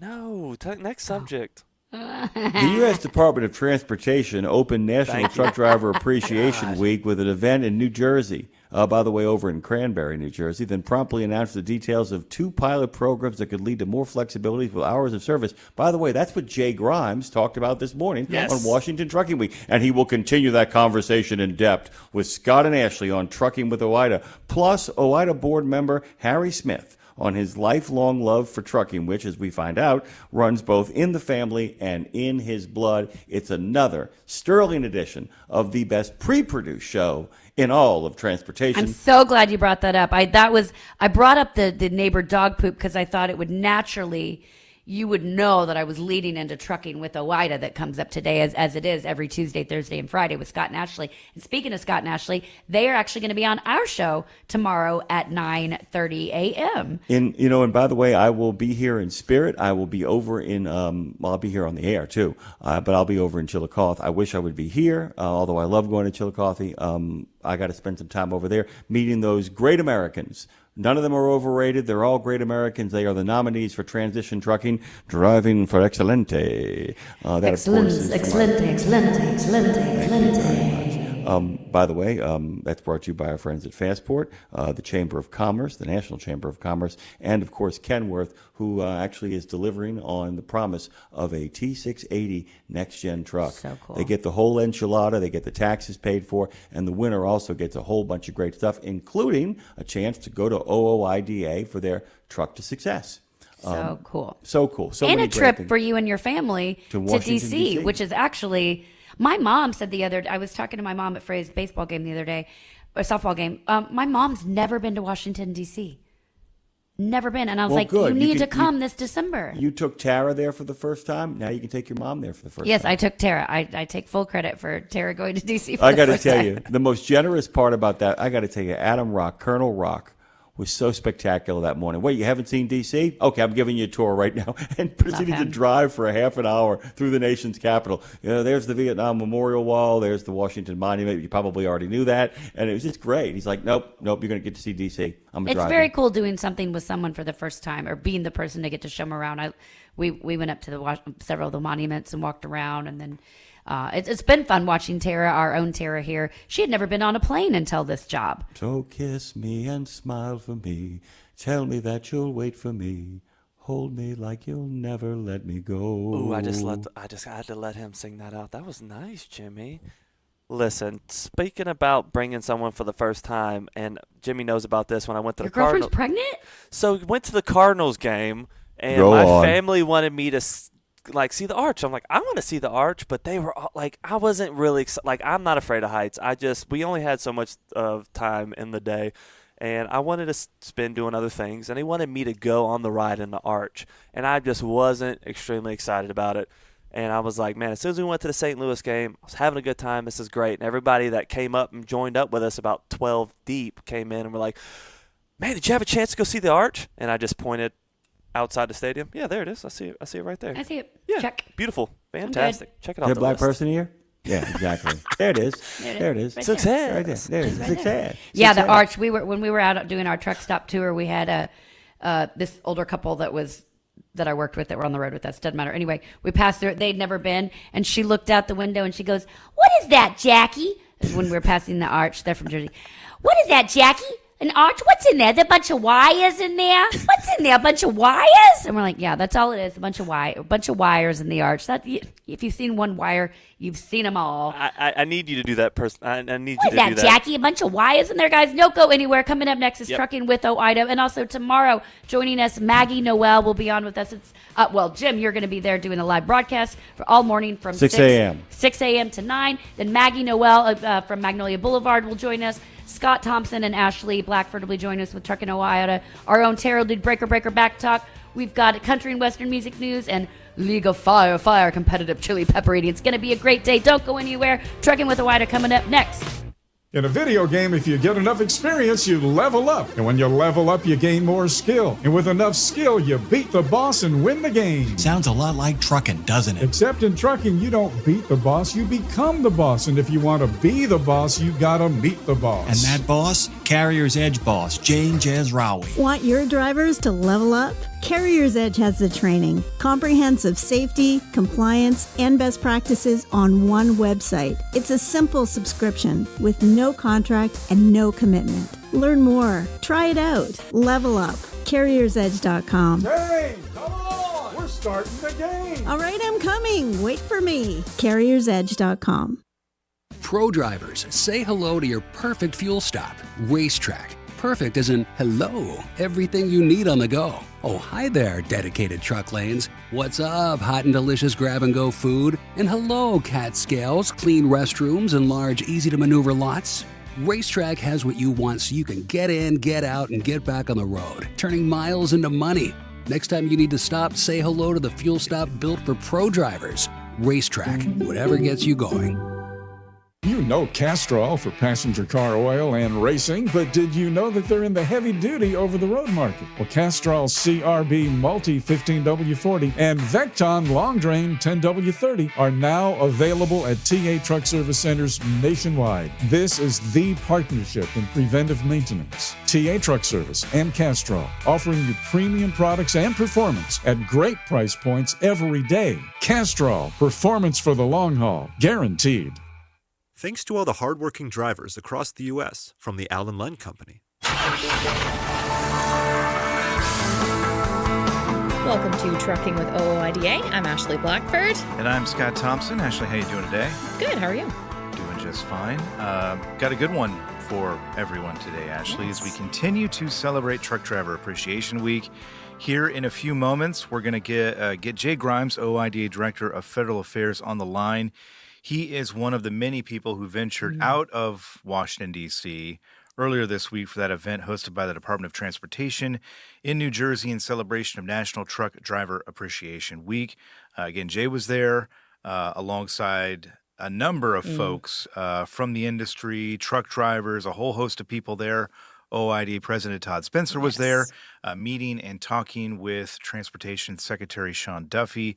So we're going to get an update on how all of that went, along with details, and I think this is maybe the headline out of it, is that hours of service, those two hours of service pilot programs that the DOT announced earlier this week. Some interesting possibilities there that we'll get into with Jay. And then we're going to get Harry Smith on the phone. Yes, yeah. OOIDA board member, the son of Doug Smith, who we spoke with a couple of weeks ago. Just a really interesting family. We're going to ask Harry, about his life growing up around trucks, and he very much has a passion for them. Just how that all came to be, and also curious to ask him when we talked to his dad. He had a small role in Sandlot, so I'm curious to ask Harry about if he remembers that, and also his dad's time on reality TV. So lots of questions for him. A very small role. Yes, extremely small. Very small role. But, still cool. Still very cool. Yeah. More than we can say. And he's actually got an IMDb page. Which Doug is Smith crazy. does. Yeah. We'll talk to Harry about all of that. Looking forward to it. Before all that, though, Ashley, should we get to some news? I can't see a reason why not. All right. There you go. We've got permission. So let's turn back toward Washington, D.C. here for a moment, where the Senate at some point in the near future is going to take up the nomination of Derek Barrs to lead the Federal Motor Carrier Safety Administration. You may recall his nomination did pass out of committee. He is just now waiting on a vote within the larger Senate body there. And on Tuesday, the Owner-Operator Independent Drivers Association once again expressed support for Barrs' nomination in a letter to Senate leaders John Thune and Chuck Schumer.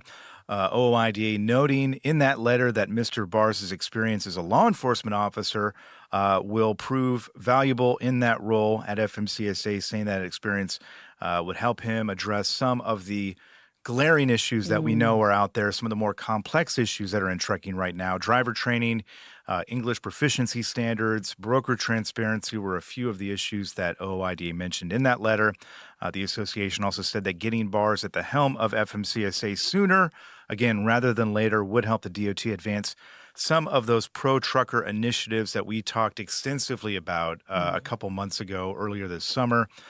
So we'll keep an eye on that. OOIDA kind of putting some pressure to get this thing moving so we can get someone in the FMCSA chair, the head slot there. Yeah. As of right now, though, no vote planned on Barrs' nomination, at least not one scheduled, but we are getting closer. Traffic deaths are down 8% in the first 6 months of this year. This week, the National Highway Traffic Safety Administration reported early estimates that show 17,104 people died in car crashes across the country between the months of January and June.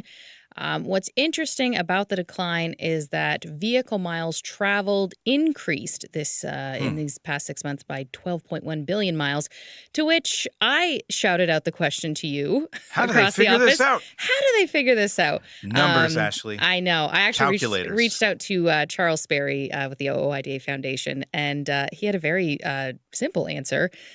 They get data from the Federal Highway Administration. They have traffic counting stations across the U.S. So there you go. The more you know. The more you know. But good news there. I mean, It is, that traffic yeah. obviously still too high. Still too high, but this actually represents the lowest mid-year fatality rate since 2014. So we're headed in the right direction. Yes, we are. Need to go a lot more in that for direction. sure. But yes, that is good news overall, I think there. Interesting study to tell you about here from the International Council on Clean Transportation regarding the price of Class 8 battery electric trucks. Some of this is going to reinforce what people already feel and think about battery electric trucks.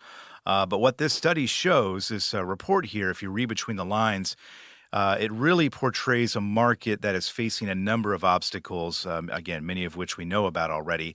But the long and short of this is that the price of a model year 2025 Class 8 battery electric truck in the United States is 27% higher than a model year 2020 truck of the same kind. So the price has gone up over the past 5 years, as opposed to when we see things like this technology, the price usually comes down.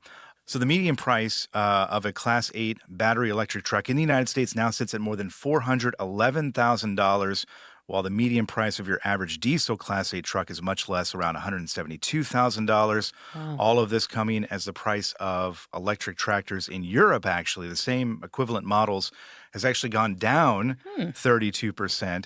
So the researchers looked into this, obviously, didn't really have a concrete answer for why the cost is lower in Europe, but did cite manufacturers in this study who said that higher raw materials costs and higher U.S. prices might be a reason there. There's again, this whole host of other issues with the United States and battery electric trucks.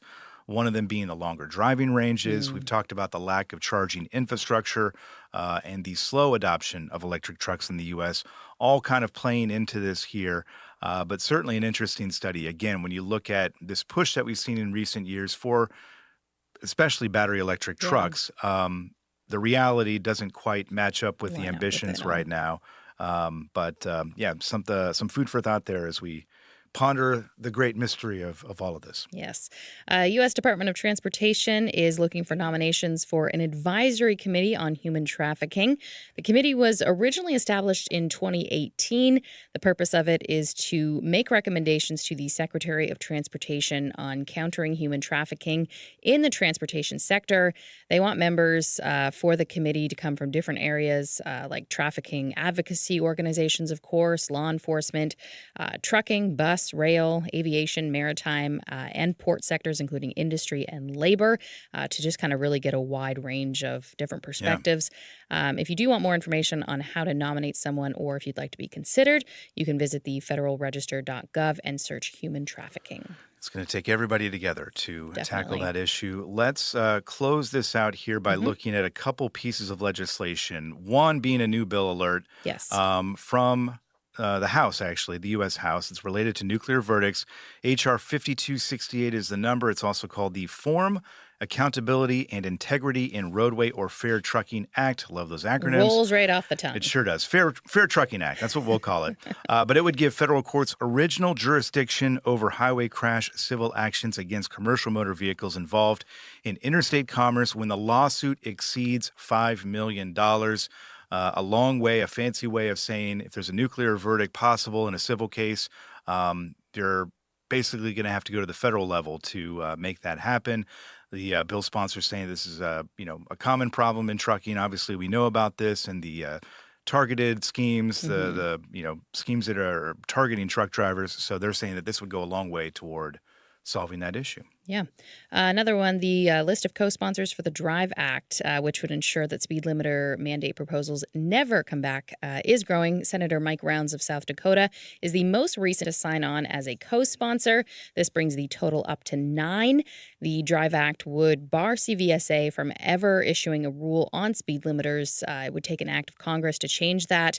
There's also a House version of this that's currently sitting at 22 co-sponsors.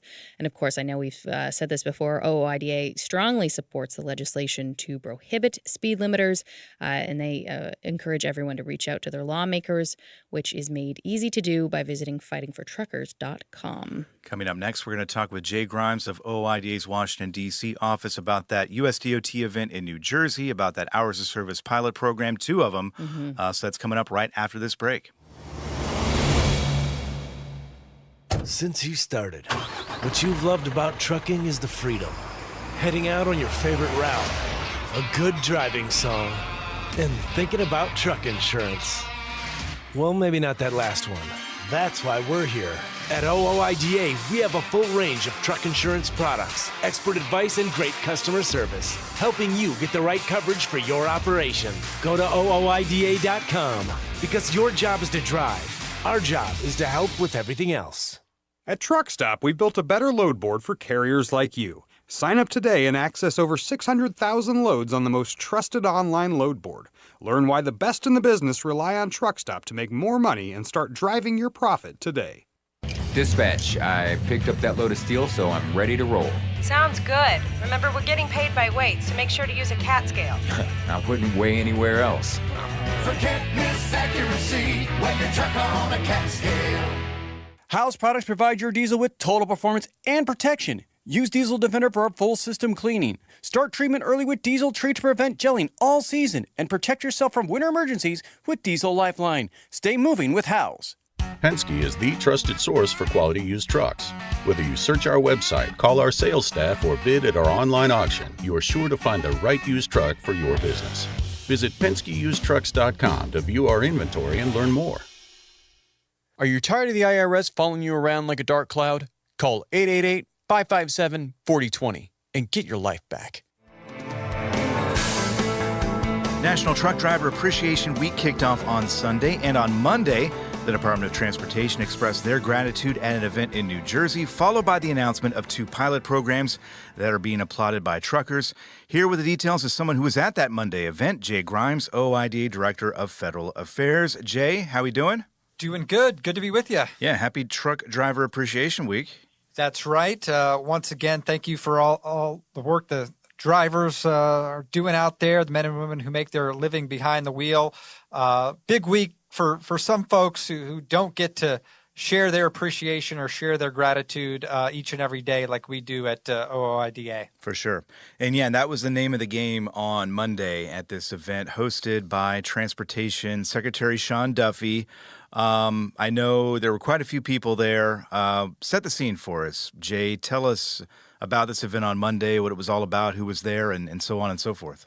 Yeah, and this was really a first-of-its-kind event, from what I can remember, hosted by DOT during Truck Driver Appreciation Week. I know in the past they've had things at the Department of Transportation headquarters here in Washington, D.C., but they took the show on the road this year at a Travel Plaza truck stop right off the New Jersey Turnpike in Cranberry, New Jersey. They had a area kind of roped off, reserved for drivers kind of making their way into the truck stop. DOT, was out there thanking the drivers. A couple of our folks at OIDA doing the same. Really just thanking drivers for what they do and letting them know that the Secretary of Transportation, a pretty influential policymaker, was going to be on hand, wanting to hear from drivers themselves. So once he arrived, spent about an hour meeting with drivers, hearing their concerns, traveling around the truck stop, looking at the trucks that were there, and was really, I think, a productive opportunity for him to meet with drivers face to face, kind of, once again, continuing, I think, a new attitude from this administration, from this Department of Transportation, that's putting the concerns of drivers first. And we've seen this in a number of actions taken throughout this year so far.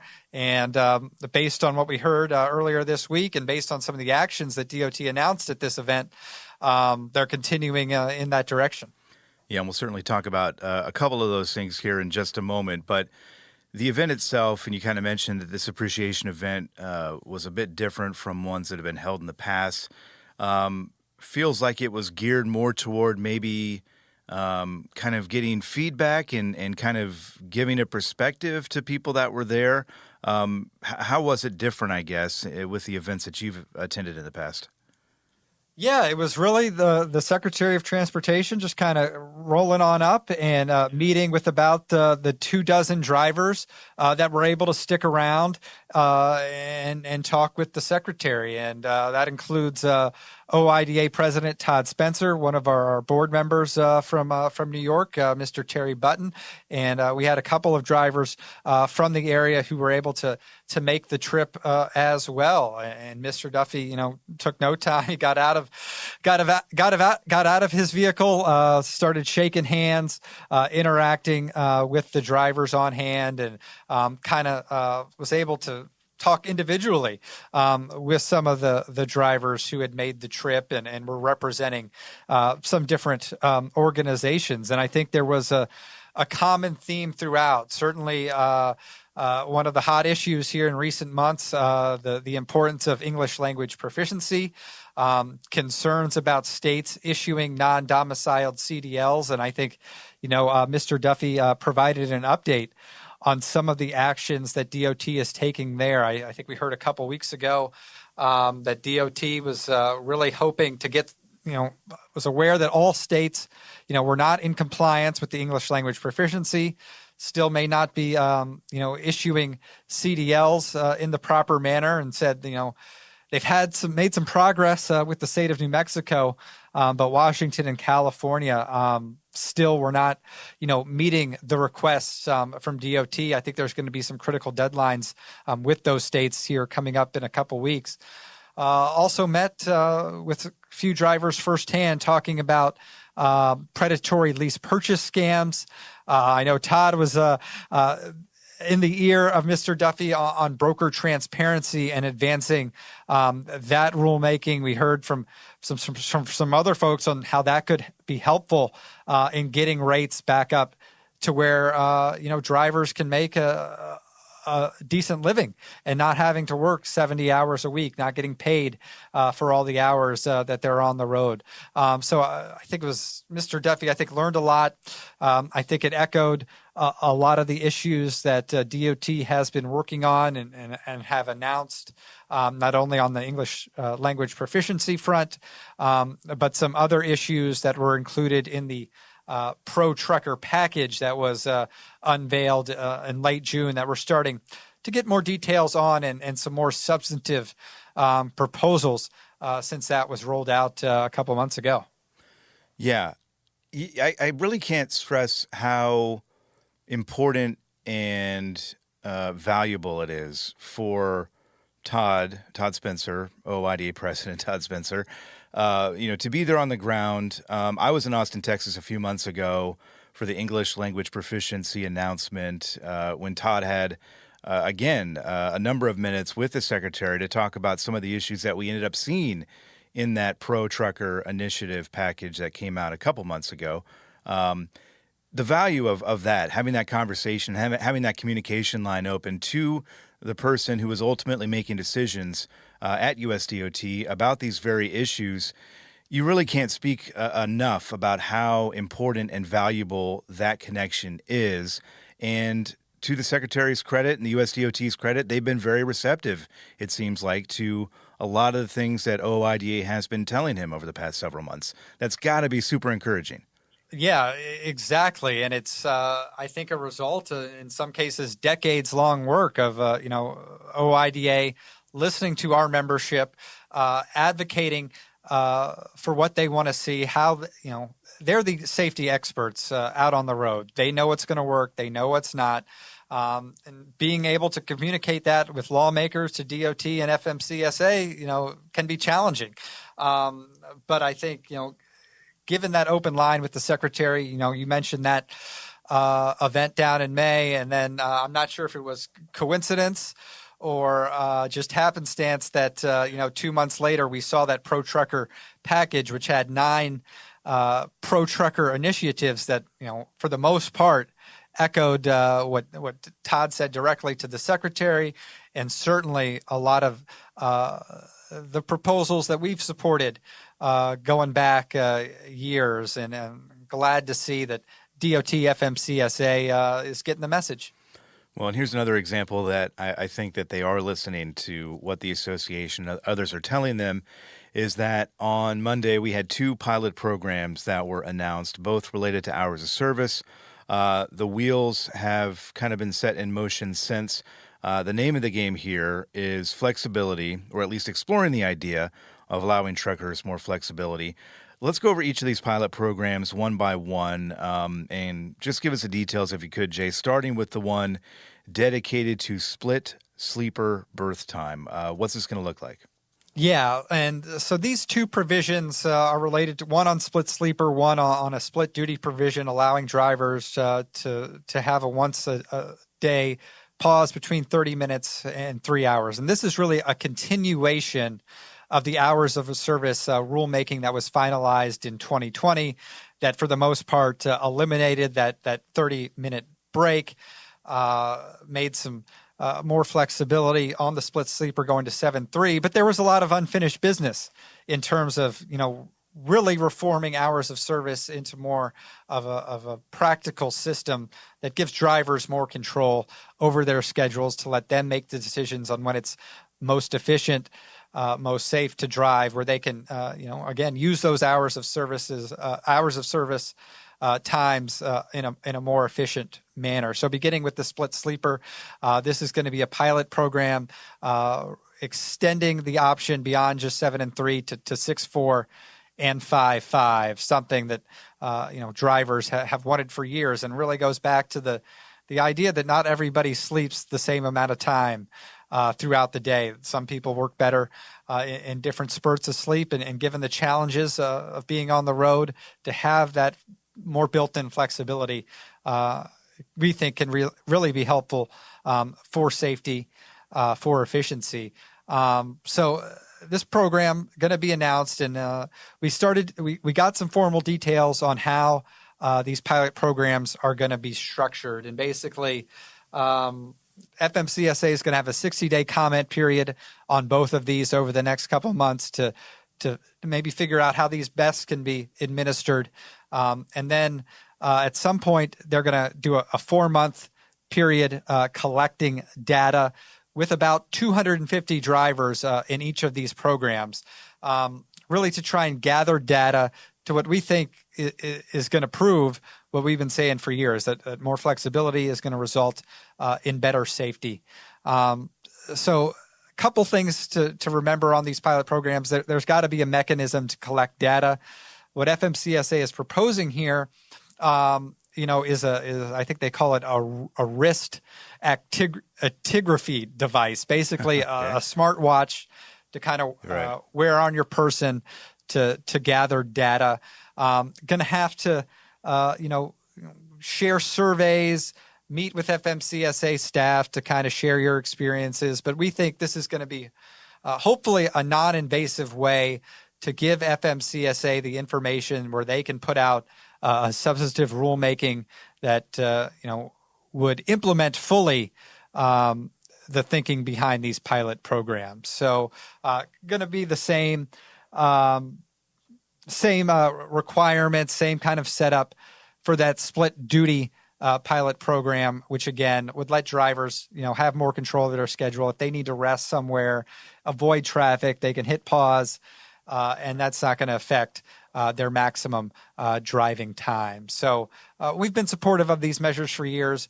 Glad to see these pilot programs kind of get back in the forefront because we think, I think a few years ago, FMCSA and DOT were ready to move forward with these, got held up in the regulatory process, but now we can get some of the data needed to make these changes permanent. I guess that's my question with all of this, because how many times have we seen a study be conducted or a study launched or a pilot program launched, and it kind of happens, and then months go by, and then years go by, and then nothing kind of comes of it? Are you feeling confident that we are going to see this thing get traction sooner rather than later, and hopefully we can move on with the results and do something about it, again, sooner rather than later? Yeah, I think that's what DOT wants to accomplish this year. I think by, some of these pilot programs, can take 3 years of data collection. This one being only 4 months, I think is going to be very focused. It's going to be less invasive for drivers to participate when you've only got a 4-month window.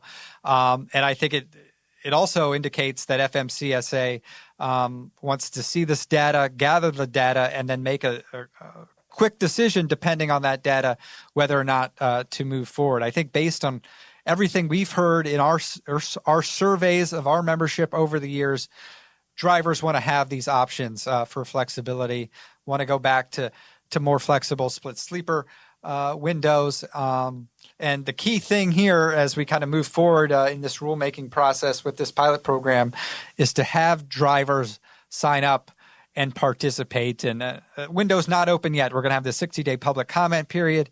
FMCSA is going to review those comments, make some final changes, and then I think sometime next year we'll open up that data collection period. And when that happens, it's really going to be critical for drivers to sign up, take advantage of the flexibility, and get this data over to FMCSA. Jay, so many times over recent years when we talk to you, we're delivering sometimes bad news or not very great news, I guess is one way to put it. Today, again, I think we're looking at good news here, right? Not just with the DOT event there in New Jersey and the connection and the conversations that were being had, but also these pilot programs, because as you said, and I want to underline this when you said it earlier about truckers being the safety experts, and they really are, and putting faith in them to make the best decision for them and their operation and for safety purposes is what this is all about. So good news all around here. No doubt, and this comment period is open. Encourage anyone to go in, provide their suggestions on how these pilot programs can perhaps be improved. What would incentivize you to participate? So we've got 2 months here to really make this the best possible pilot program to, again, gather that important data to prove that this flexibility is necessary, but also that it's going to be done safely. Love it. Jay Grimes, OIDA Director of Federal Affairs, we appreciate your time. Any final thoughts here? Again, for Truck Driver Appreciation Week, you expressed your thanks at the top, but maybe you want to do it again. Yeah, final thank you. DOT, FMCSA, clearly they're listening, and I know there's more to come on some of the positive and optimistic changes from the administration. There it is. Jay Grimes, everybody. Jay, we appreciate your time. All right, thank you.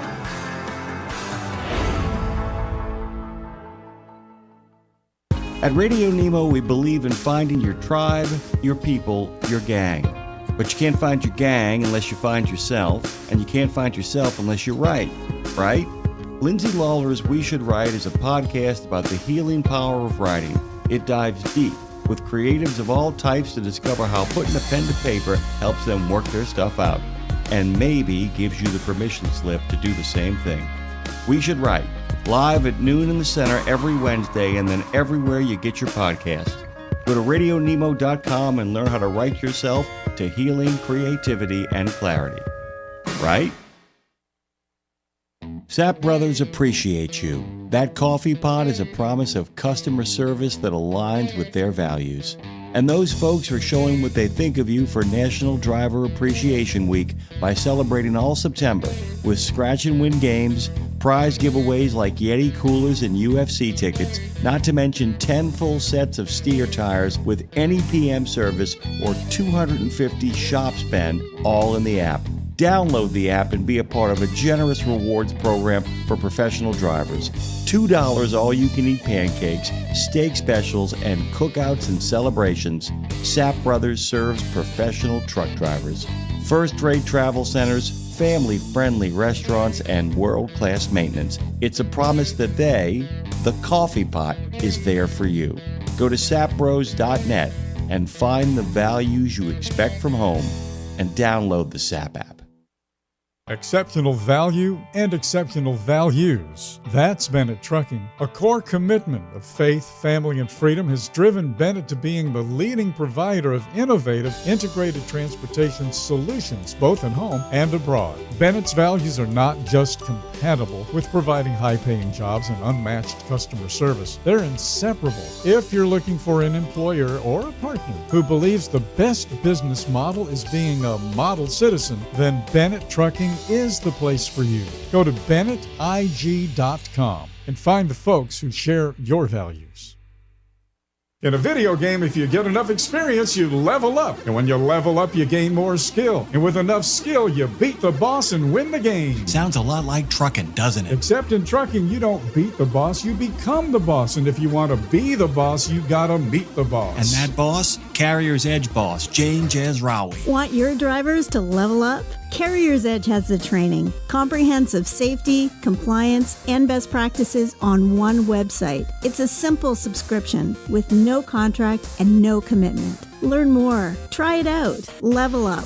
CarriersEdge.com. Hey, come on! We're starting the game! All right, I'm coming. Wait for me. CarriersEdge.com.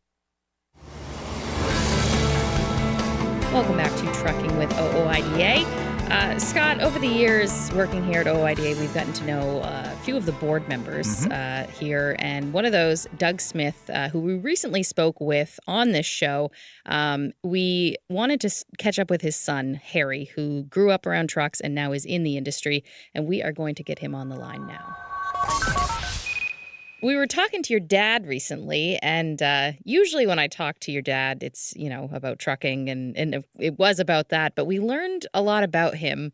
I think one of the biggest things that stood out was that he was part of the Sandlot movie, which actually got me to watch the movie. I'd never actually watched it. Amazing. That's awesome. Yes. Great movie. He has an extensive IMDb database standing. Were you around when he was part of that? Do you remember that at all? No, I was a newborn, so I think it came out in '92. I would have been 4 years old. Okay. But you've heard the stories since. Did he? Oh yeah, it's great. I've actually gone to a great length of cost to preserve the crane that was used in the movie, and it sits front and center at our trucking operation here in Bountiful. Wow. We should probably reset it for folks who maybe didn't hear our conversation with Doug, but he was in, I can't remember how he said it, but Doug said he was in the movie for about it's a half a blink or something, right? When I was watching it and I texted him and I was like, hey, where are you in this? And he's like, don't blink. But he's like, it's in the black and white scene. And yeah, about the crane and the tub. And I was like, yeah, that is pretty cool. Yep. So he still has IMDb credit for it. So that's all that matters. Does he get any residuals or anything from that? Oh no, we wish. 18 cents every 2 years or something. Yeah, no, just the glory. Just the glory. Just the glory. Exactly. So. Yeah. So you grew up obviously, in the world of trucking. Are you fifth generation? Allegedly, I mean, I consider myself. I'm with our company. I'm third generation in our company, but I had great grandpa that was a truck driver as well. And it's hard to, the trucking then is so different than now, but doing the same thing essentially. So technically I'm a fifth generation trucker. I would tell people that I'm really a third generation, but I am thinking of that as, I'm the third generation of working and operating at Ralph Smith Company. Either way, it's in your blood. Yeah.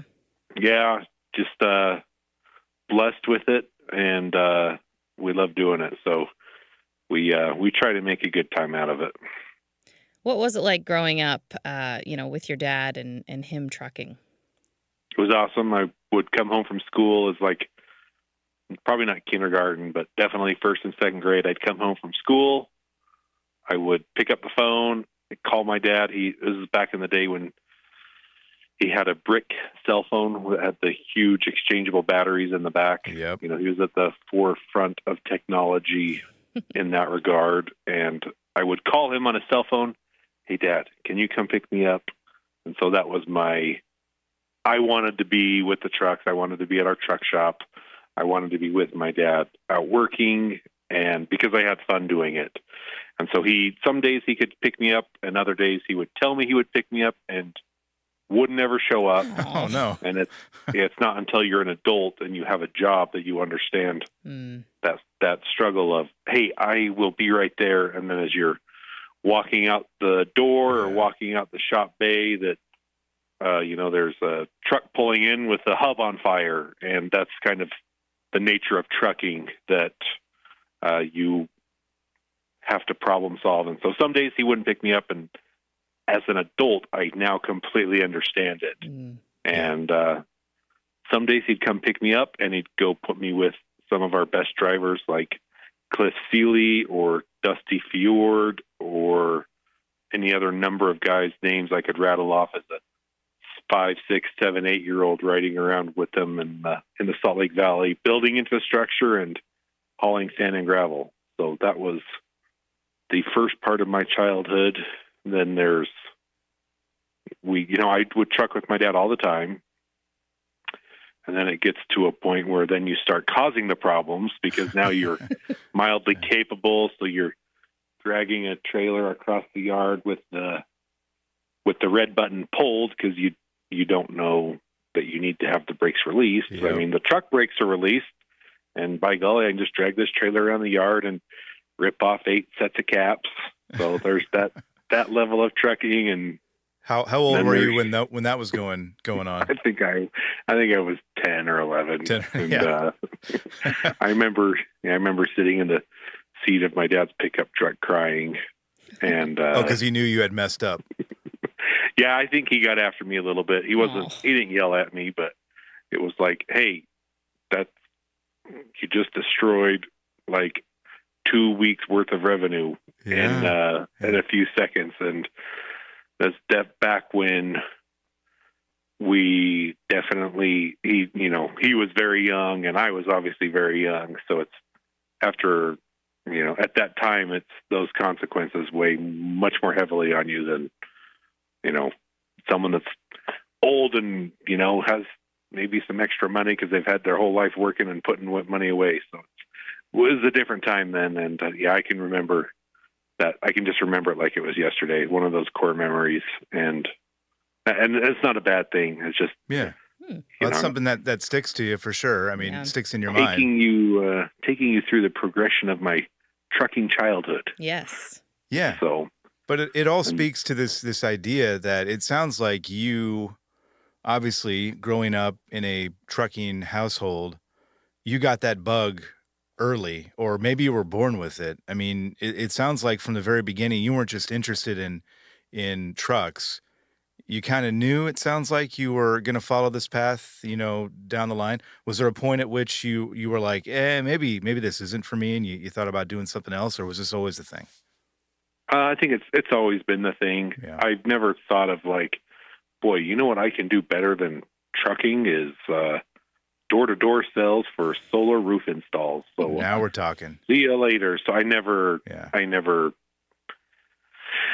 considered leaving. I don't know what else I would do that I could be as successful as I am in this while enjoying the job at the same time. There's very few opportunities out there that have the level of satisfaction, entertainment, fun, and compensation that trucking offers. And I think you're kind of born with a disposition to love trucking, and I will throw trains into the same mix, and excavators and bulldozers and pickup trucks. You're kind of born with it, or you're not born with it. And you can pretty well divide, the vocational industry I work in, you can divide it into two sects. There's the guys that like trucking because it's a good job, and they turn the key off at 5 o'clock and go home and come back to work the next day. And then there's the guys that turn the key off at 5 o'clock. They go home, they play a trucking simulator game, they're shopping for chrome accessories on their truck, texting you at night like, hey, boss, what do you think about, can we get me some spiky lug nuts that are 8 inches long? And it's like, no, we're not doing the 8-inch long spiky lug nuts, but I will settle for the 3-inch spike lug nuts. So you have two types of people in trucking, and I would have to say you're born with it or you're born without it. And I was definitely born with it. Would you say you were the second of the two that you just described? I'm like not spike lug nut guy. Okay. I am like, and I'm in a position where I don't have a choice but to think about trucking 24/7 because I, have a semi-supervisor role in our company, and so I'm blessed and cursed with the 24/7 is dedicated to trucking, but I love preserving our heritage and our culture in our antique truck collection. That's where my after hours passion goes, is our antique truck fleet and preserving that part of our history. So I'm a bit different in that regard. So not a ton of people like that. I was just going to ask you, talk a little bit about that, because just those three words together, antique truck fleet, just sounds cool. I mean, talk a little bit about that. I think we talked to Doug briefly a little bit about it, but I don't know if we got too much into detail, but tell us about that whole aspect of things. So I think it just started by accident with my dad when he was younger, 20 years ago. He had a mechanic who was older and had come from a different company where he had retired and came to work here. And, at the time, my dad some of the trucks that are in our collection now were our working fleet back then. It's what I call our legacy fleet, or the trucks that built our business over the course of my dad's over the course of my mom and dad's life in the trucking industry at Ralph Smith. And so this older mechanic, he's just, I don't know if it was his idea or my dad's idea, but it's like, well, let's restore this one and paint it and make it look nice. And, that started a slippery slope. And, we probably have, 8 really well-preserved, restored historical Kenworths in our fleet. And some of them are, company-owned, and the company-owned and operated trucks that we just retired. And then some of them are arts and crafts projects that we bought and restored from someone else's working fleet. But they can all go do a job. That's kind of funny. You've got store all these trucks and keep them running and in good shape just for the sake of it. And that's definitely my, that's my spiky lug nut deal. Yeah.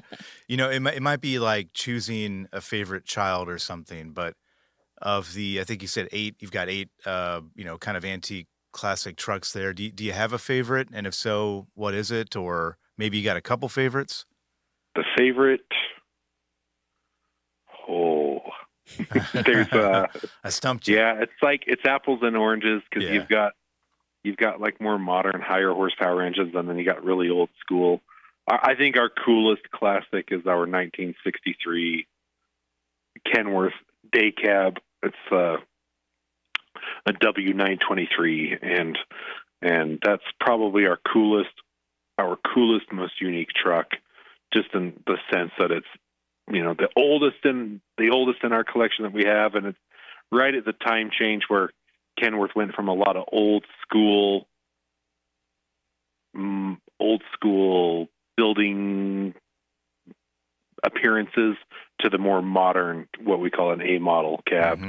So like around 1966, right in there, the A model cab comes out, and that cab, is still produced till 1991-ish. And so that 1963 W923 is pretty dang unique and pretty amazing. And that's one that my dad definitely got carried away. And like, the interior is perfect. It's like a brand new truck. It's one of those dream truck show trucks that you look at and you go, wow, these people are crazy. Yep. Do you take it out though? I mean, do people get to see it? Yeah, we'll take it to a show. Yeah. We kind of rotate the trucks through, hey, well, what truck should we take this year? Well, let's take this one. Well, we haven't taken that one in a couple of years. All right, let's take that one. So I think this one may be making a trip to GBATS next week. So we'll see. I will be there. I have one. Yeah, I have one loaded on the trailer, but we brought it to GBATS last time, so probably give that one a rest and bring one of the other old Kenworths. Love it. Nice. That's awesome. Now, we've referred to your dad, Doug Smith, but for listeners who aren't familiar with you and your family, what is it that you guys do? Our backbone is hauling sand and gravel, building civil infrastructure, heavy civil construction, roads, highways, bridges, dams, power plants. And I describe Ralph Smith Company as your wheelbarrow.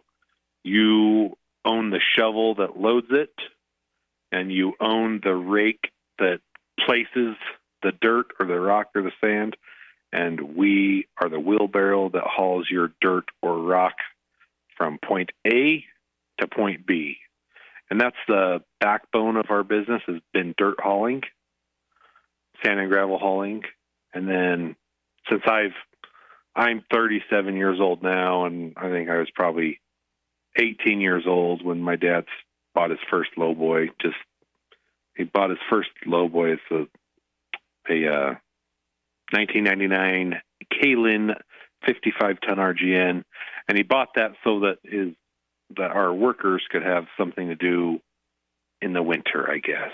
Mm-hmm. And that was the logic. And then he quickly discovered that that's two different types of people. There's people that like hauling dirt, and then there's people that like hauling construction equipment and specialized stuff.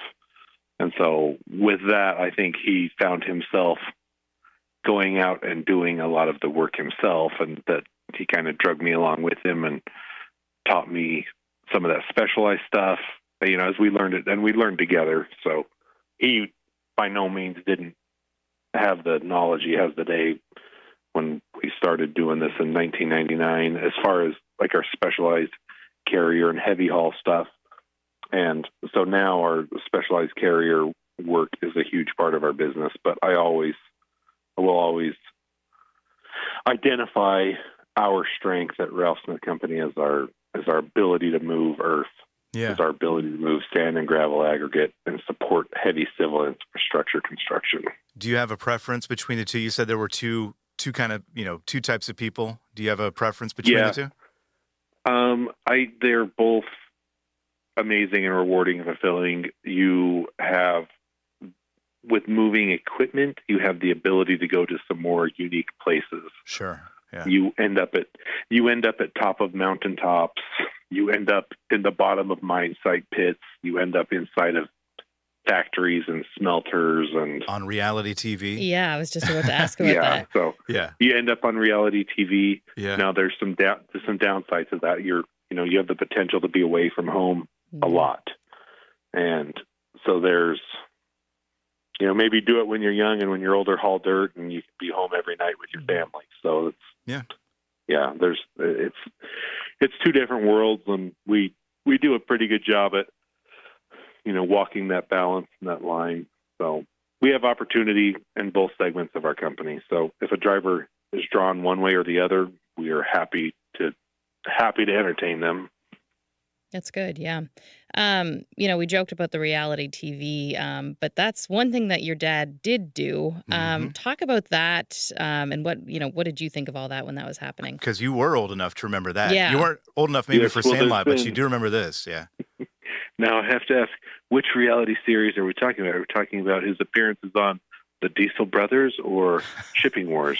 I think I was thinking Shipping Wars. Yeah. There's so many reality TV appearances. I just need to clarify which one you want to know about. But Shipping Wars, when that came up, I thought it was a great opportunity, and I shared with my siblings, because my dad is a big part of our business, and we are very careful about loaning him out, if you will. Like, hey, can we afford for Dad to go do this job?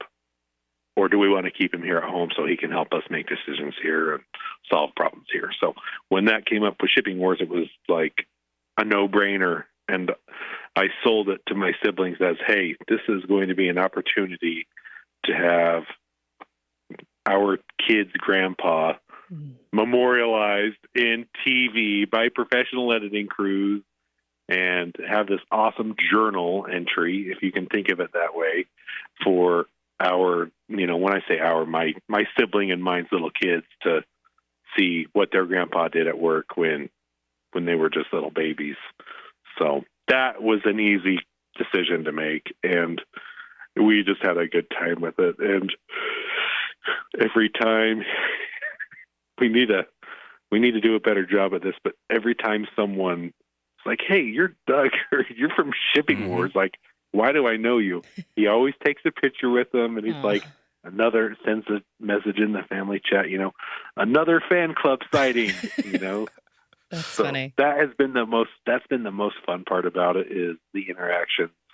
All these years later. Afterward. Yeah. Yeah, it's unbelievable. Like, at least, and I don't know the frequency for certain, but it feels like, every trucking event he goes to, whether it's GBATs or MATs or, the Great Salt Lake Truck Show, there's usually one. Yeah, and that was the most recent one, the Great Salt Lake Truck Show, on August 12th-ish. I right around there last month. Here's a fan from Shipping Wars. I got my picture with them. That's and awesome. When I say we need to do a better job, we've always dreamed of, my siblings and me, it's like, man, we wish we just had a button we could hit to send that super fan a full get-up of Ralph Smith attire and hats and shirts. But there's not enough time in the day, unfortunately, to execute those dreams. But Shipping Wars was amazing. I wish they would have him back, but that's what I was going to ask. He's no good. Yeah, go ahead. Yeah, that's what I was going to ask, because, they might ask him back maybe, but if they asked you, would you jump at the opportunity, or are you more like Dad, you can go handle that one? I would love to. I don't know that's how I would spend my time right now at this stage in my life. I have 4 little kids from 1-year-old to 10-year-olds, and so to ask me to do it I would just consider it heavily and make a decision. But I would send my dad in a heartbeat. But I think he's don't tell him I said this, but I think he's too boring for TV because he doesn't. We have a saying in the trucking world, super cutthroat. Rates, pricing, all of that is just so tough to compete. I like the saying, we bid a job in a mine site, and we, of course, we priced ourselves out, and we looked really expensive. And I just prefaced it to the customer. It's like, hey, I know what it takes to work in that mine site. I know exactly what it takes. Yeah. That is why my price reflects that. And, I price myself out of a job because I'm the only one that understands what it truly is going to take. And you learn those hard lessons, and it makes you look kind of boring sometimes when you're on TV, and it's like, guys, we can't ship this 14-foot wide dinghy on an 8.5 wide trailer because there's no substructure to support the body of the building. So we need to build a subframe, and it will work. And it's like, yeah, but we don't want it to work. We want it to fall apart when we put it on your trailer. And Doug said something like that Yeah, too. he said that they wanted him to keep going. setting him up for failure. Yeah. These are trade secrets. We don't talk about these, but if you tell anyone, tell them not to tell anybody. All right? Yeah, for sure. So, do any of your kids have the bug? Have you noticed it in any of them yet? Oh yes. I mean, they love trucking, and they'll always come to work with me. But I have a bad habit of hijacking them and ending up staying at work way longer than what I've intended. We have my 10-year-old has a term for it. Dad, I will go with you to the shop, but I'm not getting dugged. And getting dugged is, I need your help for 10 minutes. Okay, I'll come help you. And then 4 hours later, hey, Doug, can I go home? So my kids have the bug. They're growing up in a totally different atmosphere than I grew up in. Sure.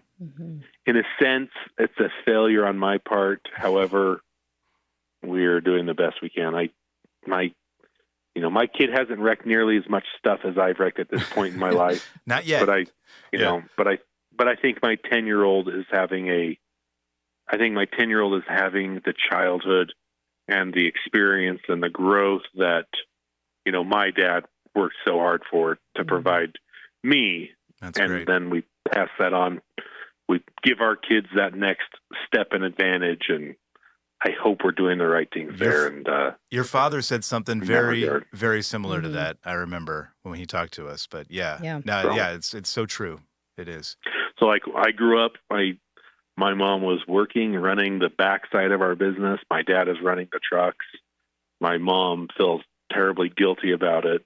She's, you guys grew up without a mom, and she gets, teary-eyed, and it's like, no, Mom, like, we actually are very thankful for everything you did. We have amazing lives because of you. So, like, it's okay. Oh, that's and good. so she's hard on herself for that, and that's just, some people are willing to make the sacrifice and get ahead, and other people don't want to, and that's totally okay. God bless America. And so that's the, my wife gets to stay home with my 4 kids. Yeah. And I know that, my mom would have killed to have that opportunity, but it's not the reality she got to deal with. Yeah. Absolutely. Yeah. Harry, we really appreciate your time and just everything that you shared with us. You guys have an interesting life. I love talking to your dad. I love talking to you. Yeah, same. If we had a real reality TV show in our trucking operation, it would be the biggest hit ever. So, well, if Hollywood is listening, they know who to call. Let's get Harry and Doug on the Hollywood. Phone. Yeah, Hollywood couldn't handle us. We're a bunch of real truckers. We need the backwoods hillbillies with good YouTube cameras. That's who we could hang with. Yeah, exactly. There you go. All Harry, right. thanks so much. Thank you so much. We appreciate it. Thank you, everybody. Have a good day. Our thanks again to Harry Smith, OOIDA board member. Great talk. Yes. Great talk.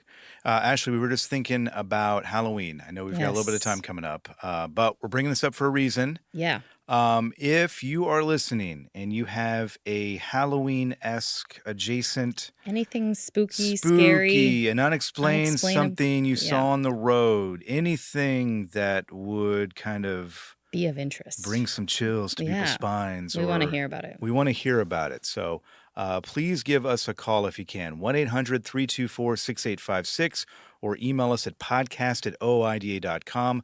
Those will come back here in just a moment, so you can reach out to us and let us know. Yeah, leave us a message. Give us some Halloween spookiness. Trucking with OIDA, we're done for today. We'll see you next time.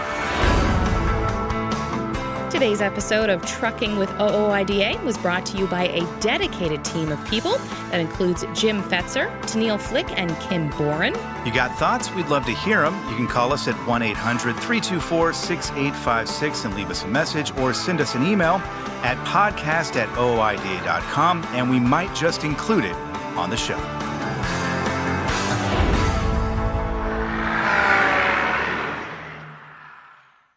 Okay, you've heard the horror stories of how folks have lost their life savings when the market tanks. Is there a way to invest and make money without risk? Believe it or not, yes. Since 1995, Americans who cannot afford to lose their investments have used fixed index annuities. You get guaranteed income and protection from market downturns. It's a win-win for you and your future. To learn more, dial pound 250. Use the keyword Truckers Wealth to get in touch with them today. There are precious few nonprofits in the trucking industry, and even fewer that make a tangible difference in the lives of professional drivers. So thank goodness for the St. Christopher Fund. Since 2008, over 4,000 over-the-road semi-truck drivers have turned to the St. Christopher Truckers Fund when a medical issue took them out of work. The SCF steps in and pays necessary household expenses such as mortgage, rent, utilities, insurance, and vehicle payments. The SCF also provides free health and wellness programs for drivers. So find out how the SCF can help you, or help the SCF yourself. They'll turn your dollars and cents into that tangible difference for the professional drivers who need it most. Support our highway heroes with a donation at truckersfund.org. There was an era when truckers were out there, alone. Long rides, dark nights, miles from home. As part of the road gang, though, Dave Nemo helped change all of that. As a voice in the darkness, Dave kept drivers going with music, jokes, and of course, friendship. And if you miss those days, Radio Nemo's got something for you. Nemo's Night Beat puts the gang back together with an hour of trucking tunes and road songs, classic comedy, and those fun factoids that you came to expect. Nemo's Night Beat is Dave at his very best every Monday night at 7 in the Center on iHeart, Odyssey, and Live 365, as well as Tuesday night at 9 on Reese Across America Radio. So head on over to RadioNemo.com and join the gang on the beat. Nemo's Night Beat.